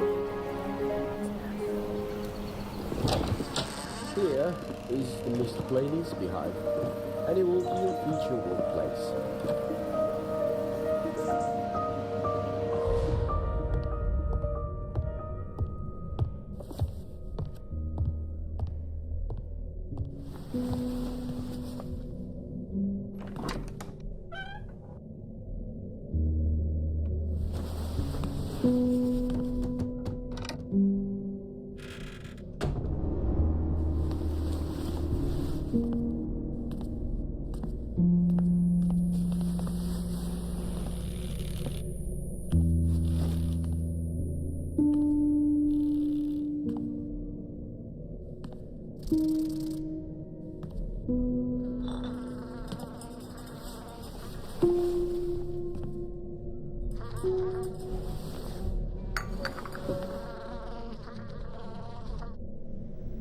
European black bees.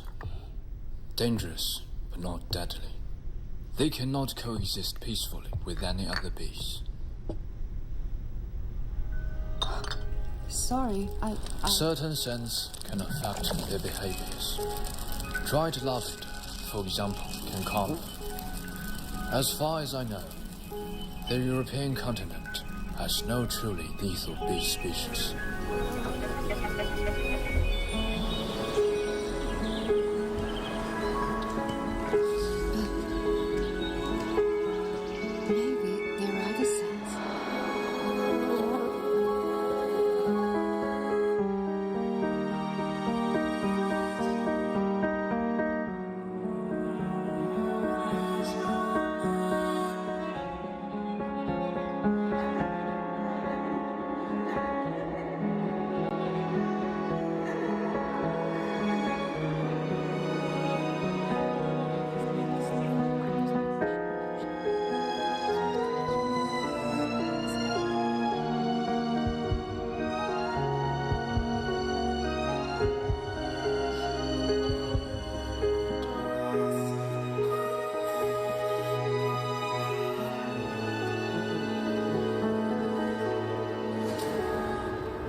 Hereby declares that the merge and cohabitation between Drosoplanes and Meleplanes be dissolved and legal separation is granted. Humans' understanding of bee colonies has always remained at the superficial level of instinct-driven. But through my empirical observations in the bee farm I set up on the estate, a bee colony is not just a disorderly swarm of insects.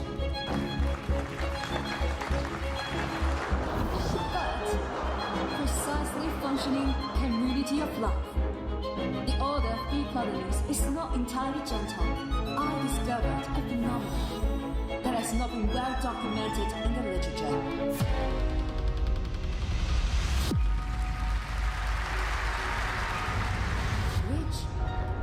I would tentatively call matricide behavior.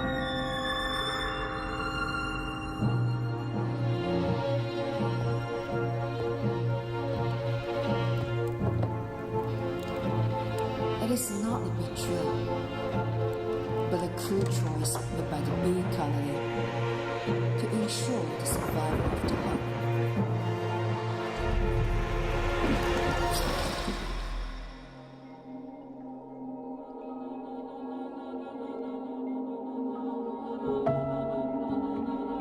All actions serve the long-term survival of the population.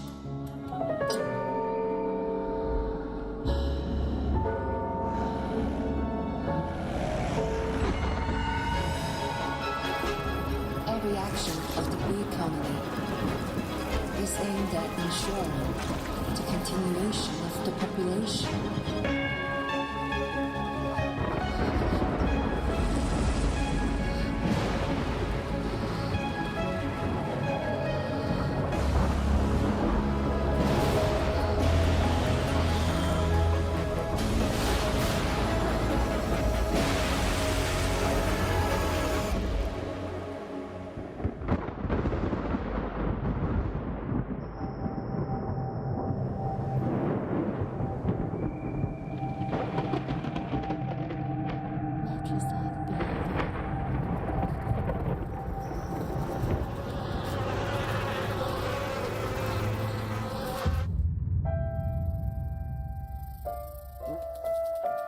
Don't move!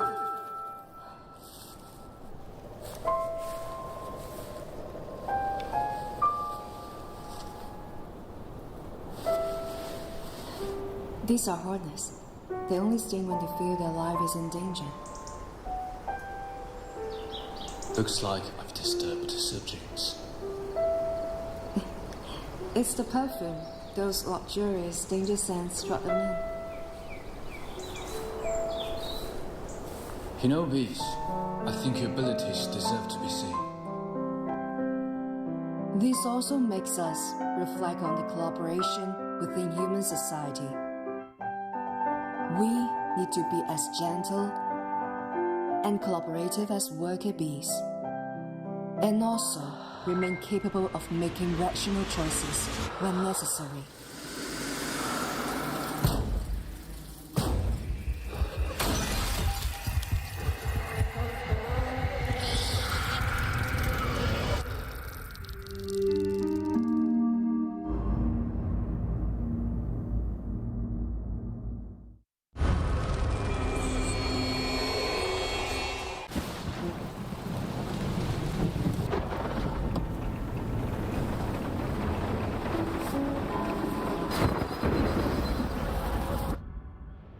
大家好，我是第五人格的主文案圈圈。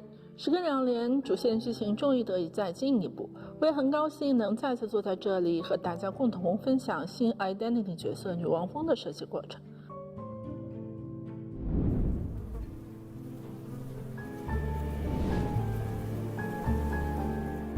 分币这个称呼，与其说是形容生物学上的一种蜂种，更确切的是来自于世界观设定中流行于当时的奥尔菲斯与约书亚·普林尼的死，以及关于约书亚夫妇的一些市井传言所撰写的一部悬疑奇情小说。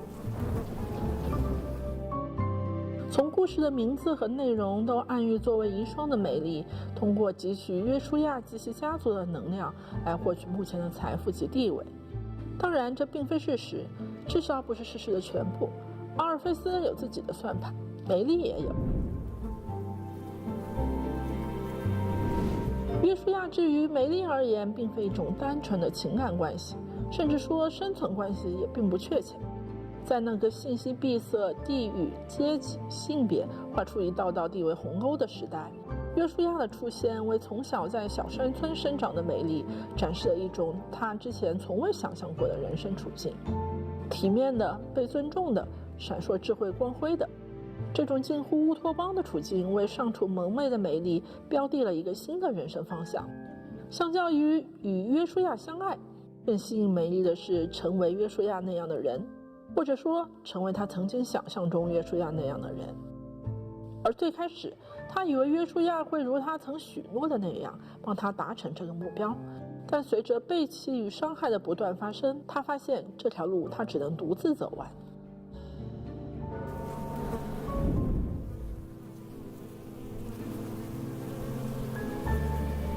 三人游戏本身而言，属于德罗斯小姐阶段性的同伴吧。虽然玩家在剧情中的行为选择会对实质的信任关系有一定影响，但至少目前大致还处于信任昆虫学者的阶段。而Identity角色可以看作德罗斯小姐在药物影响及高压环境下对于三者最危险化想象的投影。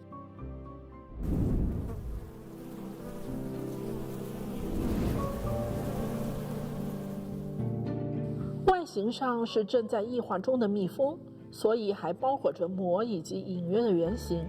与其他 identity 角色不同，处于一种异化的中间态。这也与观测者对于他的内心投影有关。观测者对于他的认知还没有被恐惧完全控制。大家好，我是第5人格的战斗策划周3影业，在这次昨日之龙的资料片中负责女王蜂的技能设计与技能制作。初次见面，还请大家多多指教。作为昆虫学者的监管人格，其技能概念的核心锚点便是虫群。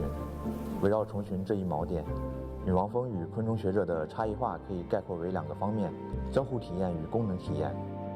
交互体验部分，我们已经有了一些切换操作对象类型的角色，比如昆虫学者、机械师、梦之女巫、时空之影这些。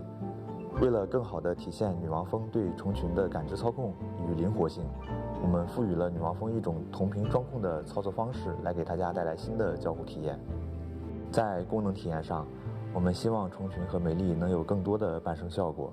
美丽控制虫群，虫群为美丽提供增益与能量，美丽消耗虫群提供的能量发射矢刺，虫群可以作为美丽飞行的终点。在2阶时，美丽可以和虫群合为一体形成蜂球，这些功能设定让虫群与美丽的伴生关系更为鲜活。我们也希望能让大家感受到一种我与虫群彼此互为战友的游戏体验。女王蜂是一名追击型监管者，由于矢刺不会被低矮的建筑物阻挡，所以它的优势地形为低矮版区或较为开阔的区域。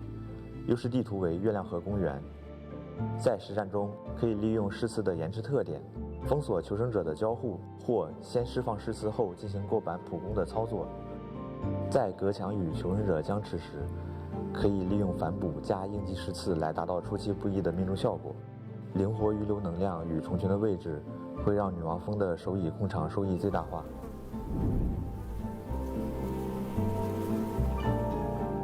女王蜂是一名在前期比较怕拉点的监管者，较远的控制距离会使虫群难以碰到求生者，从而令女王蜂无法获取增益与能量。在近距离博弈下，应尽量选择高墙或复杂板区来对其进行牵制，利用碰撞和转角来压缩女王蜂矢刺的发挥空间。那么以上就是本期女王蜂设计访谈的全部内容。感谢大家能够跟随我们的视角了解女王蜂的故事与设计，我们下次再见。Pierce through lies with their stingers.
Ladies and gentlemen, welcome back to Call of the Beast 9 NAEU Qualifiers Day number 1, and we are on our final matchup here between these two very strong teams here. I'm Chocho and joining me is Posh Pies, and we will be your commentators for this last match. Posh, we saw the matches right before this, so any thoughts on how this is going to potentially go about? Well, they are vying for that spot to represent the NAEU region. But first, I just want to acknowledge everyone. It's been a minute, Chocho, that we shared the mic. Again, high-stake situation here for both Omni and USL. So hope you guys are joining us for this intense matchup. I'd say we saw more from USL because they went the full 3. But Omni showing us their veteran dominance. They are technically the favored one in this whole group because they have been the ones to make it consistently to Call of the Abyss for like 2 or 3 years. But USL, I don't know. They might have that underdog factor, especially with Mushin if he comes in on point. He did bring out the COAIST. I wonder if he's going to go with that again in this matchup. But yeah, I think they've both showed, even both on Hunter and Survivor side, that they're quite evenly matched. So I don't know, Chocho, you might have dropped a crown as the OT queen if this can go the full 3. Yeah, we'll see how that goes about. But let's look into the player lineups first. We have USL with 147, Heyan, LeForend, Zoe, Yu, and of course their one and only hunter, Mushin, which is also one of the most anticipated hunters that we are seeing here. We've seen, you mentioned, the COAIST coming in right from the get-go, the first matchup today, and he got a tie, but I'm pretty sure he could and wants to do more than that. Now moving on to Omni. Yeah, over here we just saw them on screen. We didn't see Killer Boss, we did see Pit, we saw PPM, we saw Lei, Swan, and Fluff. Also, Paul Blem's into the mix as well is also an additional factor that they could play into. What I'm excited to see also is how are these survivors going to face off like a warmed up Mushin, right? We did see them really get the best of the previous hunter on PR side, but this Mushin we're talking about, I think as the rounds go on, he gets stronger and stronger. Geisha did receive some changes, but you don't really see that high-level Geisha play, and I don't know how people can prepare for a hunter like Mushin. So only time will tell with how well these two teams will face against each other. Will we see history repeat itself with Omni going in, or will we see a new name represent the NAEU region? Yeah, and stakes, as you mentioned, super high here. Whoever will win this will be representing NAEU in the group stages. And also, whoever wins will actually kind of also secure that mini portion of the prize pool, 100,000 Chinese yuan, which is estimated to be around 14.5 USD. So this is not just a random game here. They are here for that money, also for that fame and your recognition. So let's see how they're going to be doing here. And the big question still remain, who is it going to be? Especially in this new meta, right? We were talking about it with Gummy, like while we were watching the stream. It's been a shifting meta, but we've seen time and time again Call of the Abyss that hunters always dominate. But here, coming into this Call of the Abyss, some survivors coming into this, like the Lanternist, a new addition, Doctor, Perfumer, getting some buffs that are kind of shifting the tides here. So it seems like in round number 1, especially on USL side, they've been showing off like, yo, survivors, they do pretty well. Even that magician play by you was actually quite, chef's kisses, just flywheeling right away from that breaking wheel spike. So cannot wait to see how they're going to perform. Now we're going to look at the map selection, and it seems like it's Ever Sleeping Town, Chocho. Ever Sleeping Town indeed, with the hunter side, I believe, of USL coming in first. So we've seen kind of potentially a deja vu moment for USL. First match was also Ever Sleeping Town. We saw the COAIST coming in. So question remains, we saw that the team comp that Mushin went up against extremely counters the COAIST, the invisible team comp, they like to say it. But he still went for it, got a tie. So not too sure whether he's gonna go hit on with it again, or is he gonna potentially surprise us with something new here? Gubby brought up a good point, right? I think he tried it, and maybe he's gonna learn from it. Maybe if he sees the lineup again, maybe he'll think twice about it, because I think it was Kuro and Nell that brought that up. Why don't you just go for Opera Singer, go for a Goatman? His Goatman got the 4K win potential already before the 5-minute mark hit. So that's no easy feat. I know Goatman has been adjusted, but he's still considered, the top tier hunter. But might as well use that since it's going to be banned off anyway, or it's going to be locked out. So we're going to head straight into the picks and bans. Once again, guys, shout out to each and every one of you that's joining us. Big implications here for this matchup, this best of 3 game. Mushin on USL side to start things off as the Hunter, and a rise of Enchantress, Chocho. We've been seeing Enchantress every game. Yeah, it's just the rise of Enchantress here, and also we saw when doctors are being released, it's also being picked up because of the medical bottles that she has now. So things are just looking pretty optimistic for the Survivor side. We are shifting towards a meta where Survivors could potentially stand out even more than the Hunters. So Hunters might be a little bit struggling here, but as of now, Mushin and also Pit Stoppers, both Hunters of both teams are doing extremely well. So let's see if they're able to keep this up. Omni Survivors also on tip-top condition. Yeah, I mean, the way that they were able to kite that the Anne in that small boat area in Lakeside Village was just really a big highlight. So shouts to Fluff and and his performance there. But now we've already locked out the Survivors. No Seer, no Lanternist. You're now going to see also an Airplanist as well as a Fire Investigator. So a lot of kiting and supporting Survivors off the mix here. But you do have a team fight potential with that Enchantress. You got some tankers when it comes to Puppeteer and Gravekeeper, and a Magician also that can kite for a while. Question is, what will Mushin be bringing to the table to counter this lineup? Hopefully he still picked something within the current meta, not something too surprising. We've seen Mushin, in previous tournaments when he picked something very interesting coming into the matchup, especially in crucial moments like this. And sometimes it goes well, sometimes it doesn't. But fingers crossed for Mushin here. Hopefully everything goes well for him. For the Survivor side, very stable team comp. We have kiters, decoders, and also harassers and rescuers. So all-rounded team comp here. If there is support potentially coming through from the Enchantress, that could be possible. Yeah, so I wouldn't mind if you went back to the Qist here, because you don't have the Lanternist, but I mean, kiting potential is still really good, and you have the Magician also. But he can kidnap anyone, if ever, and he was actually pretty good, but it was just very crucial. I think he missed one blink and one Q ball placement. So again, when you're playing that Qist, you need to be on point. But Kuro did mention Opera Singer is also on the table. Opera Singer can catch up right away. Goatman is still on the table for him to be able to use. I'm not sure if Hullabaloo is still going to be there, but a wax artist. Oh my gosh. That's Jojo. We're like, let's not predict it. Let's just call all the hunters out. But Mushin going with wax artist, a hunter that we don't see that much, especially in BO1. This is just insane. This is the kind of hunters that Mushin would pick suddenly out of nowhere. But I get it though. I believe. Yes. If he's playing the long game, you're bringing out a hunter that is not really on anyone's radar, right? And look, if he gets stunned by the Enchantress, you're still gonna get the wax onto the Survivors. But we'll talk about that as we look at the spawn locations. Kind of a T-shaped spawn here with Juan right at the center, just so that he'll be able to rescue if one goes down. Lay's having access to the graveyard area, and completing the T-shape here is Mushin with the wax artist, which again, not in my bingo card for today. Yeah, it's gonna be I believe it's gonna be a very tough chase here. We saw how Fluff managed to kite out the end, right? So great kiting coming from him, and then there's a puppeteer at the geisha area. You don't really want to chase any of those people in the middle as well. So looking into our personas here, Trump card Insolence, and for the Survivor side we have Ripple Kite Turners, and we'll look more into it when we enter the game for Game 1, first half of Abyss:�̅.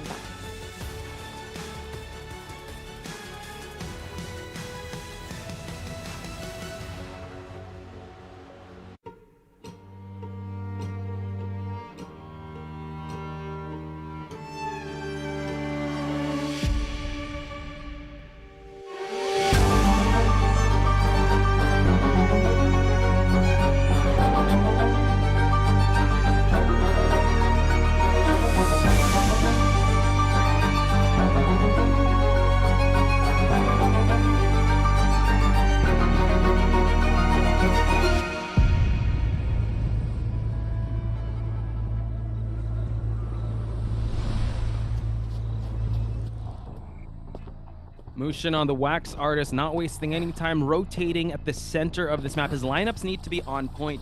While we do see he's going to try to stall out the center cipher, which is going to be very crucial for the end game. So now PPM might actually take the first chase here at the corner house.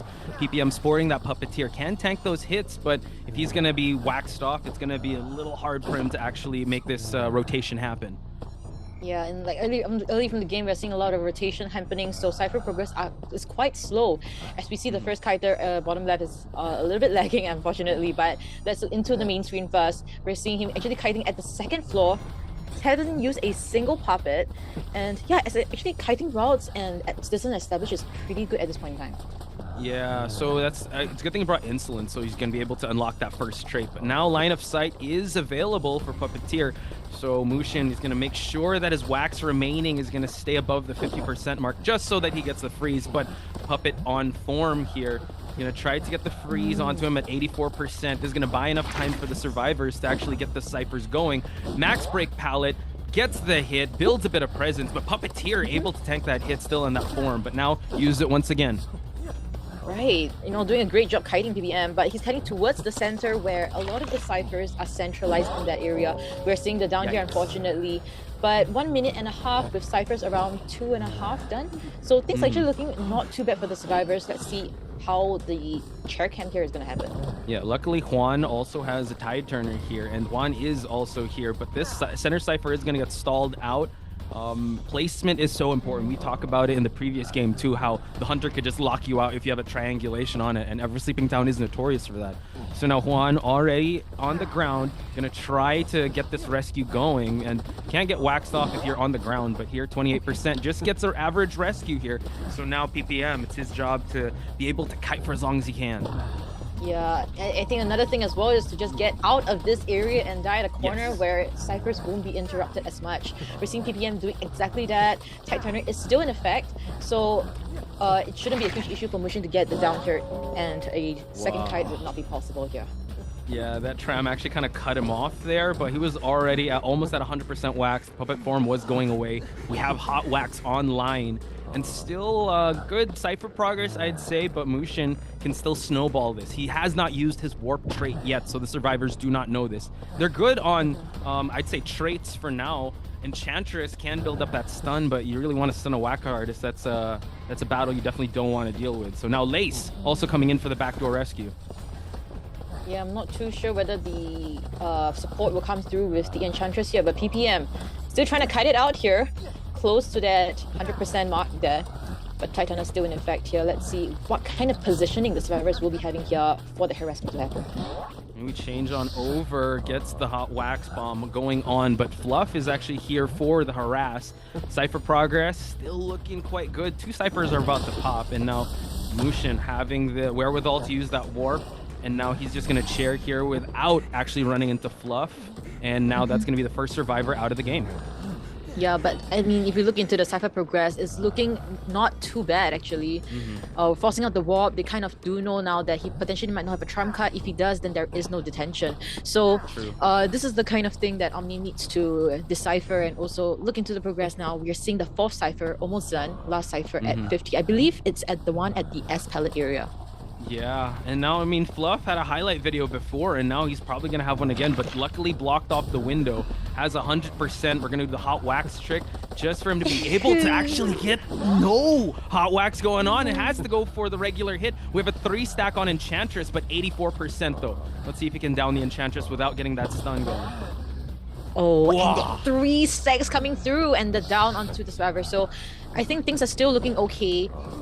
Juan actually, Fluff actually died inside the graveyard area, so it wouldn't affect the ciphers too much. We'll see how the shooting of the wax bomb here would affect. Oh, but it seems like Mushin does have enough distance for that. Yeah, he's gonna try to pressure the cipher. He can try to lock it out or actually force the pop to happen, but no, gets the push, gets the force rescue, and now Mushin's gonna try to go for Lace, but they all pop it, and now a detention 3-man game for the survivors. And unable to actually down Lace here.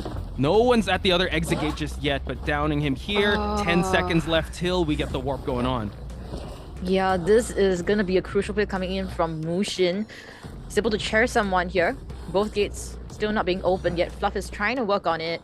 And Juan, possibly at the other side of the map. Yeah, well, let's see. Fluff close to opening the gate, but realizes that he's going to use that warp. And now Fluff in big trouble here. Does have 2 pallets to work with, but this is a full detention wax artist we're talking about. He can get that wax going on and gets just 1 hit going. Yeah, and it's just going to be very tough for them. They have no flywheels to work with. Fluff will just have to tank this hit, get charred, and let's see the other side of the gate. It seems like they're not even gonna try and open the gate, but play the late game. That's quite the risky play here. I think they're just trying to separate, but now they've already touched the exit gate. I think Gravekeeper here just wants to force the rescue just to secure at least the one person out. But you have to be very careful. Gravekeeper also, I mean, this is Enchantress second chair, so he might not have an exit strategy. He's gonna try to block the gate. Can he actually get it, Jojo? Can he make it? It's close. Oh, it's open already. Oh, and a the little bit too late. rescue? Juan also get the backdoor rescue. Wow. And look at the overextension here that Omni was able to capitalize on. Mushin now scrambling to get at least one more to tie this game out, but everyone's so spread out. Fluff actually making his way towards the other exit gate, and the Gravekeeper uncontested to try to open it. I'm not sure if this is the right play for Mushin here. I feel like his greediness might potentially be hurting him in the end here. The distance is way too far. He's dodging all of the wax. Seems like he will make it. Enchantress gets out. Gravekeeper is still on the ground. And this is it. Yeah, this is exactly three-person escape. My God, I think you called it. I think it was just the overextension. And I think Mushin having like, I want to get more out of the game instead of just camping one. But I mean, it just shows Omni's veteran experience, I guess, and just making sure that, okay, you bring the wax artist, let's exploit the fact that you only have warp to close out the distance. You called it at the graveyard, right? When he was able to use that warp just to chair, all right, that's one trade out of the way. And now we focus on 2 exit gates. Again, Omni was just kind of rolling with the punches. They were able to actually capitalize on the overextension, and Wax Artist having like those specific holes, playing along to that, kiting in specific areas, making sure that we manage our resources very well. I mean, I love Mushin. Like it was cool that he brought out that Wax Artist, but we said from the beginning, high stakes here, and it seems like Omni was able to call that. Yeah, and the fact that we saw the personas right coming in from the Survivor side, I personally feel that they weren't really expecting the Wax Artist to come through right from the BO1 get-go, maybe in the later rounds, BO3, BO2, but it's just the BO1 is such an important matchup to really get the ball rolling for your team. And the fact that Mushin was only able to get 1K, I think it's gonna hurt the team quite a little bit here. How are the survivors of USL gonna come back from this? 3 escape coming from survivors in BO1. Yeah, and just really showing that it is a really good survivor meta. And if we go to the opposite side where Pit or Killer Boss coming in for this matchup, they just need to tie it out. And they don't have that much pressure because they already win that round for the 3 survivor escape. So a lot of pressure on the survivor side to try and keep up with the 3 survivor escape. But, you know, we saw it before, let's see it again. However, though, I think one of the one of the things we have to acknowledge is Pit, I don't know if Killer Boss is going to come in, but I can only speak for Pit Stoppers. He's a very meta hunter.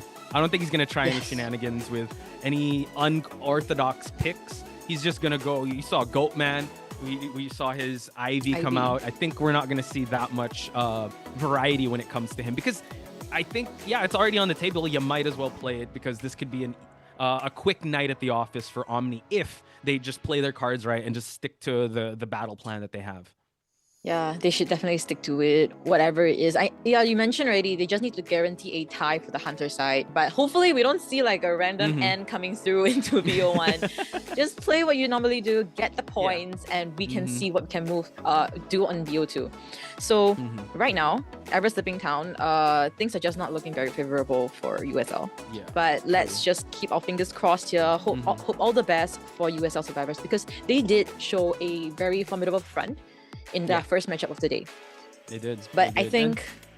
And I think right now, maybe USL is just trying to warm themselves up because they did have a longer break compared to Omni. Omni is already like heated up. They just finished their matchup. As we look into their scoreboards here, 3-1 from the get-go. What a way to warm up with a hot wax of the Wax Artist. Again, Mushin just showing us why he's the fan favorite, showing us his variety of hunters, right? And you gotta be able to, you know, acknowledge that and also respect that. But man, the Omni was quite ready for that, and the way they played that end game was really good. So hopefully Mushin, and we've seen his capabilities with that Goatman and other meta hunters.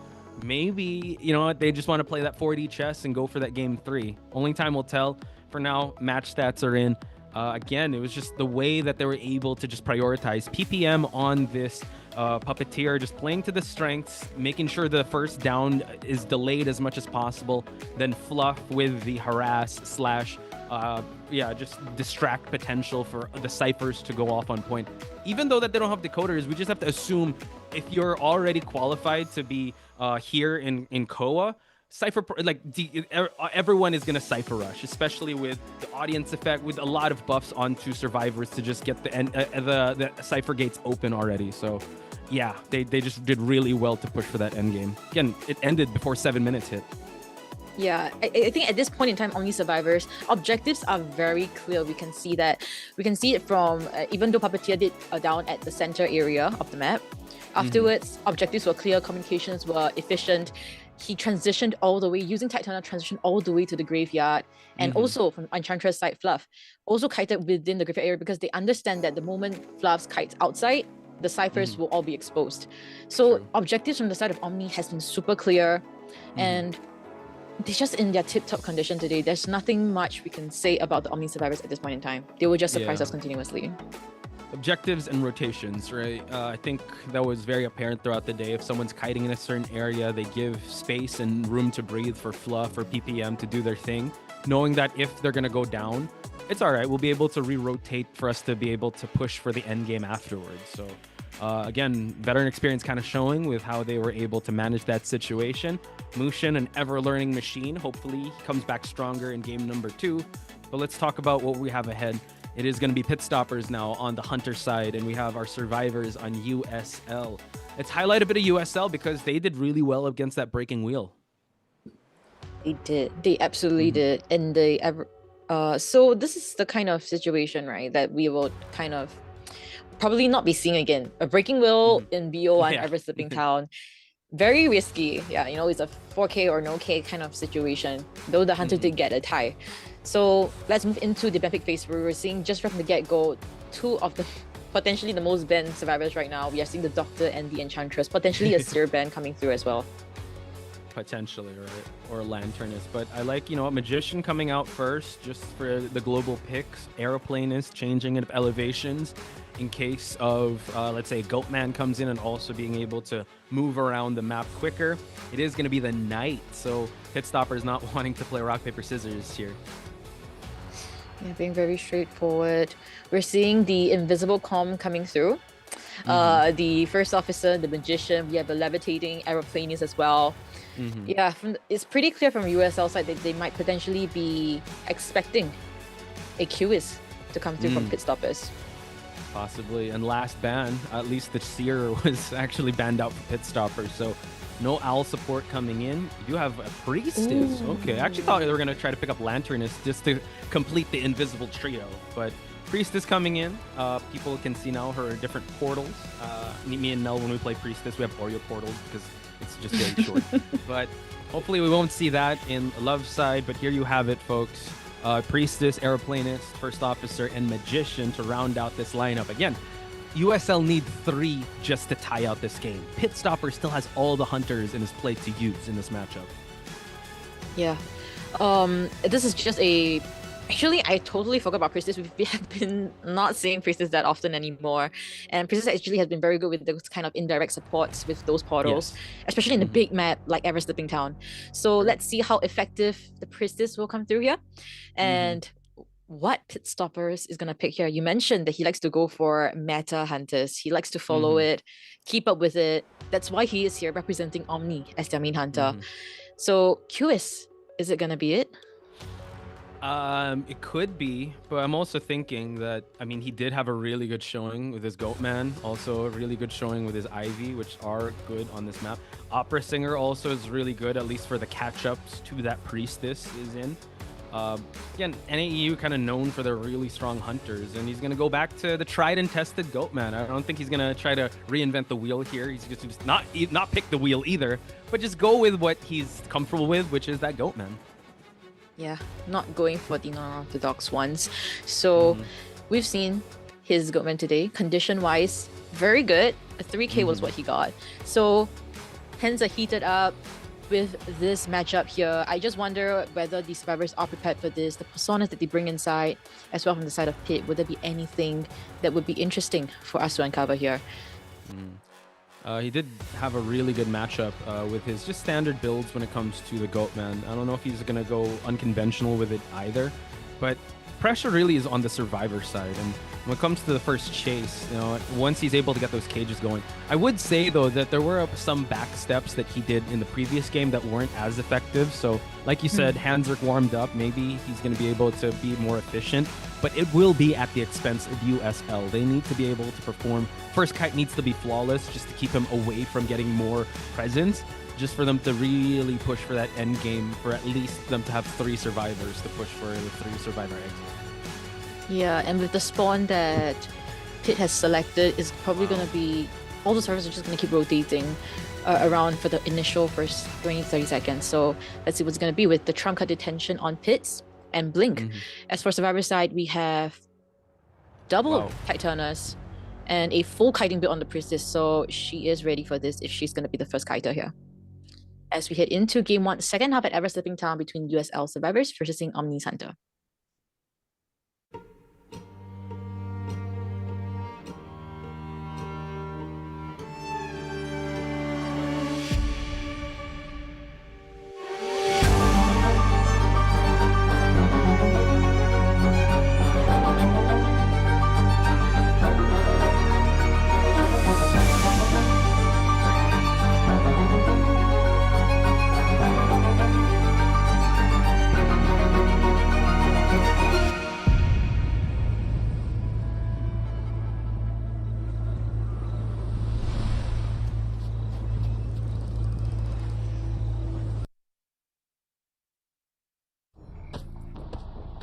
Hit stoppers on this Goatman trying to secure the round win for his team, but USL stands in the way. They need to get 3 survivor escape just to tie things out, and already first officer at the center of this map is gonna just be a little bit of a distraction. Already early hit registered up against you.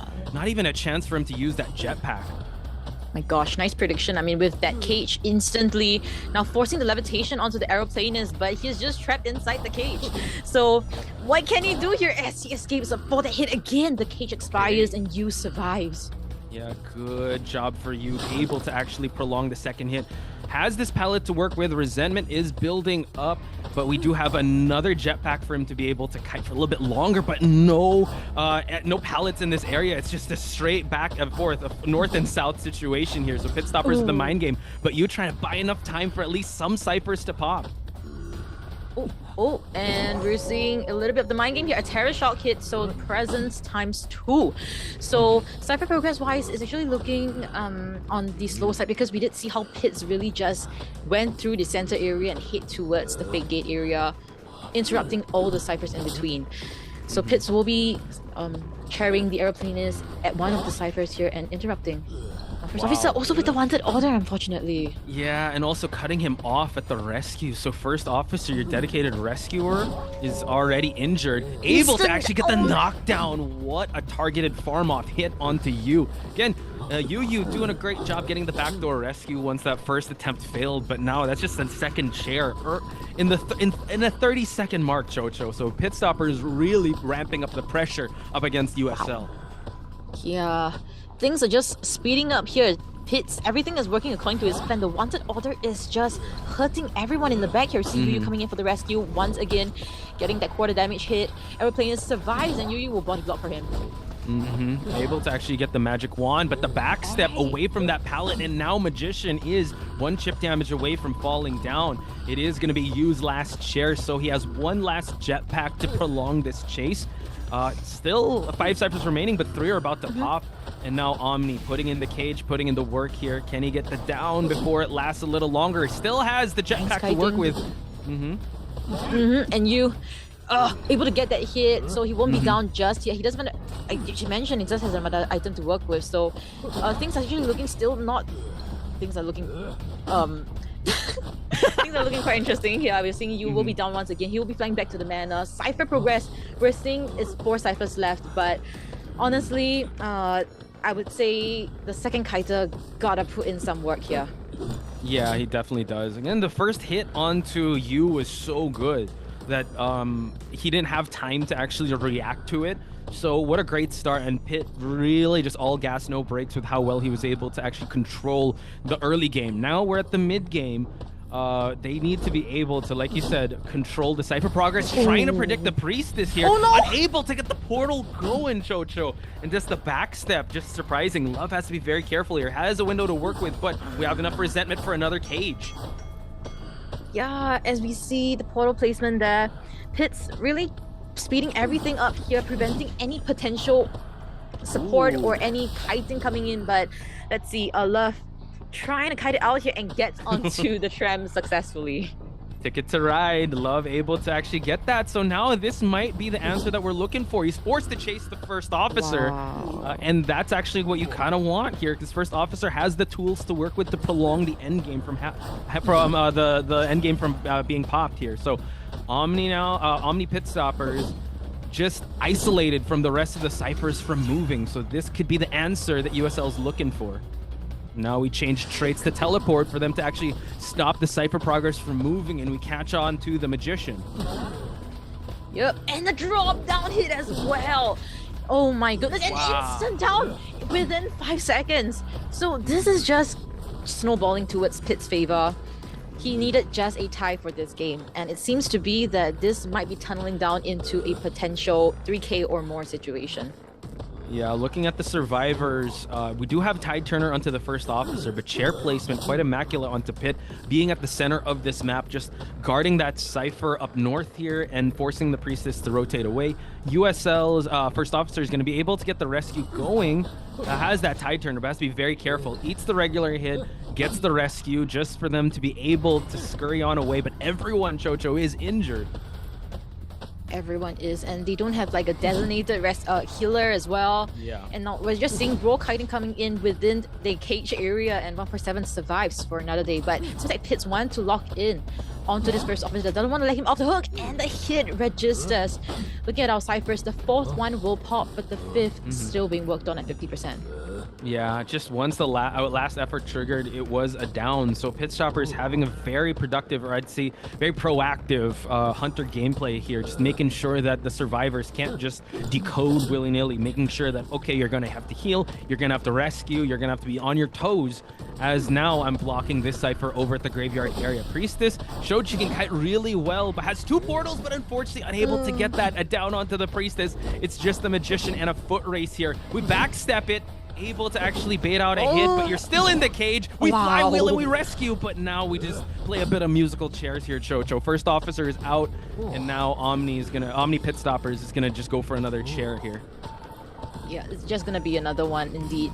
And I just want to also say that Yu on this Magician has been pretty immaculate since this first matchup of today. So very interesting play coming in from USL survivors. We're seeing the first officer trying to potentially buy out as much time as possible for the cage to expire, and the rescue still registers. So things are still, I guess, hopeful for the side of USL, and we'll see how Pitts is gonna play around with this. We still have a teleport, right? It would be great if that Cypher was so close to being primed, but man, it's just real tough here. We have self-heals also into the first officer. Magician doing an amazing job, but he knows, all right, let's just go for a chair, make sure that I'm a step ahead of these survivors just so no endgame pop can happen. Building up that resentment as we speak. Yu is trying to just focus on that Cypher, but if we cage you off, you're not going to be able to get the rescue going. That's right, and Yu will be down here, doesn't have any items, flywheel, everything has been expended. Cyphers are still being pushed here, we're seeing that it's at 82%. Nobody can come for the rescue, everybody is injured. What can the Priestess even do here?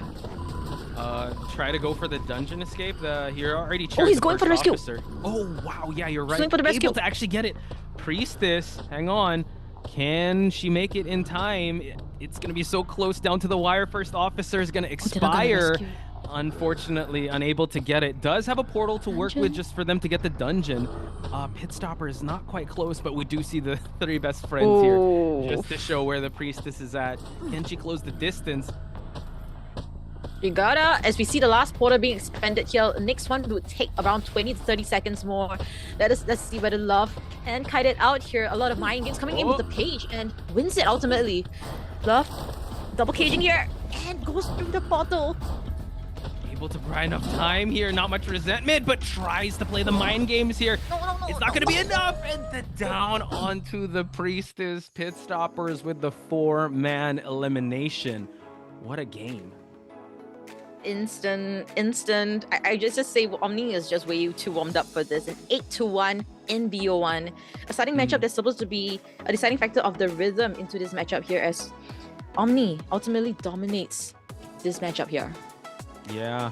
Again, I think it just started with how he was able to get that first hit, and kudos to Pit Stoppers not letting go of the wheel. He just kept going with that pressure, making sure, okay, we focus on to chair placements and also making sure that we get downs going on. Attack the survivors' resources just so that you play the end game to my favor. And unfortunately, they weren't even able to get to that end game because they weren't able to pop. And I think that's what happens when you give Pit Stoppers free reign to pick the meta. Yeah, and there was a lot of opportunities that USL survivors gave, and Pits just take it like a champ, because like we saw a lot of instances, sometimes he really did miss it. For example, there was this moment in the graveyard where we saw the first officer vaulted, and we saw a swing by Pits. If Pits decides to blink to the other side and hit the first off, it would have been a terror shock hit, and things would just be even obvious. The results would have been even more obvious. And also from the side of Priestess, he cancelled the Priestess portals. He did, yeah. While she was trying to cast it. I really think it was more of the macro decision making on the Hunter side that really paid dividends. I mean, there were opportunities where the kiters were doing, the survivors doing well with a kite, but the fact that he switched to teleport, if one kite wasn't working out well, it was good. The macro decision also to make sure I chair at the center just to pressure the Cypher from not being pushed. I think that's like the better experience kind of speaking through here, because yes, there were highlights on the survivor side, and I think what we see on the Hunter side, if they get too tunnel vision on just focusing on this one survivor or not making sure they focus their attention on stopping the Cyphers from moving, that's when the survivors can snowball it. But Pit Stoppers just eyes on the prize here, getting the 5-point game for his team. Yeah. And we also see a lot of staggering when it comes to Hunter containment here. Very long, very long actually for all of them. Drawn out, but yeah. So so actually all of them are actually doing their jobs right. A lot of rescues are being done correctly, especially from the side of UU. A lot of crucial plays coming in to potentially have an opening for USL survivors. I would still personally feel so that without UU as the magician here, with such crucial plays, I feel like things would have been no chance for USL to come back. But I'm still holding on to the hope that USL survivors will still pop off coming into BO2. Yeah. I mean, love on that Priestess too. You rarely see a Priestess in BO1, right? But kind of showed how strong she is in that graveyard area, just containing the Hunter for, 46 seconds, then he dipped out. Did you see that? Also, the Aeroplanist was just quite unfortunate that he got hit early on, because he kited pretty well, and the rebound kite was also quite decent. But the fact that Pit Stoppers also had the wherewithal to cut off the first officer just made it real hard for that rescue to happen. But first and foremost, folks, we got to set the stage for match number 2. Let's check out the highlights, and we'll be right back.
And we are back again with game number 2 between USL versus Omni, with Omni leading with a big point lead, 8-1. Posh, things are looking pretty risky now for USL. So I just want you to gather your thoughts about this coming into match number 2. Pretty dire, I'd say, because both halves, technically, the survivors and hunters have won on the side of Omni and kind of showing their veteran experience.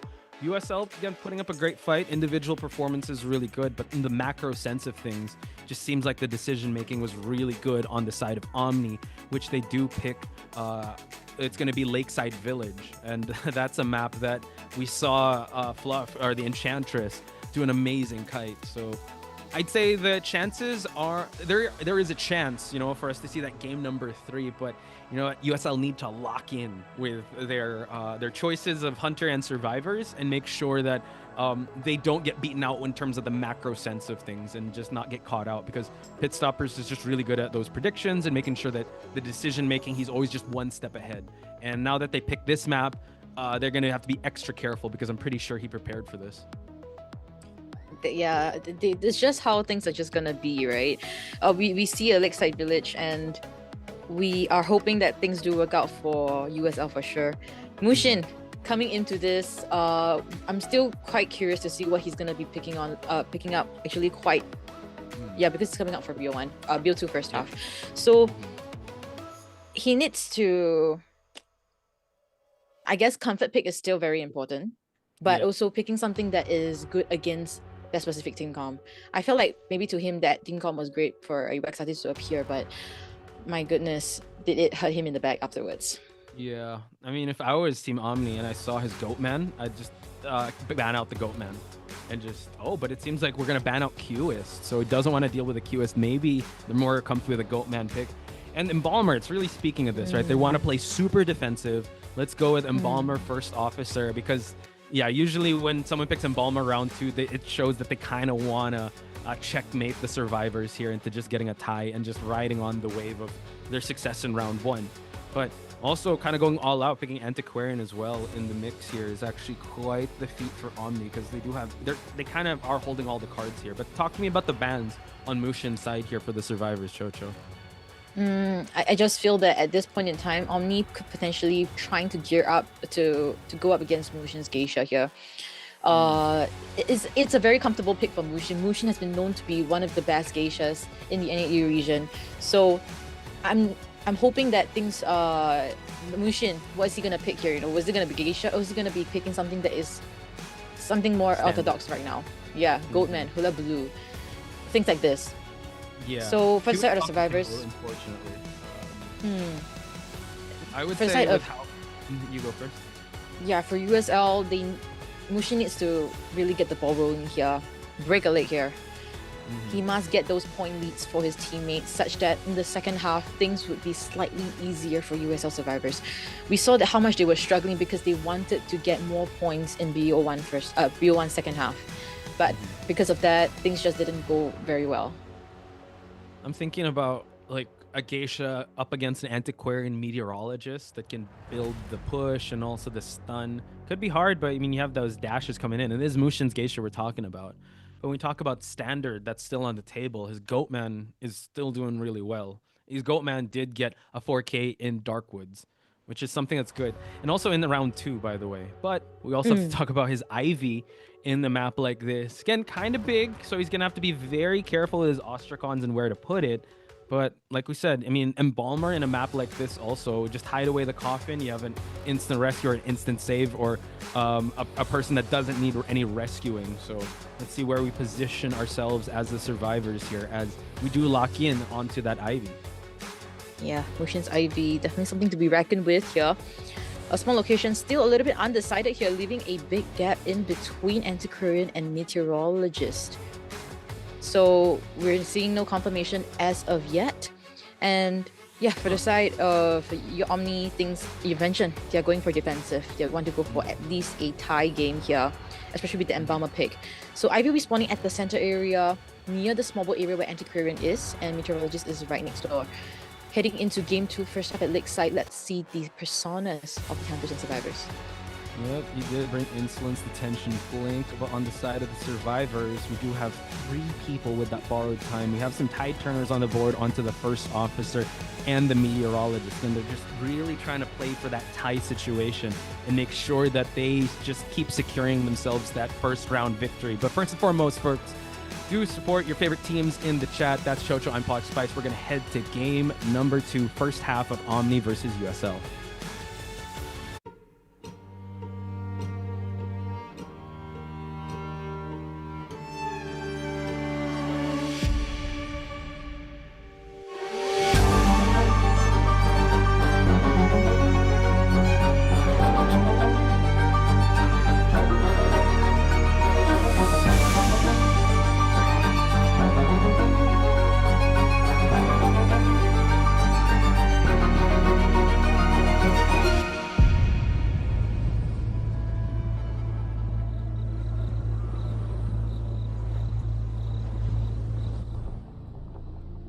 Let's see if Mushin can lock in on this, as we see the Antiquarian will be the first chase here at the small boat area. So just trying to scout out for anybody, but the Tenida is not being propped up here. So Antiquarian has already rotated out and Mushin is forced to find another survivor. Could be good. I mean, Fluff loves that area for him to be able to kite any hunter at, but still the main body is there. We do catch out Lace here with the Phantom form. So Lace, actually being the embalmer, might want to be able to rotate out of here. Not sure where he dropped his coffin. Oh, it's actually right at the center here, so it's not the most prime location. I'm actually surprised Lace didn't go for the big boat to actually put his coffin in, but now Mushin's gonna just lock in and focus and tunnel down Lace as his first survivor.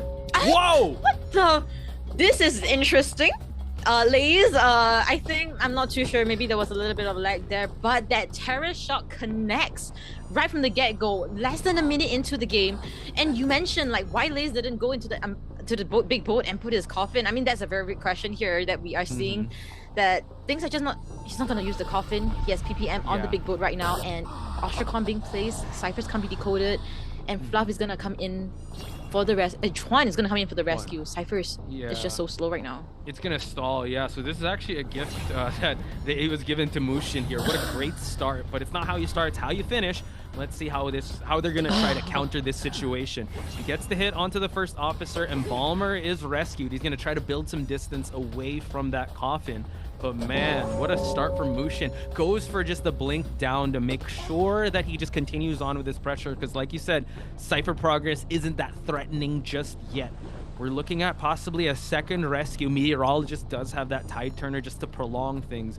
We do see that the Phantom form is next to that coffin, so let's see how they're gonna play this one out. Yeah, the coffin will definitely be used here, but the Ivy's form is already there waiting for the Embalmer. So let's see how they're going to be playing the late game, because this is definitely, Embalmer is going to be going off here. There's no more items to work with. There is no flywheel for the potential kite here. So Mushin teleporting straight away, laced with that little shield, but how long will it last? Again, this is the insurance policy of the Embalmer, right? You don't need to get rescued again. You're still able to buy enough time. But yeah, that Terror Shock was just a really good start for Mushin. Now, one survivor heading back to the manor, checking the inventory of everyone. Everyone's still in good health. They have one tide turner remaining. But what's concerning me, Chocho, is 3 ciphers still remain. 2.5, I'd say. But since this map is really huge, it's going to be really tough, especially with how Mushin can be able to map control this area. Yeah, exactly. So, okay, as of now, on the bright side, we're seeing that a lot of them items to work with. We are not expecting an instant down situation, but then again, this is Shadow. Second, a fully skilled one, by the way. Mushin, we saw how he managed to dominate the front matchup the first half of this entire matchup. So let's see if he's able to continue this snowball effect. Okay, he's going to try to attack some of the items here, already forcing the last pocket watch. Oh, actually, one of the pocket watches of one. Actually, yeah, this is his last one. But in this 11 area, a lot of pallets to work with. 68% scare. Now we're at accelerated decoding here, so cannot take too much time here. Mushin needs to lock in, be able to focus on one survivor. But like you said, a lot of healthy survivors with items, you know, and you got to keep being able to just harass the ciphers and make sure that you get these downs. But so far, everyone's still up and about in perfect health. They're playing the long game here. Not too sure whether this will be good for them or bad, but at this point in time, since their items are not being diminished, I think things are still looking not too bad for both sides. A tie game will be very tough here, I must admit. But PPM with this next tie, let's see how much time he will buy here. Nice push, just to provide a little bit more time. But the blink, nice flywheel on the side of PPM. Mushin now forced to just go for the regular hit. It's not a blink down, so they forced out trait, which is super important. Now PPM has the big boat area to work with and forcing everyone to just decode here. 2 ciphers remaining, but he's going to go for the drop down from big boat. Phantom form is on the case here. Has already infected, 100% infected, but can he get the hit and the down? Mushin able to down the next survivor, but Chocho, just like that, 2 ciphers are almost done. It's almost done, but on the bottom left, we see Antiquarian will be holding on to that last cipher, and it's actually quite near to the seaside area. Ostracon is going to be placed there, and pressure will still be on. As we see this immediately teleporting to Fluff. Yeah, and Fluff being chased away. Luckily for Mushin, Meteorologist is the one holding the Tide Turner. So this is going to be a no Tide Turner rescue. So he's going to have to be able to teleport back. Flip on through here, just trying to waste the bamboo stick as much as possible. Drop down the pallet as well. Rescue attempt still on the way here. And we still sitting on 90% on that cipher that was chased out of the Antiquarian. That's right. And Fluff is actually going to kite back towards the cipher. So I guess they might be forced to open a new one. I'm not too sure what the game plan is here, but Fluff still in the vicinity. Whether he's gonna get out of this area would still be an interesting one, but he does have health to work with. He can get a hit and another one afterwards, so still okay. Whoa! Still okay. Still Able okay. to get that bamboo flip.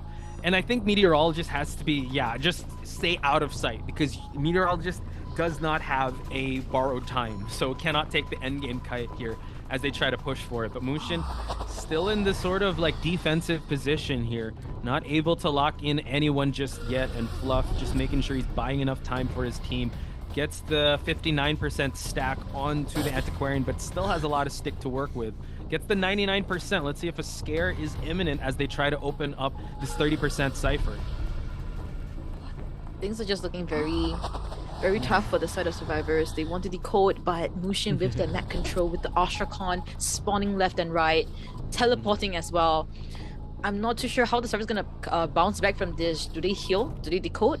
Or do they kite? So many things to work on, and Mushin just teleporting once again.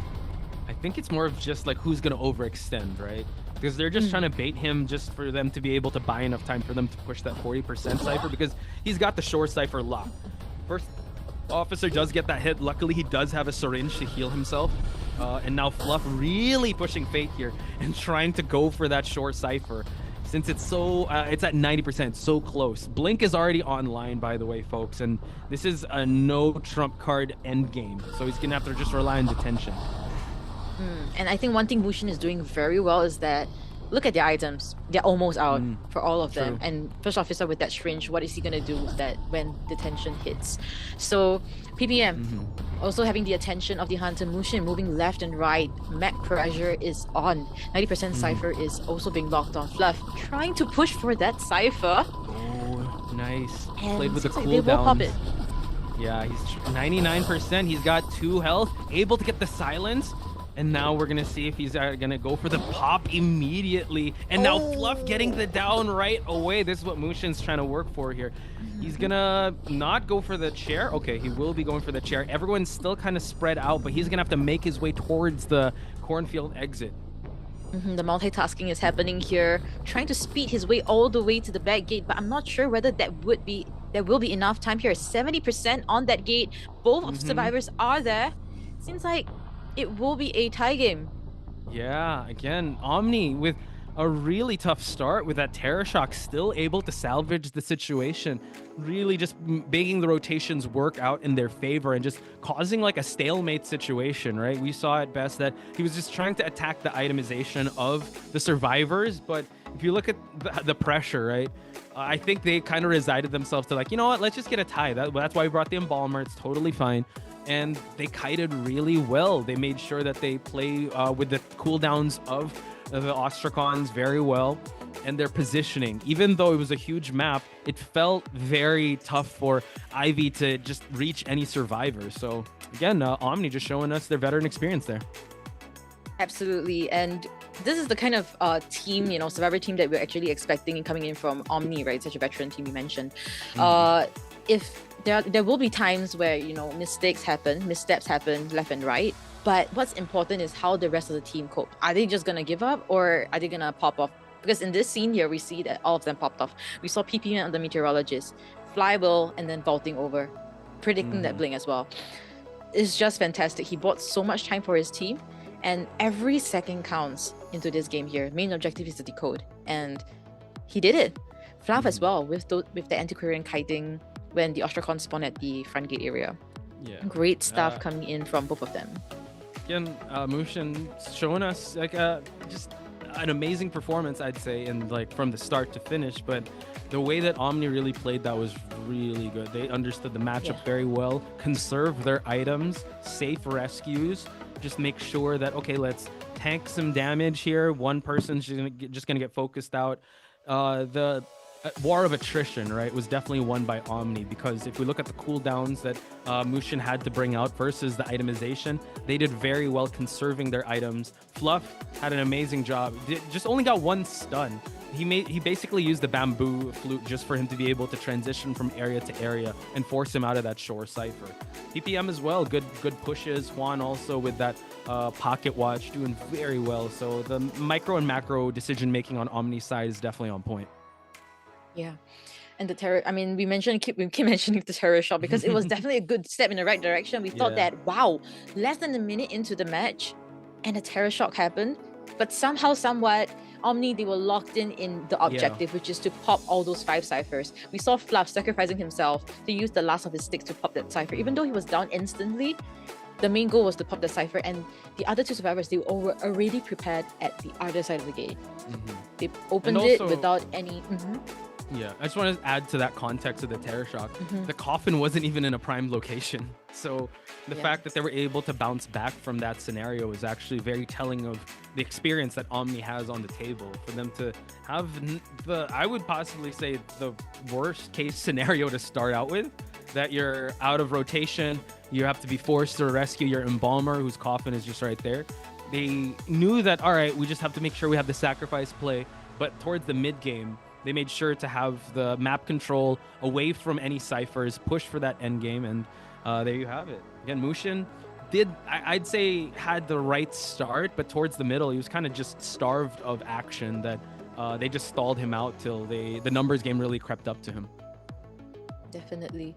And as we look into how the scores is right now, we did see a 8-1 in BO1, and if at this point in time, it's a very big point lead that USL has to come back from.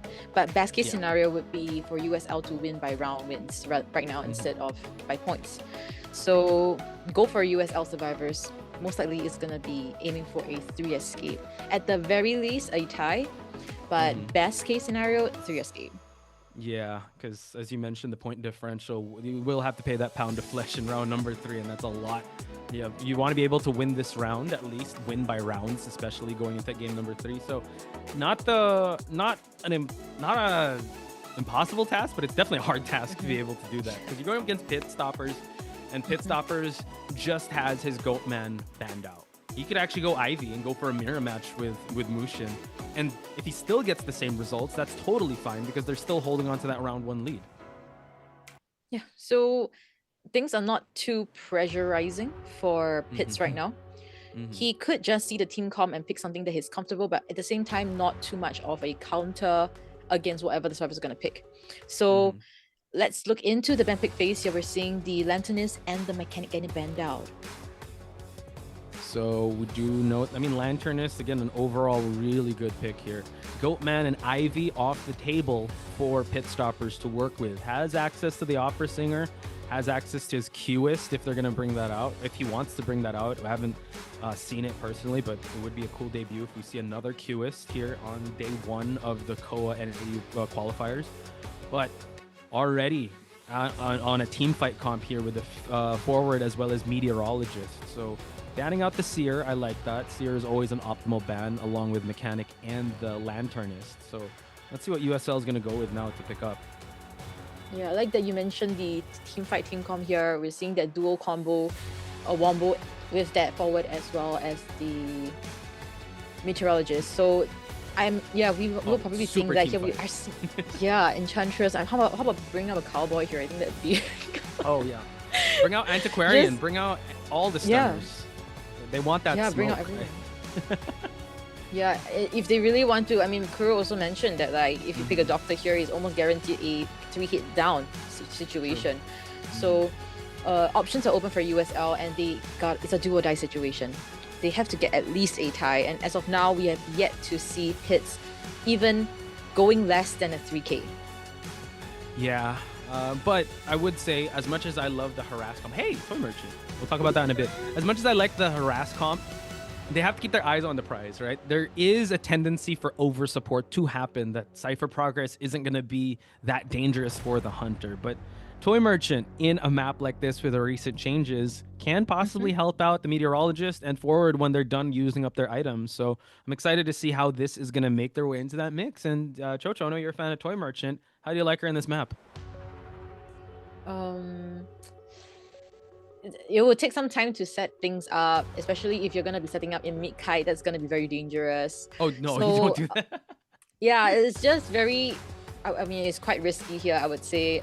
I would have actually preferred if they actually, pick something... No. No Explorer here, unfortunately. No, I'm not biased Explorer. No, but Toy Merchant is an interesting pick here. So I am expecting something... that they have been practicing, something that they have, behind their pockets here, pocket picks here. So we'll just have to wait and see what pits ultimately pick here. Whether he's going to bring in potentially an excitement just to go against this team's on. Yeah, and like you said, you need setup time to get the catapults going on. And you kind of put a target on the Toy Merchant's back here because, let's not chase after these guys that can go for the team fight early on while I'm still starving of presence. Let's go for the person that has to set up the little toys. To start things out, because you cannot set that up mid-kite, as you said, because that's quite dangerous, especially if you have someone like Pit Stoppers chasing you. So only time will tell, and Opera Singer coming into the mix here. I'm not too sure how the servers are going to go against this. The survivor side, the harassers just got to have some immaculate timing when it comes to their stunts left and right. Opera Singer is super fast. Catching up to her is another thing as well. So let's see how it's gonna be here. Toy Merchant, she's gonna fly, but I guess Opera Singer could potentially move faster than that as well. Ooh, yeah, they can definitely do the catch-up game, especially like with a skilled Opera Singer. The hits can happen so fast, like first hit, second hit, then an instant down can happen right away before the Enchantress could even think about stunning the hunter. Forward also, the football in a really good area with a lot of with a lot of walls to work with and shadows to work with. Definitely do a catch up real quick, but already a west and east spawn for the meteorologist onto the small boat, big boat on the Toy Merchant, which is good because he can set up the catapults there. Only we'll see. The catch up game can happen real quick here for our Opera Singer. Yeah, absolutely. We did see also 147 was a little bit indecisive whether he wants to be nearer to the Toy Merchant to protect her or nearer to the other two. I guess protecting two is better than protecting one. As we see the Opera Singer spawning at the cornfield area with the trump card detention as well as a blink. No excitement coming in. Let's see if Pit can go against the harass heavy team comp. USL survivors, we are seeing just one tight turner. Wow. Yeah, and all of them have brought 3 and a flywheel. So this will be game 2. Yeah, go ahead. No, I was going to say also, Pit is a fan of claustrophobia and really pushing for the end game. Also, max pallet break aside from trump card and also that blink. But folks, we're going to head towards this match. Do or die time for USL versus Omni. That's Poch. I'm Poch. That's Chocho. We are your commentators for this matchup.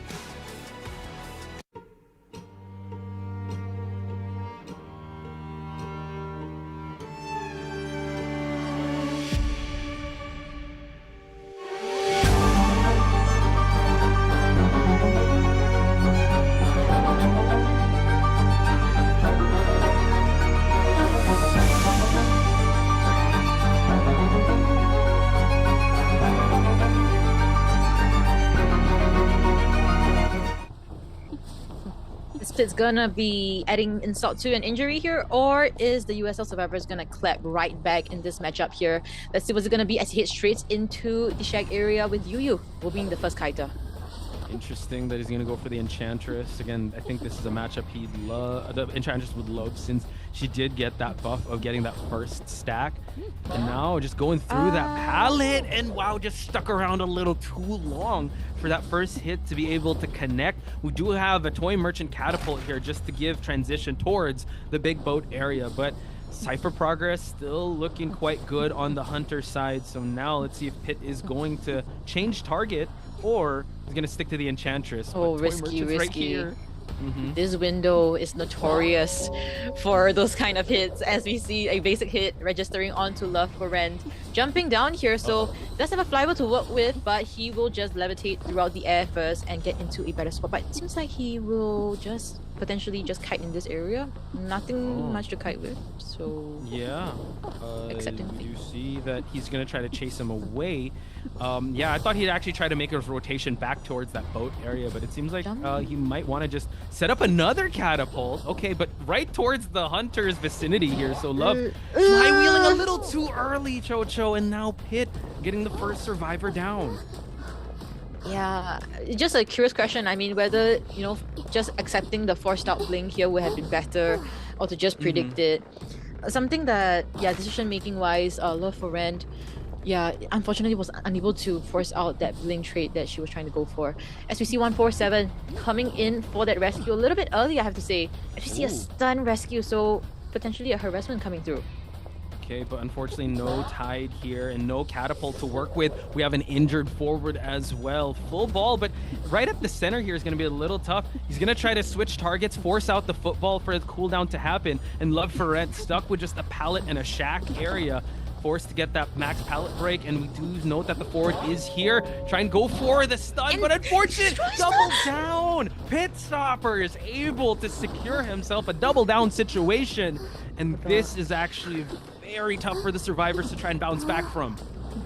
Yeah, I understand what 147 was trying to do. They're really trying to buy a little bit more time for his teammates to decode, but canceling the attack animation and getting that double hit within just 3 seconds, 2 hits in 3 seconds. Insane reaction also as well, coming in from Pit Stoppers, capitalizing on all the chances the servers are giving here, as we see a free extra rescue as well.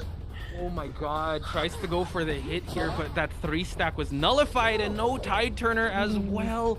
And just like that, Pit Stopper is just making sure he's going to continue on and try to possibly go for a triple down situation just to make sure that the forward can't harass, but there's no more football to work with. That's one of the win cons for Pit Stoppers. Next survivor down is going to be them punching their ticket to be one of the representatives of the NAEU region of the group stage, folks. This is an interesting thing we saw that everybody was falling down like flies here and there. Something unexpected happened was that Terror Shot rescue. As we see, the match still continues. Nothing stops here. 5th Cypher has yet been touched, and Cyphers are stagnant. Yeah, I mean, it's real tough because the numbers game is not in favor of the survivors anymore. It's the Cyphers and the Hunter. We do see that Yu does have Tide Turner to work with, so this can buy a little bit more time. Gets the push as well, so able to actually push him towards 147 as well as the Enchantress. Unable to, with Blink is still on cooldown, my bad. So 147. Able to actually drop down the pallet, and we do get the 3-stack here. You have to give it up to USL. They are fighting till the very end. They have to. It's just not quite enough as of yet. They are harassing, things like this, but Cyphers are just stagnant. It's just a playground for Pit Stoppers at this point in time. As long as I entertain them well enough, Cyphers will not pop. As we see it down onto the Enchantress, unfortunately. Yeah, I mean, if we go back to Omni survivors, right? They were spread out. They had their itemizations going on. No one was as injured as they were because everyone is kind of sporting an injury. And now it just seems like for USL, it's going to be real tough for them to push these last 2 ciphers. With now Pit Stoppers just making sure that the area or no one's trying to attempt to go for this rescue. So really cementing their spot here. Already using that trump card for that teleport. Still on cooldown, but once that Enchantress is going to be sent back to the manor, it is going to be a really tough end game for them to try and just secure a tie from. Yeah, Pitt's just at the top of his game right now. Mm-hmm. There's not too sure. Honestly, it's very hard to tell what the focus point should be here for the survivors. I guess it would be decoding, but Pitts, he understands that he's just gonna hit towards the other side of the map. He knows both ciphers are being worked on, and you being in this tough situation, and I'm not sure how long more he can kite here, but ciphers are still being pushed. Okay, trying to play the palette mind game here. So you doing a great job. Still has a bit of wind force to use. But I mean, two ciphers versus two survivors, right? And not too threatening. Nice, able to. Oh my God! I thought he was able to actually get that vault going, but the terror shock did register. And now we go for the teleport here, just to be able to knock down the charged up attack onto that forward. And there you have it, folks. Team Omni move on. Yes, congratulations, Team Omni, for securing their spot in the group stages for COA Abyss:IX. The first NAEU team, by the way. Tomorrow we'll have another one, but for now, we got to give our flowers to Omni. An excellent play coming in from both Severus and Hunter, and the way Pitts ended that matchup with that charged attack was just simply aura farming. Yeah, they did put up a good fight at the start, but when he got that double down situation, right? And we talked about it at the start, harass comps are really fun to watch and spectate, not to go up against, but I think the over OB or over support kind of stagnated the survivors, and also Pit Stoppers had the great I'd say decision making to just injure, let's bring down the health of the survivors and also the itemization of them. So he really played that very well, and the opera singer does have that. So yeah, again, congratulations to Team Omni for them. Amazing performance both on the Hunter and Survivor side. Yeah, and we could also like see the wealth of experience coming from Omni, right? Like Pit Stoppers, we can see experience really does translate to those kind of stable mind games. We see him coming in with that Terror Shock prevented rescue. Yep. All of these minor things, Pit Stoppers were able to capitalize on every single advantage, opportunity that the survivors gave. And I also gotta give my flowers also to Omni survivors. Their performance today has been very good. Other than, yeah, it's just a returning of the terror shot, honestly. you terror shot my survivors, I will terror shot yours as well. Yeah, I think it just shows levels, right? Even though they didn't start out the best, they're still able to salvage the situation. And there were some remnants of like, they had a strategy going, because the toy merchant, right, able to actually drop the catapult for the enchantress. But that second catapult, though, Pit Stoppers just need to clean it up, just because, like, if you can leave it there, they're just going to keep rotating and just going to keep using it. I think also it started when he was able to bait out that flywheel and down the toy merchant and put him in that spot. And unfortunately, the forward to get that rescue didn't have Tide Turner. As you pointed out and noticed, they only brought one Tide Turner. Yeah. So from the way the personas were being built, it seems to be that they were expecting a really long kite, things to go very smoothly, maybe more focusing on decoding and harassment rather than the rescues. So unfortunately for the side of USL, it was definitely a good run today. Two very strong matches on the upfront, and unfortunately ending on such a low note. But we'll hope that they will definitely be bouncing back right after this. We do have IBT for NAEU in the later parts of the year. Yeah, and other tournaments as well, possibly community tournaments for NAEU. I think USL, hopefully they stay together and they are able to actually join us again in other tournaments. Again, Mushin, just a household name in the NAEU region, right? We saw a bit of his geisha, and I can't wait to see a little bit more of that. And also, shout-outs to the other teams that will be participating tomorrow, and also PR and Glow Team GB for them giving us amazing performances. So let's look at the match stats here and look at the handiwork of Omni's Pit Stoppers here for him to secure himself another 5-point game. Absolutely, and we see that, I mean, we'll be seeing an MVP match, MVP screen right after this, right? And maybe any potential guesses, Posh? I mean, I think he might be Pit Stoppers with how well he performed, but if we're gonna go with the survivors, I think Fluff had an amazing performance with the Antiquarian, just buying enough time with how well he was able to, again, recency bias, right? But also you can, the way they stalled out the first game as well, for them to be able to, for the Wax Artist, that escape that they did, I think was also good with I think it was also fluff with that Enchantress and also the first officer getting that backdoor rescue. That's for the Omni survivors, though. And here you have it, folks. Match result. 2-game win, 2-game victory for Team Omni. So they will be moving on to represent the NAEU region in Call of the Abyss group stage. Yeah, and it's just gonna get more exciting from here onwards for Team Omni. How they have so much time to prepare coming into this, and of course we can't forget they also have players like Problems on the survivor side, Killer Balls on the hunter side, still have yet been on the front stage just yet. So things are just gonna get more interesting. I'm excited to see them. Yeah, I'm excited to see how they're gonna fare in the group stage, but I'm also excited with tomorrow because that's gonna be where we're gonna see Amy versus B4U and KON versus BIN. That will be happening tomorrow. We're gonna wake up early, Chocho, for that match, and hopefully bring the energy. Hopefully you guys can join us in the chat for that one if you're joining us from our parts of the world. But again, we stay up for the love of the game and we stay up for the love of the community for Identity 5. And I mean, the matches today have been quite the nail biter. So any highlights of the day, not just this matchup, but the day that you want to talk about? Highlights of the day. Maybe you can start with yours first. Give me some more time to think. I might steal yours because I think you've been highlighting it before, but you use Magician was really good. Oh, the way he was able to kite out 140 plus seconds. Please bring him also in another tournament. I want to see his amazing performance there. USL also on his USL is Mushin also on the Geisha, rare occurrence to see that. Any Geisha performance, and also onto the Qist. That's also actually really good. Seeing Psyche with his kites as well was really good.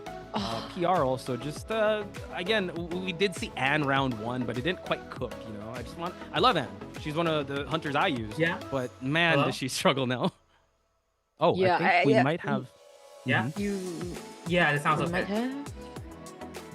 Right. So you pretty much mentioned every single highlight that I was gonna say, but you mentioned Psyche as well, right? Did I hear you wrong? No. Yeah, it was amazing. Kite towards the end game as we see the best deduction MVP player. We have none other than Omni's Hit Stoppers here. Yes. Excellent performance. Everything was 4K except for his first ever matchup on the Goatman this morning. Warm up. This morning. Matchup. Yeah, with that 3K. But other than that, everything was amazing. Solid performance, and Opera Singer, of course, with that Terror Show rescue. Yeah, amazing performance. Congratulations to Team Omni. Best deduction going, none other to Pit Stoppers with how well he was able to secure himself the 5-point game. Also, shout out to the survivors of Team Omni. They played very well, but we only have to crown one person for best deduction. Also, shout outs to the other teams that did perform. Rising Tides lifts all sails, and Team Omni definitely bringing out the best in everyone, as well as B4U, right? Because they're the ones to really represent the region, or that have been representing the regions as of late. But who knows? There could be another up-and-comer that could potentially also get that slot tomorrow. We'll just have to wait and see. Yeah, tomorrow's matchup will also be equally as exciting, if not more than that. We have a lot of familiar faces, and in fact, one of the teams have Cowboy, Forward, Enchantress, Harassment coming through. Yeah, Mind's Eye, something that we're supposed to look forward to. So it's just gonna be really crazy tomorrow, and I hope all of you guys will be there as well to show your support for the teams and also to cheer on to whoever, maybe someone in particular. So just be there, same timing, and 3 matches in total. Yeah, and not just that, right? If you want to be able to continue on with the qualifiers, next week we will be also covering the Southeast Asia qualifiers, different time zones, but you can also always catch the VODs over on YouTube and the other socials. But yeah, again, Call of the Abyss, always our favorite time of the year. And specifically this one, the storyline really is how the survivors kind of crept their way into like really being a threat to the hunters, because usually we have a hunter of the year, which now it's the Lanternist that's kind of getting the spotlight. But with how well the picks and bans are going, it's a rare occasion if they're able to play it through. But once you do, it's a highlighted moment, right? Absolutely. So it's just great stuff, of course. I think once again, congratulations to Omni. We will be having the post interview very soon, and seems like our interviewee will be Pit Stoppers.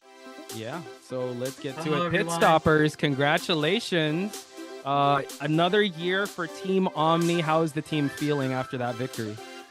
Oh wow, we're feeling so good right now. I mean, we practiced so hard for this.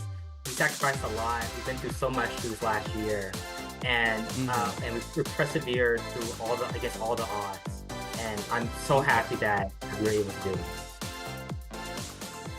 Yeah, and I'm glad that things really did work out for you guys. But of course, we have to talk about specifics inside the matchup there. That Terror Shock rescue that you did there, I think you should talk a little bit about that to us. Well, I stepped back. I realized they were kind of probably nervous because it was going pretty poorly for them. So I knew the Enchantress wanted to rescue without getting hit, so they can 3-stack me with her stuns, and then probably try going for a tie or a 1 escape or a 3 escape, which is what they really needed. So I knew, because of how nervous they were, she probably wasn't paying that much attention. So I knew like the oldest trick in the book was going to work. Okay. Again, amazing performance, both on your Hunter side, but let's talk about your Survivor side. Any highlight you want to talk about with your Survivor team, because they perform very stable in this qualifiers too. Well, we practiced a lot. When Lay's round 2 got Terror Shock against the Ivy, my heart almost had a heart attack. I thought it was over because many practices where things go horribly good for go really good for survivors, and they still lose against Ivy. So when things went horribly wrong, I was like, well, I need a 4K.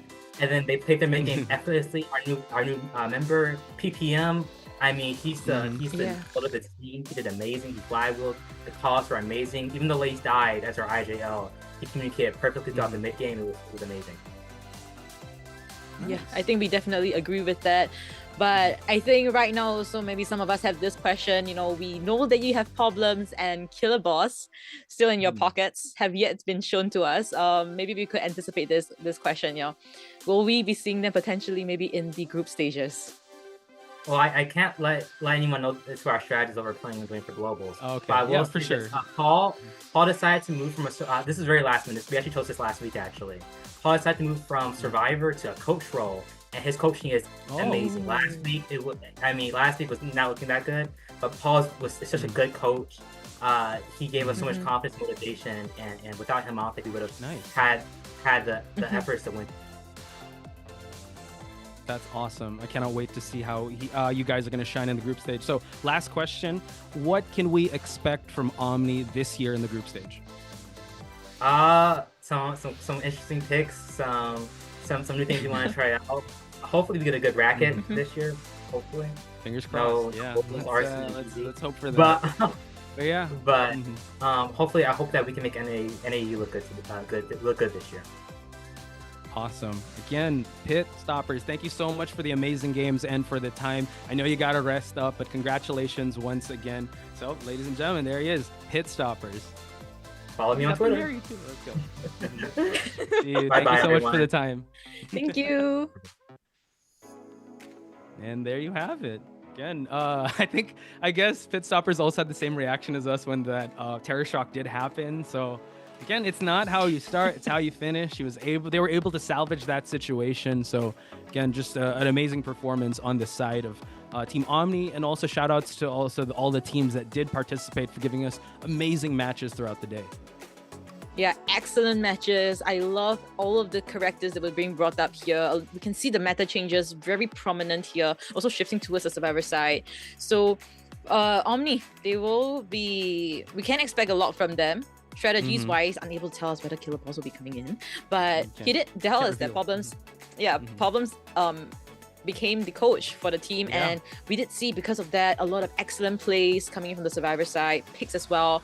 Hunter side, everything was clear, objectives were locked in, and problems seems like he is the answer to our Team Omni. Yeah, I mean, aside from like the gameplay, right? Pit did also mention just the motivation and also them having that resilient mindset, because this game really is like one decision and you have to, live with it. If you're going to use a flywheel, if you're going to rotate this way, and that could be very consequential between you getting a 4-man escape or a 4-man elimination. So I think that's important for you to have someone in your corner to be able to snap yourself out of that or just make sure that you're resilient enough to continue on as a team. And like you said, also the addition of PPM was a really good synergy in that mix, because PPM also had his highlighted moments in this matchup. So again, a great way to start out day number 1, but we still got day number 2, Chocho. Yeah, day number 2. It's gonna be an interesting one. You know, Posh, you mentioned the matchups already. We are seeing quite some new faces, definitely. We have Amy, of course, coming in with Before You, right? Before You, of course, veteran players. There's no new faces that we're seeing. But Amy, we kind of discussed it among our caster side. A lot of new faces. Chinese, I believe. Chinese-speaking players or something. So... Also, just to bring up, in their interview, they actually are they play with each other too. So I'm actually surprised that they got seeded so early on, because Amy versus Before You could be a match like for finals contention, if ever. And that's something to look forward to tomorrow, to see if like we're gonna see the new faces prevail or have Before You the veterans. But as of today, here are the results. Chocho, take us through it. We are seeing that GB's USL in the first matchup, USL ultimately winning.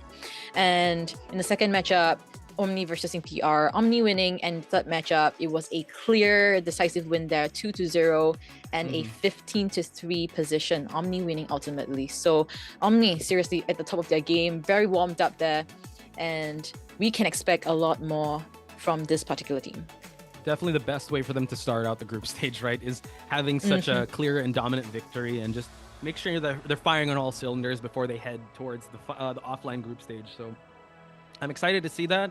I'm glad that you asked that question about Paul Blems and like their lineup, again, without revealing too much, right? They kind of have this new fighting spirit behind them. So let's see how they will, because again, the bracketeering of this could play very crucial, because in the past, Omni really was put in a bracket with a bunch of previous COA champions. So I'm excited to see where they'll be drafted to in the group stage here. But this is the updated brackets for the NAEU qualifiers.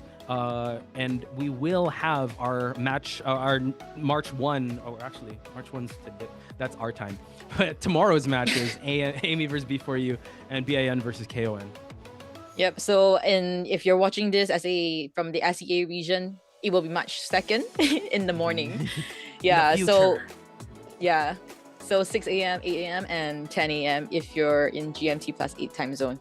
So it will be very exciting ones. If you guys just wake up, switch on your phones, look into the matchup, and see if there's anything that really surprises you. Because, of course, other than the first matchup tomorrow that we mentioned, we have Bin versus KON. Bin with the one that I mentioned, the harasser, the harasser-centered team, previously known as Team 81, back in 2025 IVT NAEU. Yeah, that will be happening as the second match. But first, Amy versus Before You. I'd say a pretty barn burner of a match. Before You, again, is must-see IDV when you see them on screen. Again, they're coming off a really good top 3 placement in IVS, beating out Zeta and MRC. So that's definitely something that you want to tune in for, and what kind of new hype that they'll be bringing to the table in this new mix here. And Sprinter as well, the GOAT himself. I can't wait to see if he's going to bring out the QS. Yeah, the QS, and show us like why exactly is it so dominant here, because today we did see Mushin's QS coming through, but but the matchup was a tie game. So we'll see if Sprinter really just shows us a different side of the QS, exactly why it's dominating the BO1 matchups. I'm excited to see that. And so far, just seems like NAEU always when surprise picks as well. A lot of interesting strategies, a lot of dominating hunters whenever we're in this region. And this is usually the starter, right? The NAEU qualifiers happens before the entire COA. So this is just a taste of what we're going to be experiencing once we head towards that group stage. So it's really important for you guys to lock in with us and make sure that you're following your favorite teams and you know the narratives coming into it, because there's going to be so much to be able to look forward to and so much teams to root for. So, Chocho, any final thoughts before we wrap up? Final thoughts. Today's matchup has been pretty amazing, and tomorrow will be even better. So you guys don't want to miss any of them out. And shout outs to everybody that has been tuning in since the very start or coming in the middle. You guys have been fantastic, and we will definitely be seeing you guys tomorrow again. There you have it, folks. See you guys tomorrow. Keep playing IDV and tune in to more Call of the Abyss action. See you guys. Bye-bye.